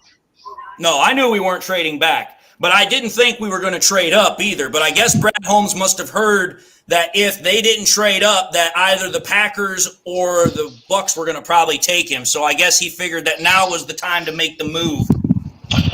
It just sucks that now we don't have a third-round pick. Right now we don't, but that doesn't necessarily mean we can't get one later. True, because but it's I'm telling you this right now. I could see Brad doing a trade scenario like this. There is one team that I could see Brad Holmes making a trade for in the third round that would give the Lions more than enough draft capital for the rest of the draft. You want to know who it is? Who? It's the Bucs. The Bucs have 2 third-round picks that are virtually back-to-back. They have one at 89 and they have one at 92. You trade that second-round pick, yeah, you don't have a pick in the second round, but then you have 2 third-round picks, and then you can get even more draft capital later on. Because you could then take one of those third-round picks and then trade for even more. That's why I'm saying just because we don't have a third-round pick or a fourth-round pick doesn't mean that Brad could take that second-round pick and turn it into a multitude of picks. And according to the trade compensation, Kansas City trades their 32nd pick, their third-round pick, and their 7th-round pick to get the 28th pick, a 4th-round pick, and a 7th-round pick.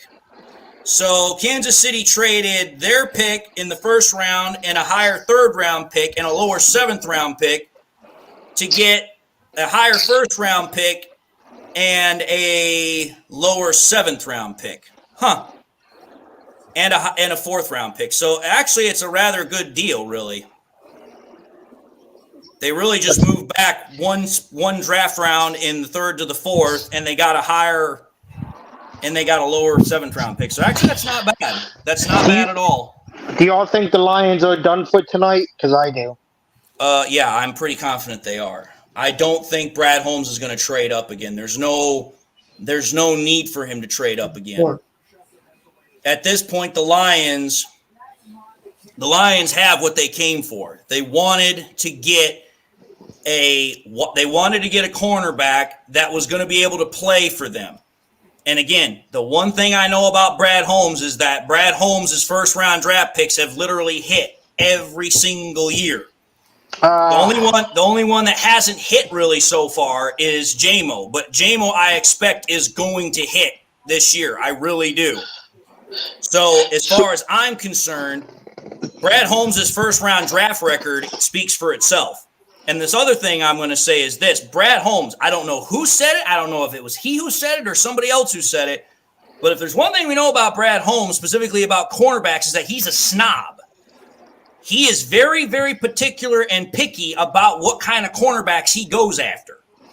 So if he thinks that Terrion Arnold was the best cornerback over Nate Wiggins, over Kool-Aid, over all the others, then I'm cool with it. I like it. I trust Brad Holmes to the point where it's like he wouldn't make this trade if he didn't think he could get more picks. Well, I think at this point, Brad Holmes doesn't feel like he has to have an abundance of picks either. The team is in a position to where it's like, listen, he doesn't have to have so much draft capital trying to redo the whole thing all over again. So for me, it's one of those situations where it's like, hey, if he doesn't have, the 8, 9 draft picks that he's had in the past, it doesn't really matter. If he gets players that are really, really going to make a difference, then it doesn't matter if he has 2 picks, 3 picks, 4 picks, or whatever the case is. So long as he has the players that he wants, that's really all that matters. So the Cowboys take an offensive tackle.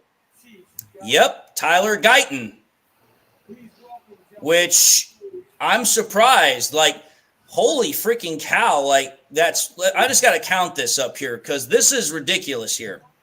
Because we know we've had 6 quarterbacks that have been taken so far, but I want to see everything else that's been taken. So we've had, let's count tackles. We've had 1, 2, 3. We've had 4, 5, 6, 7, 8, 9. We have had 9 tackles taken in the first round. 9. And that's not including the other lineman that we've had, because we've also had, what's his name? I think we had a guard that was taken here at some point too. What was his name? Was there a guard? No, but still, 9 offensive linemen. 9. So almost 10. There's still 3 draft picks left in the first round, so I wouldn't put it past them. They could get to 10. But now the Ravens are on the clock, and then the Niners, and then the Bills. So the Bills can at least say they have the pick that went to the Super Bowl.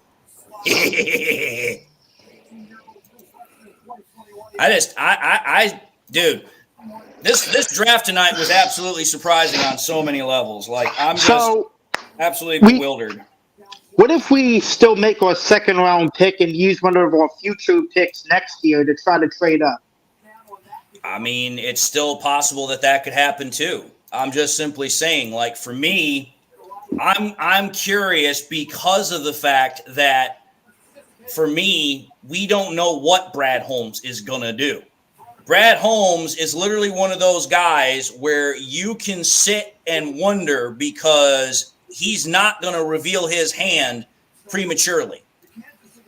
You will literally be sitting there wondering, hey, is he going to trade up? Is he going to trade down? Is he going to stay? You just don't really know with him. So the way I look at it is Brad Holmes could trade out of pick number 61 to get more draft capital. And then again, he might just decide to stay there and say, listen, I don't feel the need to have to trade back because I got what I want. I know what I need. So it's just one of those things where we as, fans are going to have to kind of get used to the prospect of the draft is not going to be as wild and crazy as we're used to in the past. Because it used to be, we're looking for as many picks as we can to add as much talent as we can. Now it's like, well, we don't need as much.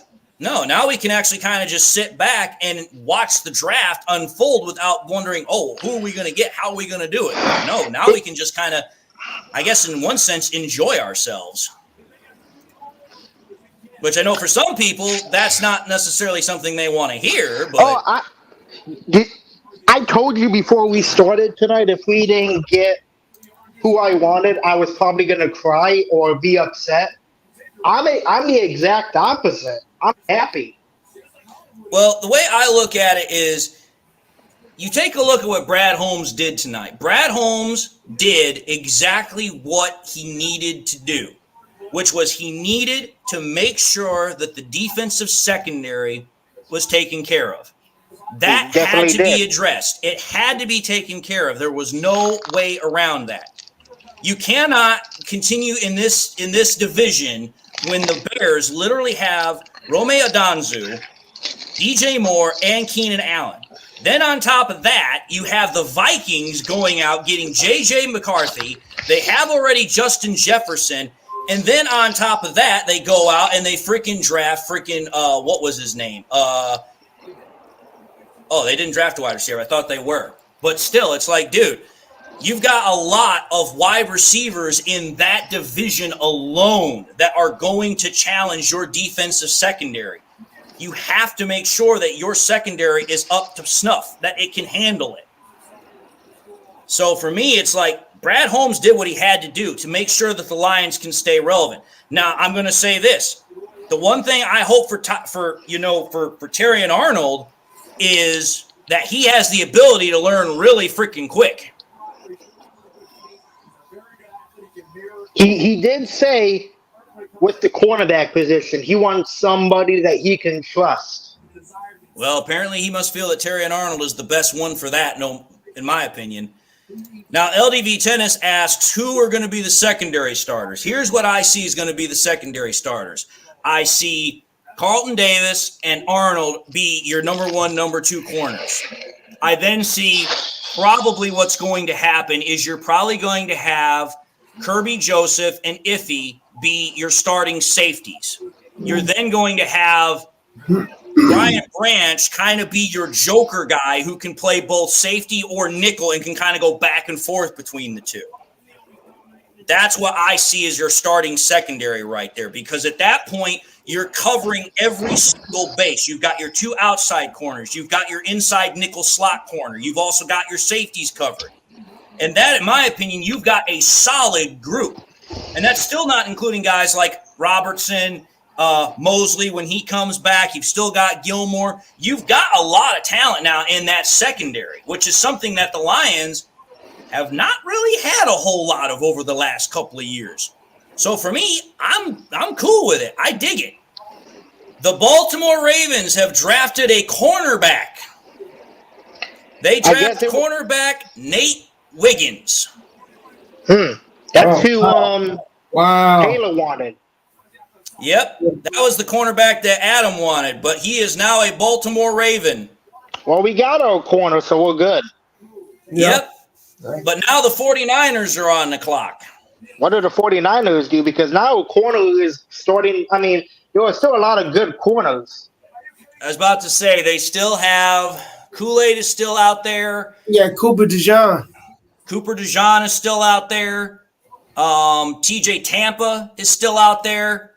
I know some Lions fans would have wanted him, and I'm glad that we didn't get him. Mike Sandmerstill's still out there. Nah, I didn't want him. He's too little. I know, but trust me, I had so many Lions fans that got pissed off at me because I was like, no, don't want Sandmerstill. Don't want Sandmerstill. And I'm like, dude, he's tiny. He's 5'9". I'm 5'11 and a half. Hey. I'd be looking at him and be like, dude, what are you going to do? Hey, David. So the NFL, every year they make a comic book, like looking player of the player that gets drafted by the team. Mm-hmm. Show the people the comic book of Terrion Arnold. It looks so cool. I just posted it in the One Pride international chat. It looks so dope. I haven't had a chance to look at that, but I'll take a look here in a minute. I'm trying to get as much information I can on Terrion Arnold because I really hadn't spent as much time talking about him. I mean, I like what I see out of him. I mean, for crying out loud, he went from 1 interception to 5 interceptions last year. He went from 1 tackle for loss to 6.5. And his freaking, grades on PFF for last year are pretty dang good. 75 tackle grade, 90.2 rush defense grade, 90 pass coverage grade, or 90 defense grade, 87.6 pass coverage grade. Like, pretty damn solid dude. And let's see here. I NFL guess pass rating pretty good too. You want to know what this is my take. Does it suck we lost a 3rd-round pick? Absolutely. Does it suck? I wouldn't say it sucks. It's kind of more of a minor. I wouldn't call it minor. It's kind of an inconvenience is really what it is. But unfortunately, that's the cost of doing business. That's the cost of doing business. You have to, if you're going to want to move up, if you're going to want to make moves like that, you're going to have to pay the piper. You're going to have to give up something in order to get something back. And the way I look at it is for the Lions to only have to move up move up 5 picks, and all you had to give up was a 3rd-round draft pick. That to me is a great deal. But this is what I'm gonna say.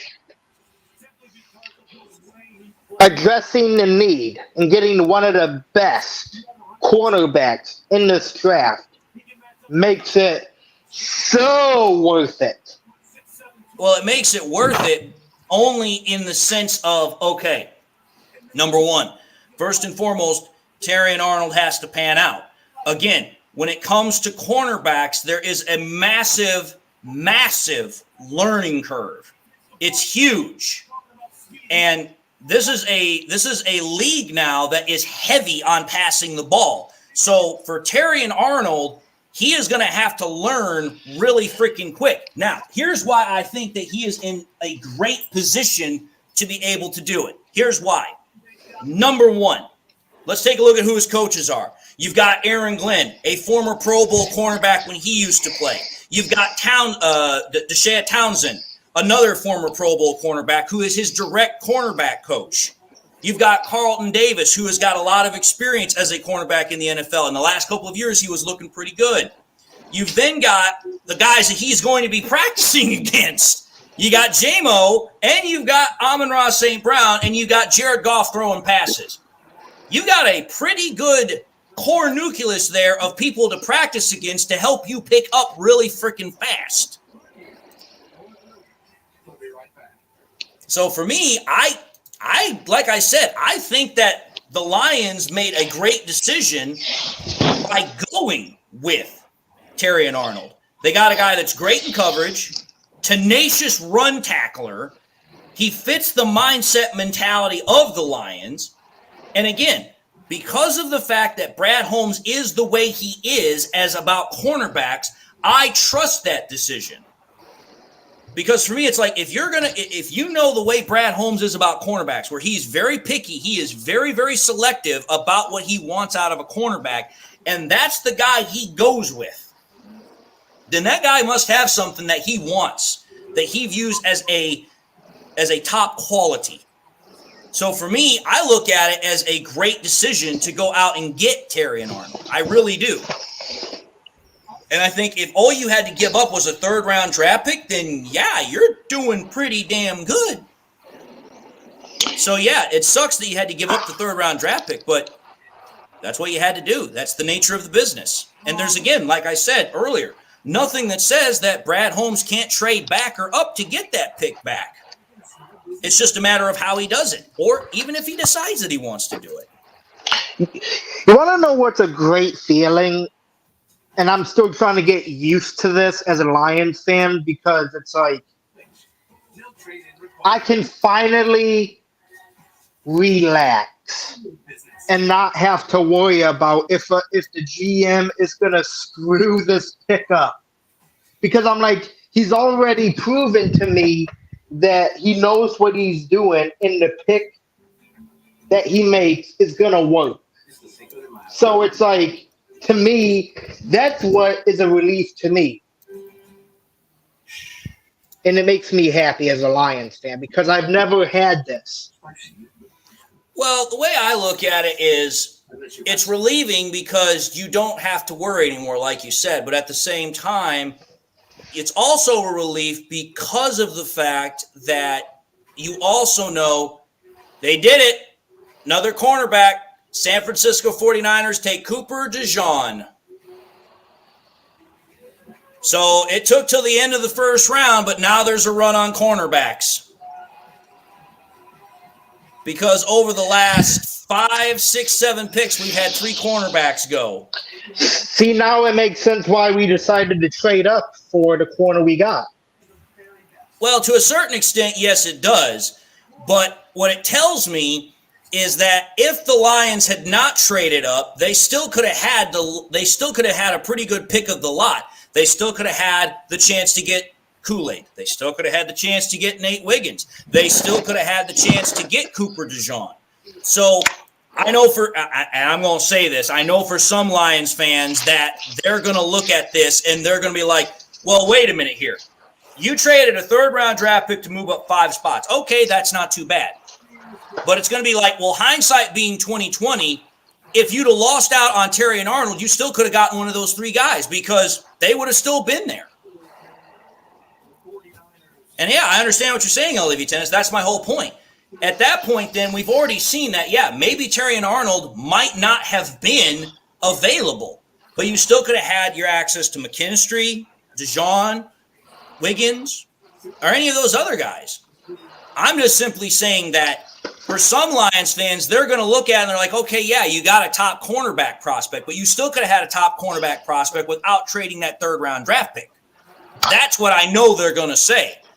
But like we've said at the start of the show, if Brad Holmes wants a guy, you know he's going to get the guy he wants. And Terran Arnold was the guy that he was custody.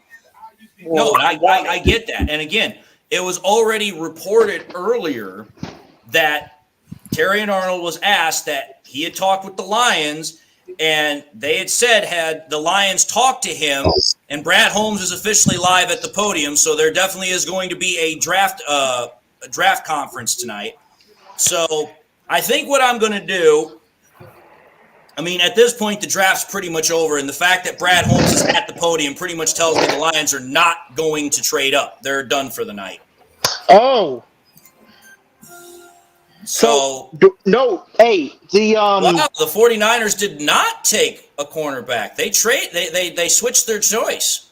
Yeah, they took Ricky Pearsall.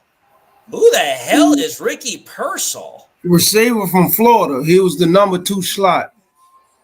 Yeah.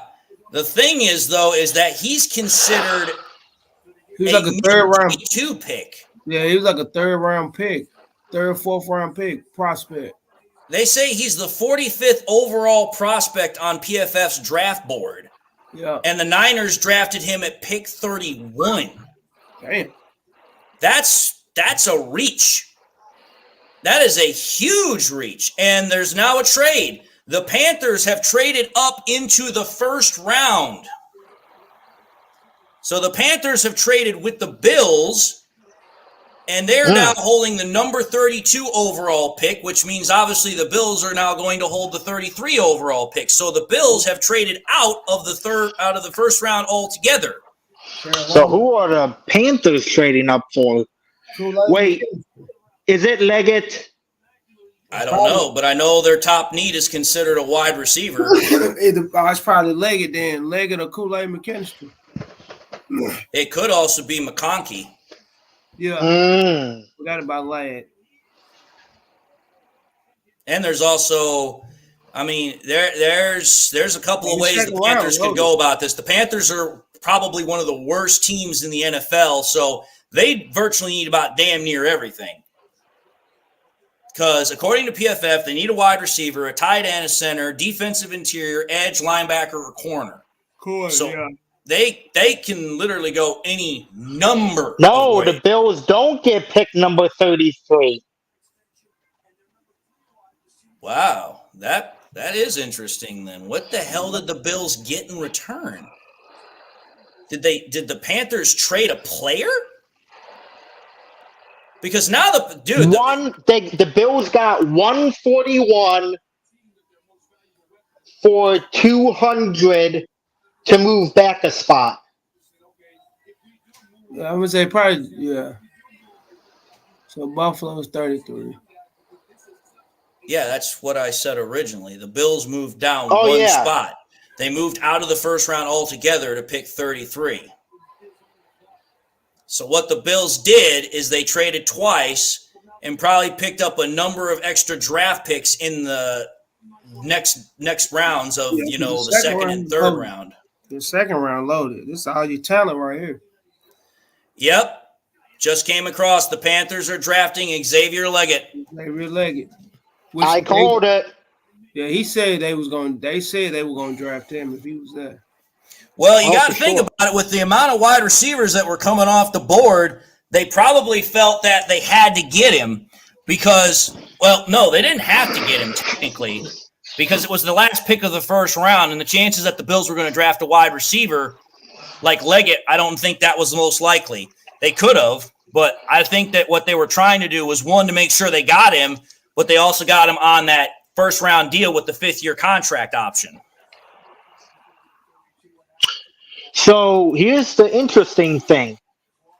Kool-Aid McKinstry is not a first-round pick. Well, Kool-Aid's not a first-round pick, and neither is Cooper DeJean. Think about that one for a minute. Cooper DeJean, I remember when we first started talking about draft, a lot of people thought he might be the number one cornerback prospect. Yep. And he fell out of the first round altogether, along with Kool-Aid. In fact, there's a lot of guys that people thought were going to be first-round draft picks, and they didn't make it into the first round. Powers Johnson didn't get drafted, did he? Nope. He didn't get drafted. The top running back, didn't get drafted. No linebackers got drafted. Peyton Wilson was considered the best linebacker, a potential first-round draft pick. He didn't get drafted in the first round. So, yeah, there's a lot of guys that people thought might be first-round picks that didn't wind up going in the first round. So there's still a lot of good talent left in the second round, a lot of good talent. And that's what happens when you have people that make huge runs on specific positions, because that's what happened. We had runs on wide receivers, tackles, quarterbacks. That was pretty much, I would say, what dominated the entire first round. Because think about it. You had 9 tackles, so 9 offensive linemen drafted. You had 6 freaking quarterbacks drafted. That right there is 15 picks out of 32. That's almost half of the draft of the first round, all on quarterbacks and tackles. And that's not including the wide receivers, of which there was probably 5 or 6 of those too. So, yeah, when you have that amount of people that are making runs on those positions, you're going to have a lot of other guys that might have made it if those positions weren't as loaded, possibly getting in. But anyway, I'm going to say this. The first round is officially over. I know people are probably wanting to go and watch Brad Holmes talk. I know I'm one of them. And then after that, I got to make my video for tomorrow because it is midnight, which means chances are, even though people are going to be up talking about the draft, trying to make a video this late is probably not a good idea. But then again, I might be wrong because there's 170 people that are watching this live stream right now. Yeah, and we're still getting messages. Yep. So, all right. I'm going to end the stream. I thank you guys all for watching. It was an amazing experience. I can't wait for tomorrow because tomorrow is going to be, I think, even more of a wild ride. Because tomorrow the Lions currently only have 1 draft pick, which is at pick 160, which is at pick 61 in the second round. So I'm very, very curious to see what Brad Holmes does tomorrow. Does he stay put? Does he trade back? Does he get more draft capital? I don't know. But I guarantee you this, it is going to be exciting all the same. But until tomorrow night when we start up again, this has been Motor City Mania with the draft coverage, pick-by-pick analysis. Thank you all for watching. See y'all tomorrow. God bless and go Lions. All right, good night, fellas.